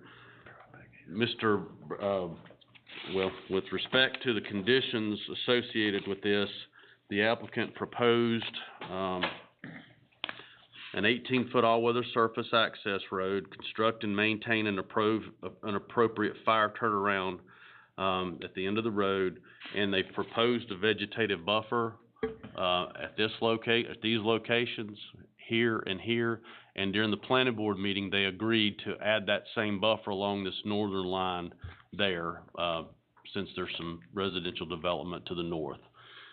Mr. Brad Coe's here to represent the application. I'll turn the floor back over to you, Mr. Chairman. All right, good morning there, Brad. Good morning, I hope you folks are doing well. Almost And I know afternoon. your stomachs are getting empty, so I'm gonna try to be brief. We had no opposition at the planning board meeting, Oh, I'm sorry, public hearing's open. Good day, sir. Yep. I'll try to be brief. We had no opposition from adjoining landowners at the planning board meeting. The planning board, voted unanimously to approve this. Additional information, I did have Mr. McCulloch engage a private soil scientist to make sure the plan was feasible, and use that as part of drawing the site plan, so that road's been crossed and taken care of, and we'll of course get the proper NCDOT driveway permit and construct a proper fire apparatus turnaround at the terminus of the all-weather surface. If you have no questions, I'll be brief and sit down and ask for your approval. Any questions? Hearing none, thank you. Anybody wish to speak in favor or in opposition? Come on up, sir.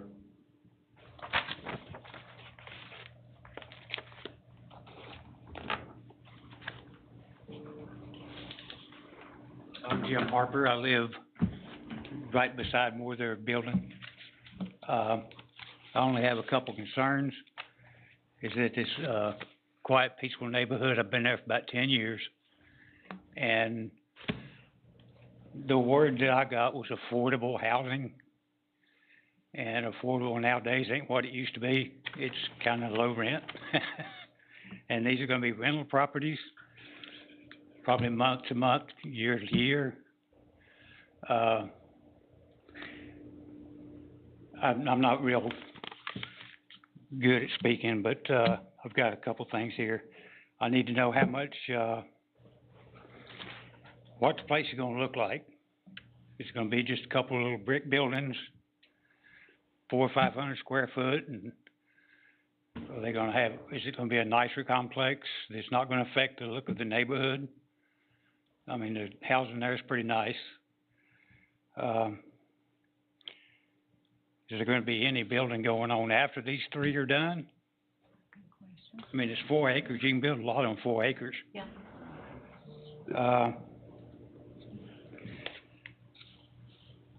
Is this gonna affect my property values? Is it gonna be lower than what's there now?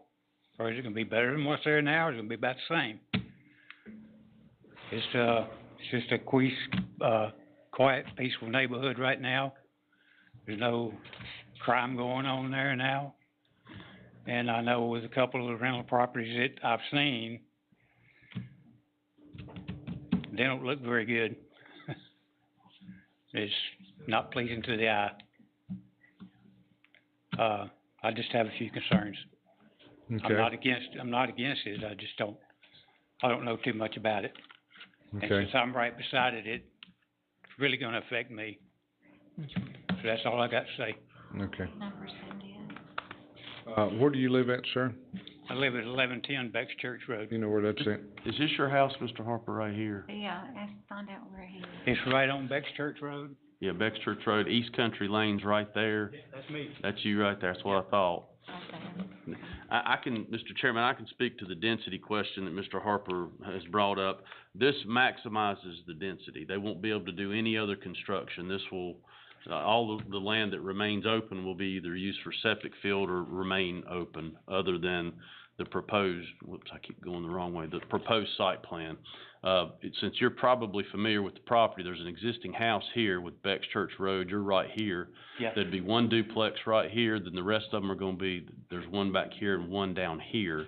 Yeah. And as stated earlier, the applicants agreed to put, a row of giant greens in right there along that property line to help kind of buffer things. Yeah. Am I the only one that's here about this today? Yes, sir. Well, it appears to be. Didn't even bother, huh? They didn't come to the planning board either, so Okay. I assume they didn't have any concerns. Well, like I said, I'm not against building. Sure, I'm sure. a retired plumber, so Yes, sir. building was good to me. Right. But, I'm just concerned about the looks and the noise and, That legitimate concerns, one and all, and I don't know if Mr. Coe can speak to the appearance of the buildings. They may not be that far along in the planning. It's hard to Yeah. say. but I don't know, you know, you just look at it, see, some of these rental duplexes are pretty junky looking. So some of them are, and some of them are really nice. The one thing Yeah, that they the do have some nice ones. the one thing that the state will not allow us to do is regulate the appearance of a residential structure. We Yeah, don't I have the understand ability to that, do but- that, so. But there's a difference Sure. in what I'm trying to say and Yes, sir. what I'm trying not to say. Well, we appreciate your comments. We know what you want, we just don't, there's no way for us to Right. make, the developer do Well, that, I you know? understand that. Okay, I just wanted to let you know that I'm here. Yes, sir. Yes, sir. Thank you, Thank sir. you for coming. All right. And we'll have to leave it up to Mr. Coe and his developer. If I may very briefly, and I'm not the developer, I'm representing Mr. McCulloch, and many of you know Mr. McCulloch, and he does, things that I think I can legally and legitimately say. He does live in the neighborhood, longtime resident of the neighborhood. Though we may not speak to or require certain architectural requirements and building materials and so forth. One of the reasons the planning board worked to get the ordinance developed for this type of zoning is to mitigate some of the legitimate concerns that this gentleman has by unified control. Yeah. Whereas these things appear on individual lots here and yonder, there's very little control. But when you have this type of rezoning, you can at least require these buffer zones and the unified control by one owner who doesn't wish to see the value of his property diminished. So I simply respond to his concerns that this process and this type of rezoning exists to mitigate and minimize the problems he's concerned about, and which are well understood. Okay, thank you. All right, anyone else wishing to speak in favor or in opposition? Seeing none, I'm gonna close the public hearing. Staff? The current property is zoned RS, and so none of this type of activity could be constructed here the way it is now, not even on individual deeded lots. When a situation like that comes up, staff views this as it's the developer's responsibility to help this type of new development fit in. There is a need, but it's the developer's responsibility to fit in. And I think they somewhat have with the agreement to do the giant green plantings everywhere. They're gonna be somewhat visually isolated. This, you're talking about 3, 5, 7, 8 units on this property. That's not gonna be a tremendous amount of traffic. The applicant's gonna get a DOT driveway permit. So we think the development would fit in with most of this being back off the road.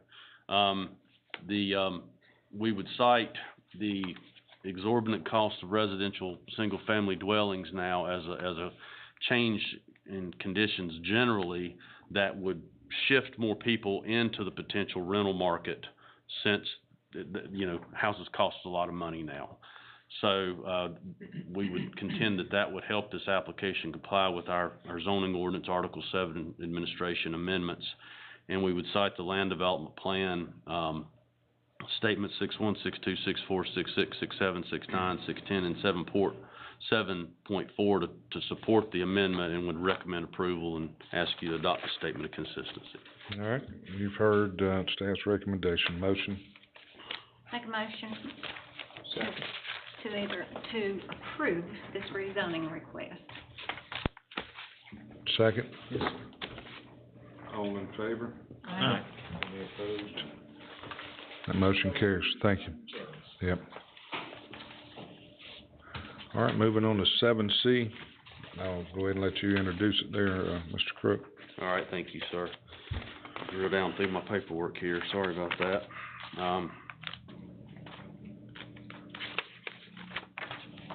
It's a rezoning request by International Union of Operating Engineer Local 465 in Cotton Grove Township, containing 29.70 plus minus acres, RA1 to CZLI. All right, thank you, sir. it had that the said property is located approximately 0.39 miles north of the Jersey Church Road intersection at 6400 Linwood South Mott Road. And as the chairman alluded to, we're asking to go from RA1 to CZLI, conditional zoning limited industrial. I'll offer a very brief locational analysis and what they kind of want to do.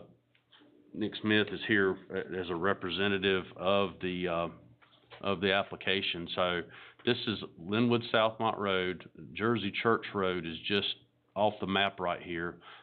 These are the Smith farms that surround it. This property containing the 29.70 acres, the applicant, the International Union of Operating Engineers Local 465, hopes to rezone this property to CZLI so that they can have 2 vocational buildings and do some heavy equipment training. With that, I will, and let me tell you what the proposed conditions are, which they have augmented a little bit. I used to get so frustrated with Guy because he'd make a mess with all his paperwork here, and here I am doing the same thing. Jill knows. Permitted use shall be limited to vocational professional school outdoor storage yard. An opaque fence no less than 8 feet tall in height shall be installed to obscure the view of any equipment stored on site from neighbors' properties or public right-of-way. No construction-related equipment will be operated on the property in connection with the vocational professional school after 8 p.m. or before 6 a.m. Property owners shall obtain a commercial driveway permit from the NCDOT prior to use of the property as a vocational or professional school, and there shall be no light fixtures installed that exceed 25 feet in height, and any freestanding light fixtures shall be shielded as to cast no direct light upon adjacent properties, i.e. full cutoff or shoebox fixtures. I think that covers everything, and I'll All right. hand the floor back to you, Mr. Chairman. I'm gonna declare the public hearing open. Come on up and, Thank you, Lee, and, Yes, sir. Mr. Chairman and, Commissioners, my name's Nick Blackwood, 804 Green Valley Road in Greensboro, here on behalf of the organization, property owner and the applicant. I have some materials I'd like to pass out, if that's all right. Okay. Thank you, sir. Thank you. Can I ask Mr. Crook a question? Yes. Okay. Mr. Crook, thank you. Yes, ma'am. Is the Smith Farm still in business? Both north and south of this tract, the dairy farm, the large dairy farms to the south of this. Okay, thank you. Didn't he one time own that property? I think so. I think it was in the Smith family at one point in time, yeah. Okay, that's what I thought.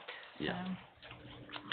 And, so with me, almost this afternoon, Garrett Neal, our civil engineer, is here. He actually has another appointment, so I'm gonna try to go fairly quickly, and then if we have any technical questions, I'm gonna try to get him to address those before he has to head out.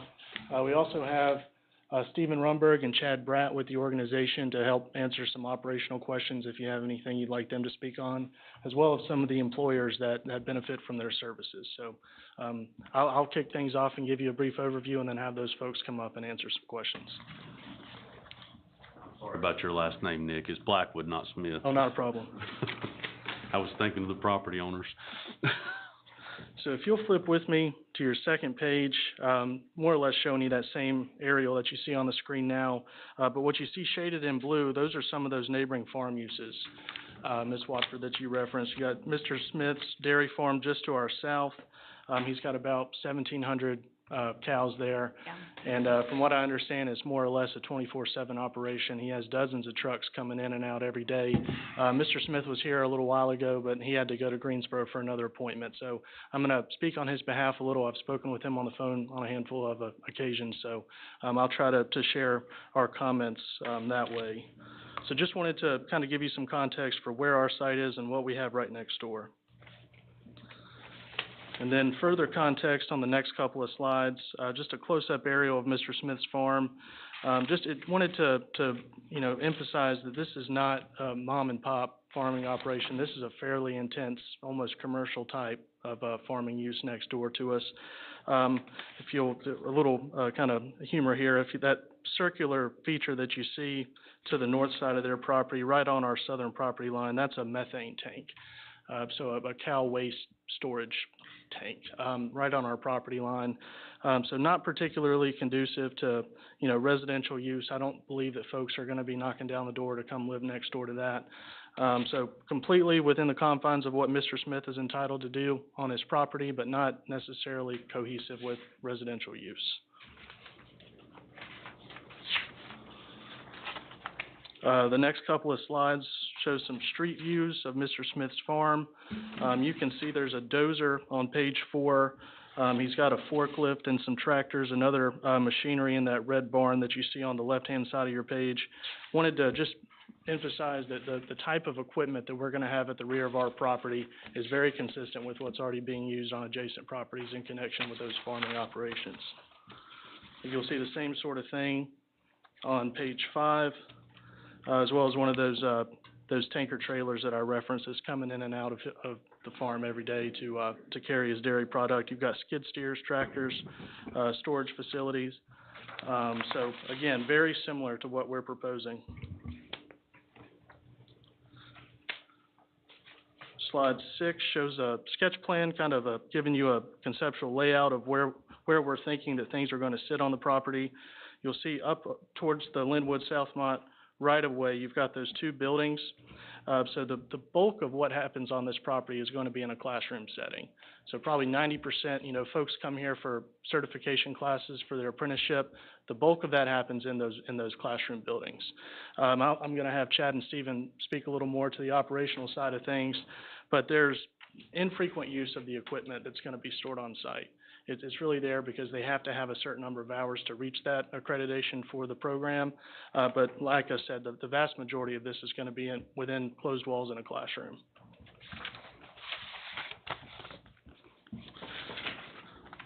The zoning conditions on your next slide, the same ones that Lee read to you a few minutes ago.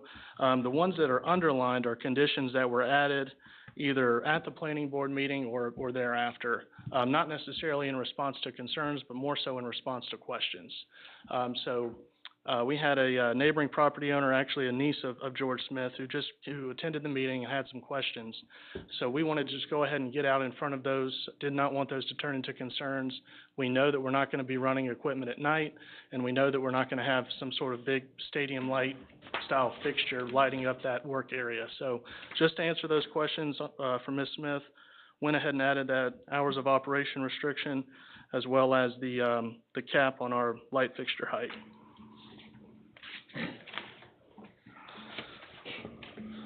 The next couple of slides show you some of this organization's existing facilities. You got one in Virginia, one in Maryland I wanted to point out to you. The first in Virginia, I think it's very similar to kind of the context of where we're proposing this particular site. You see it's very rural. It's spaced off of Cabin Point Road in that photo in Virginia, and you see there's a good amount of existing vegetation along that right-of-way frontage that obscures the view of that facility. And we have the same sort of setup with this property on Linwood Southmont Road. So as far as the everyday passerby is concerned, they're really not even going to know what's going on the backside of our property, coupled with that fencing condition to help obscure that even more than the existing vegetation. That Maryland facility on slide 9, we have worked with Lee and his team on a number of projects, very much enjoy working with them. I completely understand, you may hear from staff that they have some concerns with respect to this particular location and its cohesiveness with the future land use plan. Given the context of what we have on the ground right now on the neighboring properties, I think it's a good fit. But I think you'll hear from staff that their concern is, well, what happens if we let you set up shop here now and those dairy farms go away 50 years down the road? Is that going to hinder our ability to develop that land next door for residential use? So I wanted to include this picture. Again, this is their Maryland facility. There's a very large subdivision right next door. Given the fact that we have those conditions to mitigate impacts with the hours of operation, limited lighting, and the fact that the majority of what's happening on our property is going to be in that classroom setting, I don't think that our use and residential use are mutually exclusive in the event that something like that would happen.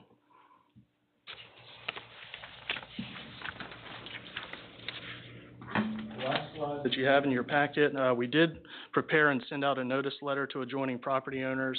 We also sent this notice to every residential lot owner in that neighborhood across the street, even those who were not directly adjacent to our property. Held a neighborhood meeting, did not have any attendees at that meeting.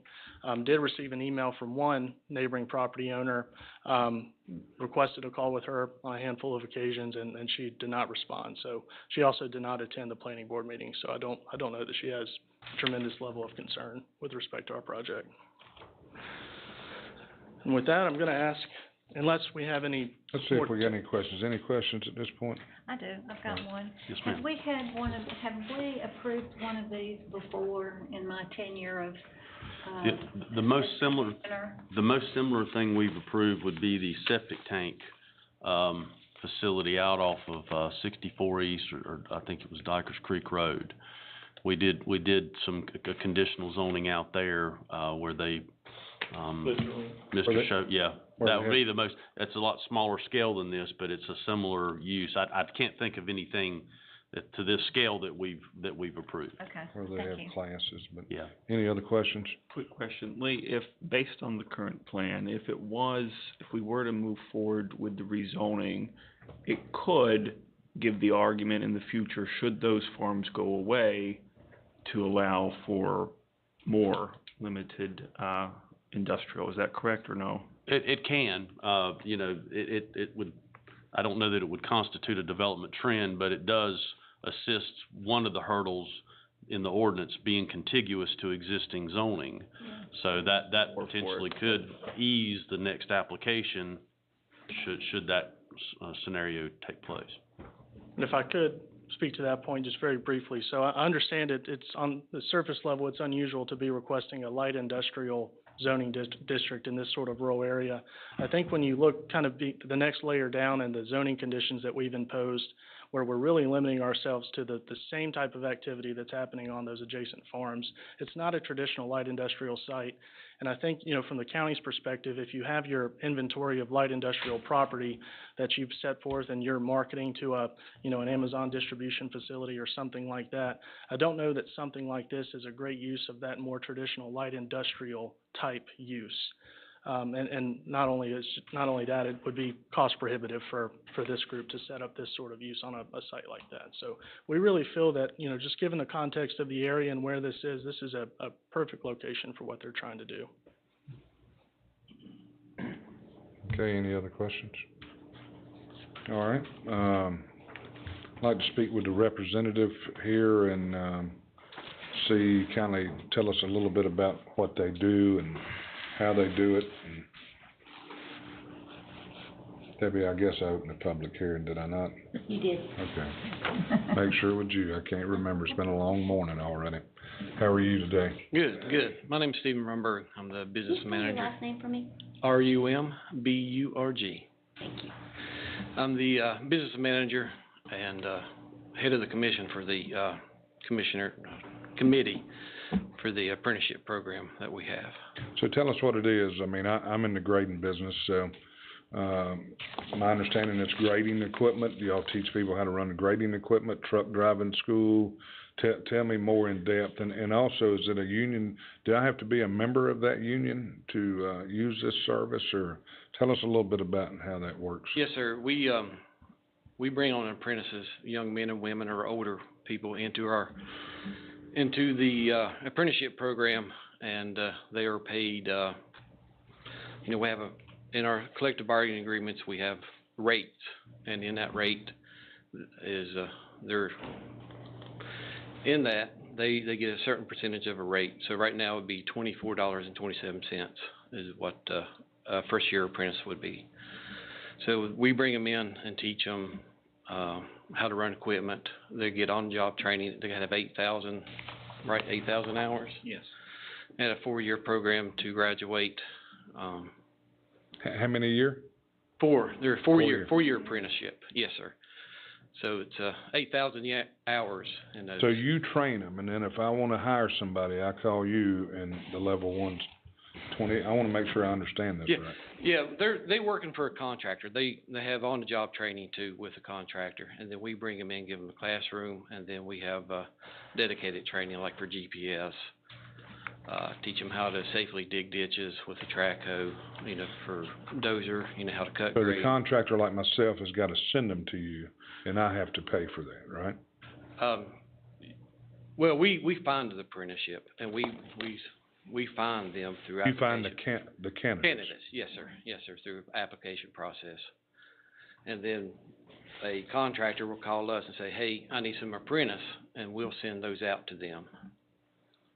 Okay, so if I needed somebody with 1 year experience, I pay $24.85 a year, right? Yeah, the first I mean, an year hour. apprentice would be that scale, yes. So, And they would be a member of your union, yes, right? sir, yes, sir, Okay. they have to be a member of our union too. What is a 4-year, member? What's the pay rate on a 4-year? A 4-year would be 90% of 34.27 is the scale, so whatever 90% of that is. I don't know, can't do the math right off the top of my head, so. So how many students you expect to have in this apprenticeship program? 10 a year, so as they go through.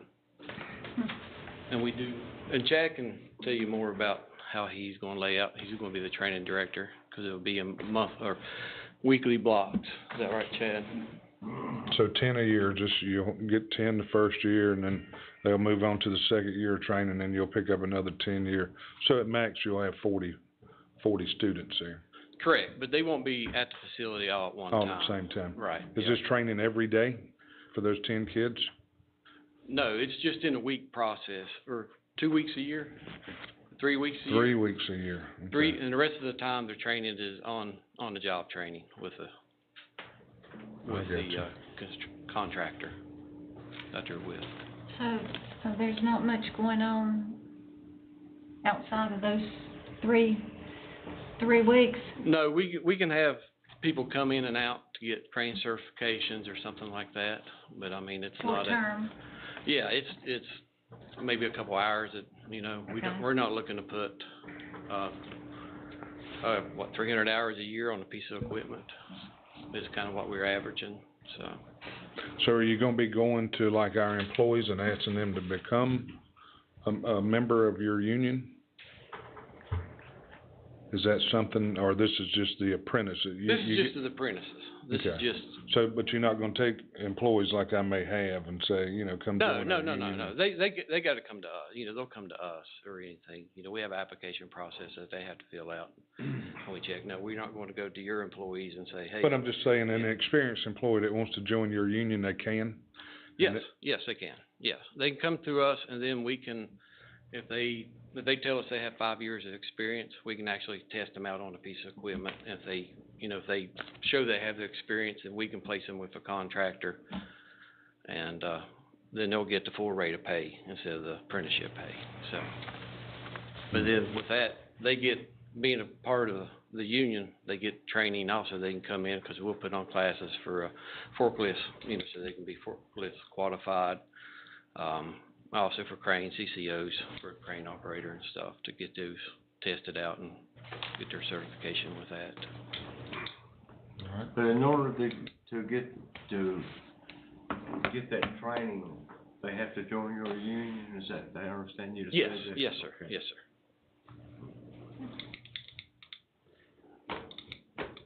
Any other questions? What all kind of training, again, what kind of equipment? Is it truck driving? Is it just heavy equipment? Yeah, it'll be heavy equipment, excavator, dozer, motor grader, off-road truck, a roller, cranes. We have 3 cranes that will, for the different certification for cranes. We'll have a truck, and to teach them how to back up, to dock, unhook, hook up, safely secure a load.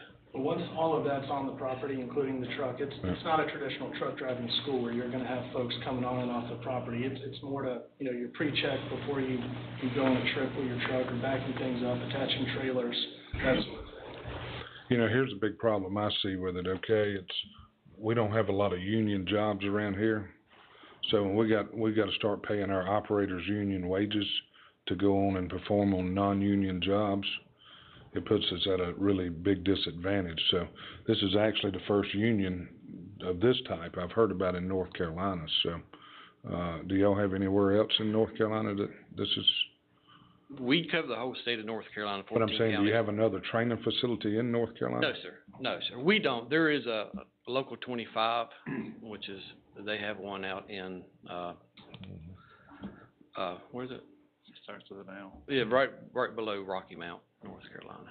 They have a training facility out there. So this will be the first, so. I don't know if this board has a lot of appetite for union here. I don't know. They'll have to answer that question themselves, but like I said, this is all kind of new to us, you know, or to me. Right. No, we have over, right now, 300 employees working for Ames Construction.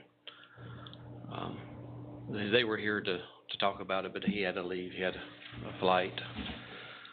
So. Yeah, and those are 300 employees from somewhere else, I take it, right? No, they're from North Carolina. So where did they join your union at? North Carolina. Yeah, But with no, our hall is in Raleigh. but with, I'm sorry? Our office is in Raleigh, Okay. or Durham, North Carolina. Yep. Okay, any other questions? All right, thank you very much. Any discussion, by the board?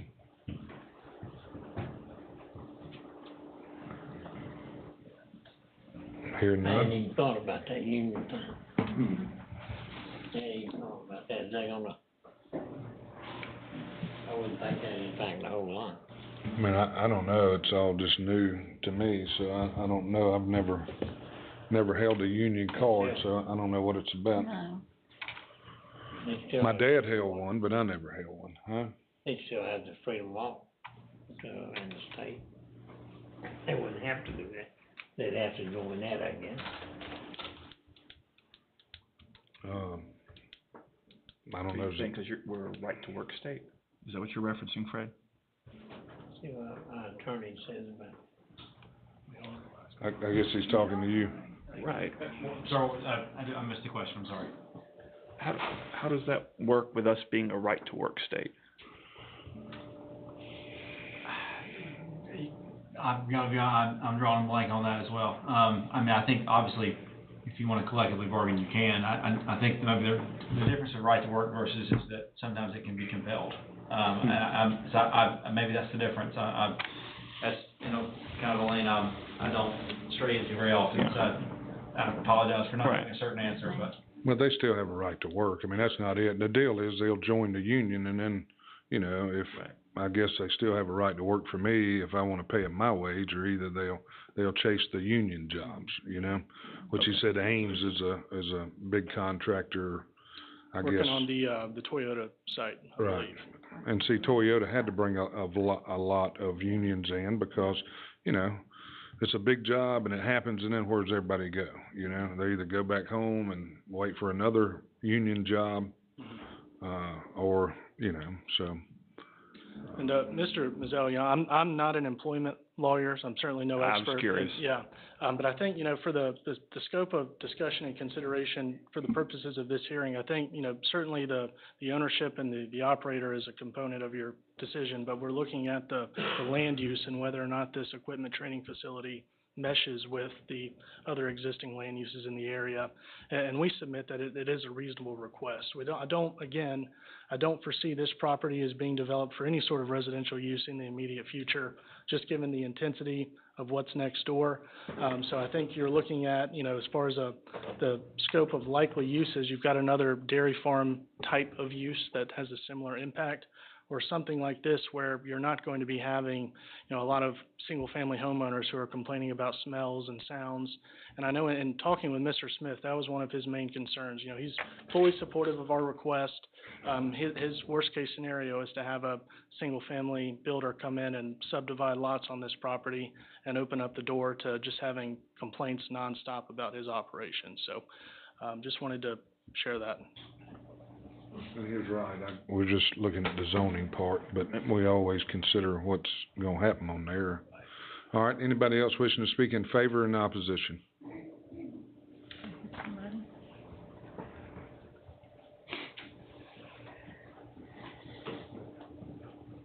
Hello. How you doing? My name is Aharon Siegel. I'm on the executive board. I'm the chair of the executive board of the International Brotherhood of Electrical Workers, Local 553. Name again? I'm sorry? Your name again?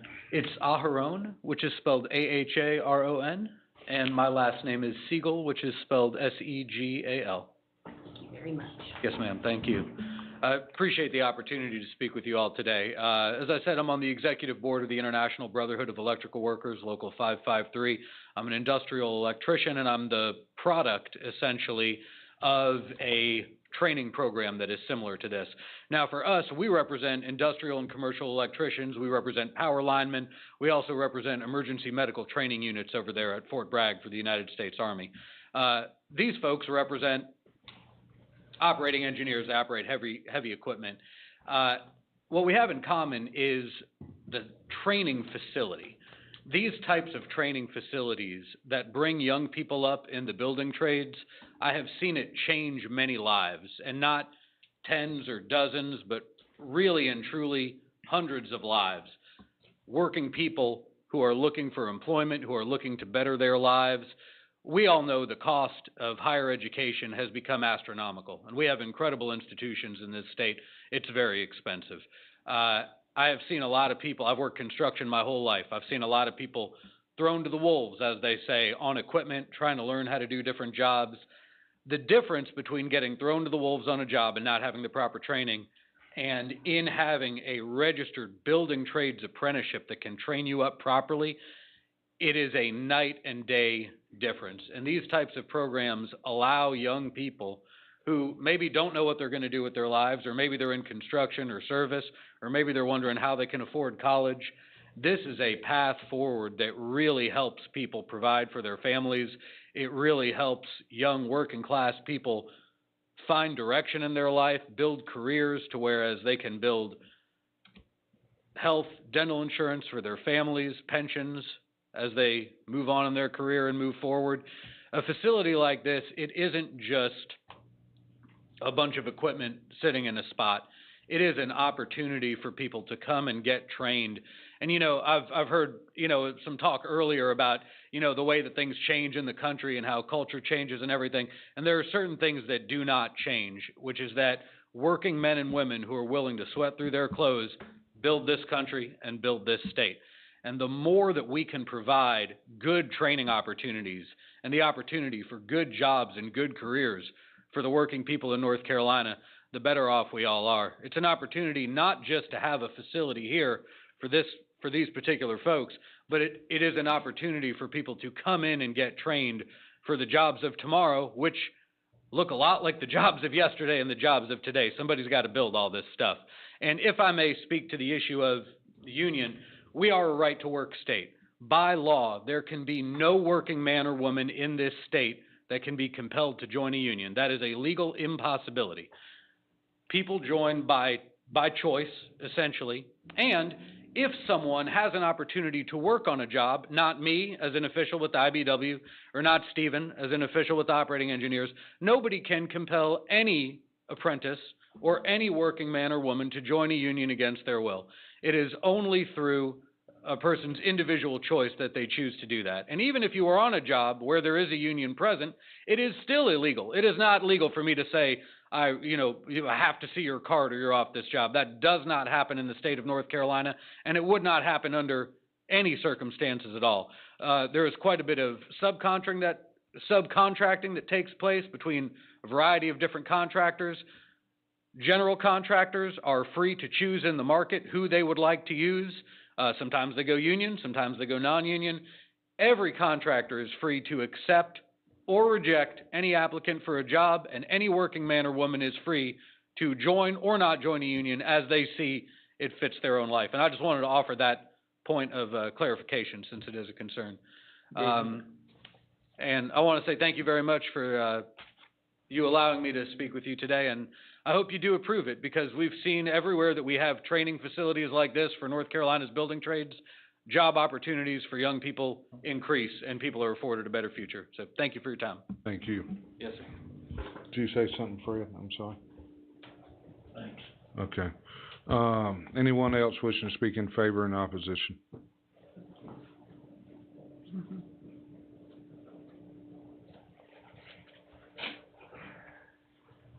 How Thank doing? you, sir. I'm Michael Holdren. I am actually a superintendent for Wolverine Hydro X.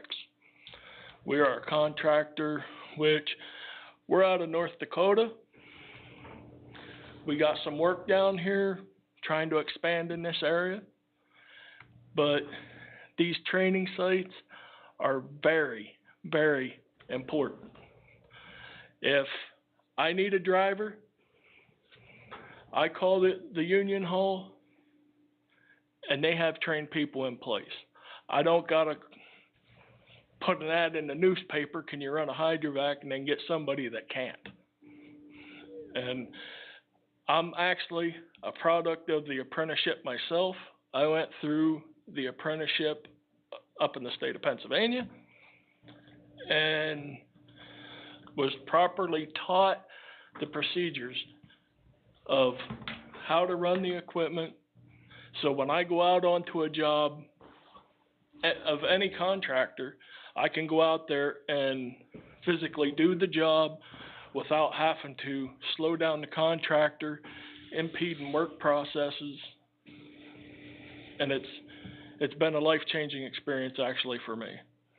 I was actually a laborer for 17 years. Now I'm a superintendent of a company. That would have never happened no matter how hard I worked. I worked and thought, but through the training that I received through the operating engineers, here I am today. Thank you. Thank you very much. Question for him, please. All right. Yes, sir. Have you ever been in any factories recruiting, some of your students? Up north, they don't really, we're not a right to work state up there. Mm-hmm. So we don't really get that buffer. I mean, we're actually in the process through Charlotte of opening up a dump site to where we environmentally take care of the dirt that they produce with these trucks and on sites and process it to make it safe to go back into the environment. Now, some of the trucks that I have coming in are non-union. Well, that's one of their first questions, is what's the benefits of being union? Yes, I pay out of my pay every week to the union. But where do you live, sir? I missed that part. I'm actually live in Pennsylvania, Okay. but I've been here now for 3 years. I've actually been staying in my camper outside of Hamptonville. Hamptonville? Yep. And you felt it necessary to come all the way down here for 10 potential students a year? It's very important that they get the proper training. And like with us up there in our training site, now say you guys come into an environmental emergency, say one of these major floods hit or something. You got these guys being trained on this equipment that actually help out in the area too. Well, I'm all for proper training. Yeah. I'm just curious. But Yeah, thank you. and actually I'm in the process of moving from Pennsylvania to here because I like it here. Thank you. Thank you. Anyone else wishing to speak in favor or in opposition? I have one quick question. You said hydrovac. Is this hydrovac something you're gonna be teaching at this, I'll be teaching it personally. Okay, all right. Those things make quite a bit of noise, don't they, when they vacuum and? They do. We actually started revamping ours with different buffer systems to lower the noise level. All right. Cause I run mine in downtown Charlotte almost weekly. I got you. Downtown Charlotte's pretty loud though. Kinda like New York City. Yeah, I've been Close. there too. Thank you, sir. All right.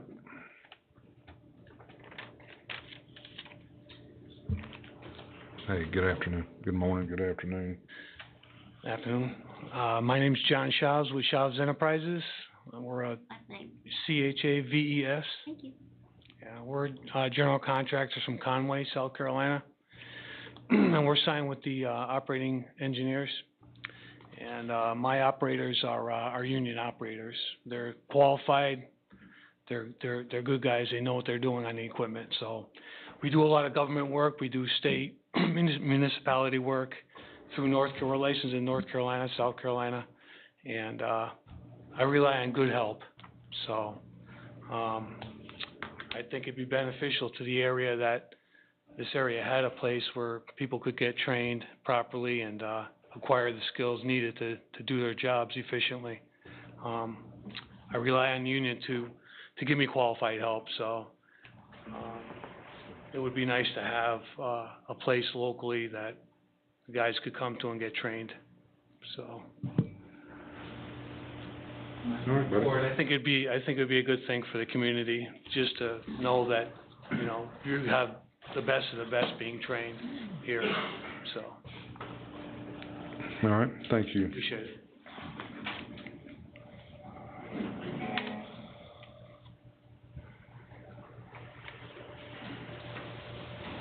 Good afternoon. Good afternoon. My name is Joseph Ferone. I'm a representative for IUOE Local 465. Spell your last name for me. FEROED. F as in Frank, EROED. That's what I'm saying, E. Sorry. So, couple of things I heard y'all were concerned about, you know, contractors coming in, working union, doing a job, and then turn around and leave, going back to where they came from. Ames, for example, they came down here, linked up with us, got some work. They are now based out of Charlotte. They are a North Carolina contractor.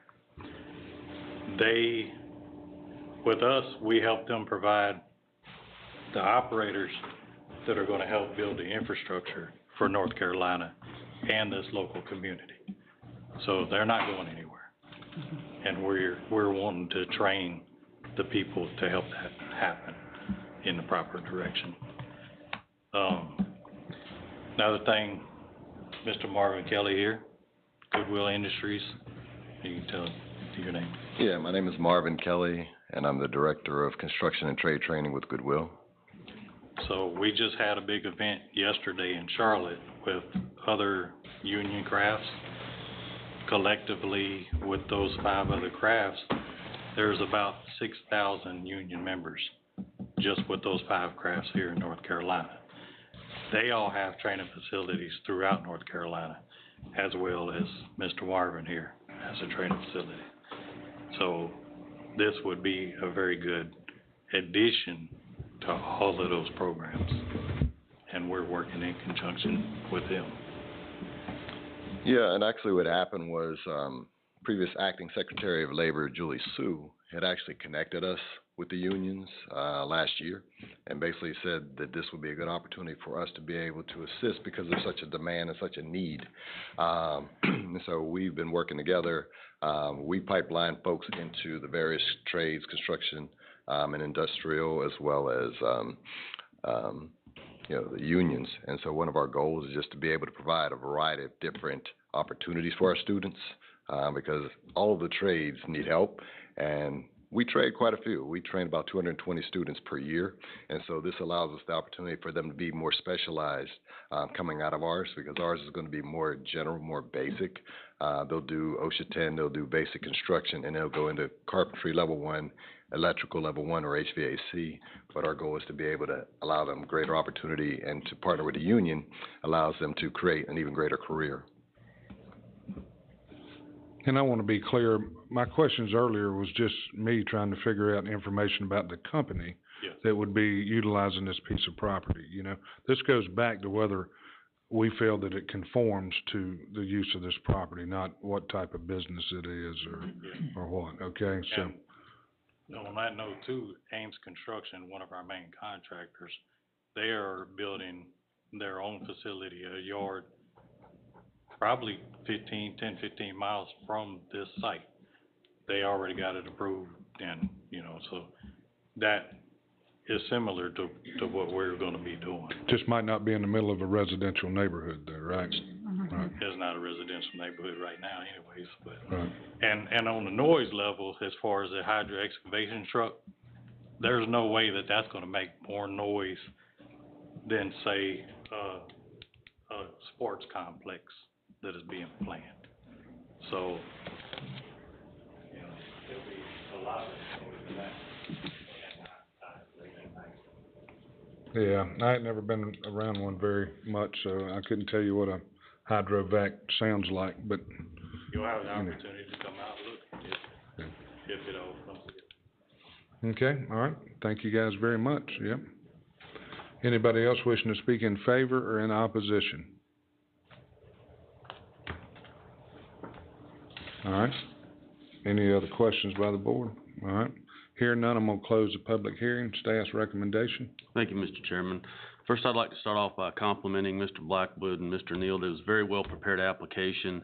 The CZLI was an interpretive decision in the department because we felt like, you know, the previous vocational school that we brought forth with the septic operators, we felt like the storage and the equipment operation at this facility, if proposed, would be more impactful to surrounding properties than that facility was. So the outdoor storage was a staff recommendation to Mr. Blackwood for CZLI along with the vocational school. So the reason he's asking for CZLI is because we felt like the most obtrusive potential component of this application was the outdoor operation and storage of equipment.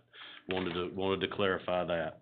And we were upfront with Mr. Neal and Mr. Blackwood. We had meetings with them and told they understood where we were coming from. So there's nothing from that standpoint. But the applicant suggests that the proposed use is and would be compatible with the existing farming activities to the north and south. These two farms, owned and operated by the families of Eddie and George Smith, are some of the most historic farms in the county. The Jersey settlement was one of, if not the first settlement in Davidson County in the 1750s. The Jersey Baptist Church is just over 1,200 feet from the proposed site. These two farming operations do employ processes that are mechanized. Both farms are exempt from any type of land development regulation, are currently in compliance with the zoning that's on site. Farming activities are generally accepted as part of the rural country lifestyle and do not generally detract from residential development.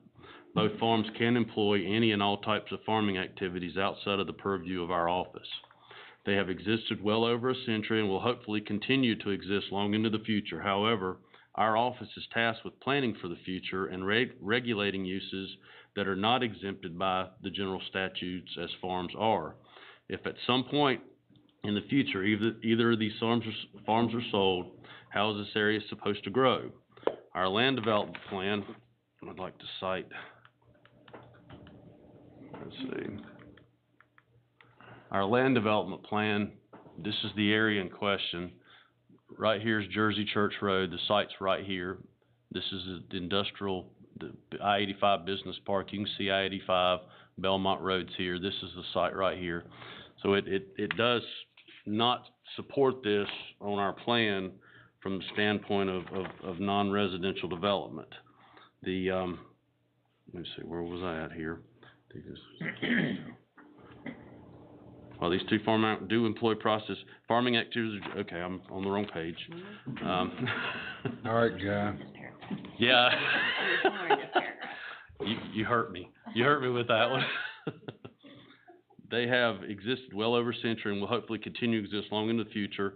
Our land development plan forecasts this area to grow residentially. Staff will contend that allowing this proposed use in this area would diminish any potential compatibility a compliant residential use of any nearby property as proposed by our adopted plan in the future. If developed as proposed, what could reasonably be assumed to locate close to this property? ? The impact of heavy equipment operation outdoors with they do have hours of operation, in staff's opinion, could be catastrophic to any potential residential use. They talk about the 90-10. That's not a condition. That's what the applicants are saying. I have no reason to believe that would not be compliant, what they would do if approved. If it changes hands, it's not a condition, that may change, that the 90-10 indoor-outdoor operation may change. That's what the facility's there for, is to teach people how to use this equipment. This area is not designated as a growth corridor or commercial or industrial center by the land development plan. This classification results from not enough infrastructure to support non-residential development at this location. While a sizable 12-inch water line is present and power is in the immediate area, this area lacks sizable gas line and public sewer is not available. There is no railroad line in the immediate vicinity, further discouraging non-residential development. Combine these factors with the distance to the I-85 interchange, and staff contends no industrial development could take place in the area. Staff would classify Linwood Southmont Road as a major collector road as defined by the subdivision regulations, being almost 3 miles to the I-85 interchange from this site. To make policy based on something that cannot be regulated, like farms, which are currently compliant with our plan, is contradictory to our adopted land development plan and in itself a bad policy. The applicant aptly cites several policy statements from the land development plan. Cited in the applicant's attachments are policies 11, 18, and 110 of the economic development section. Policies 42, 43, 44, and 46 of the industrial development section are also cited. Policies 56, 57, and 510 are also cited from the commercial and office development section of the plan. All of these policies are designed to support non-residential uses. Staff would contend that these policy statements are only applicable in areas designated by our economic development map as being within the influence of a growth corridor or commercial or industrial center. With the applicant's site being outside of either non-residential designation, staff would make the argument that these policies are not applicable and are not blanket policies applicable countywide, but only in designated areas. Staff would note that the closest non-residential zoning to this site is 1.35 miles to the north. This fact makes the request non-compliant with Article 7 Administration Section 7.10 amendments due to the property not being contiguous to any existing non-residential zoning classification. Staff would contend and admit that a minor argument could be made for changed or changing conditions due to the amount of industrial development and construction taking place in our area, but the weight of the evidence compels staff to recommend against the applicant's request. Staff would cite policies 13, 15, 17, 113, 116, 41, 42, 43, 48, 52, 53, 57, 64, 71, 73, 10-1, 10-2, 10-3, 10-7, 13-4, 14-2, 14-7, and 14.10 of the Davidson County Land Development Plan in support of denial of the application. Staff recognizes the need for this type of facility, and whether it's union or non-union, it's very important, and we do have a lot of non-residential development going on, and these things need to happen. We just feel that it's not the right location. Okay, all right, y'all have heard staff recommendation. Do I have a motion? Motion. Of, Adopt their recommendation. So, a motion to deny. I have a motion to deny. Do I have a second? Second. All in favor? Aye. Any opposed? Thank you, Ray. Don't pass. Yep. Thank y'all. 7-0, or 7D, I'm sorry, my eyes is even getting bad this morning. This application by Luke Johnson, we received an email this week from Mr. Johnson. They're requesting to continue this application, and we recommend is it 8:25, Debbie? Yes. We recommend the board continue this to 8:25 at your regular commissioners meeting in this Okay. room, 6:00 p.m. May I have a motion and a second to continue this public hearing? Second, all in favor? Aye. Any opposed? All right, after about a 5-minute break, can we have a motion to go into closed session first? Thank you, folks. Motion, second, all in favor? Aye. Yes, dear. Andrew, we appreciate you being with us today. Instead of looking at it by what we actually. So quiet. You want me to scan that and send it to you, or would you mind scanning it and sending it to me? Went over there and allocate didn't even look. Thank you, Debbie. Yep, that's what you Because you're paying the, I looked at the lieutenants, they're like five figures. And the detention officers. Basically, everybody gets $6,200, and that would be, you still. Me and you both. I got to sneak out early. That's all. I know you did not. That was my thought process, that if they were not letting, I hate to say it, their way of controlling it is not teeter-totter. That would be controlling it down the line. No, I did, but the more I thought about it, I was like, I didn't clarify what my logic was, what I was thinking.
A motion to come back in open session. Motion.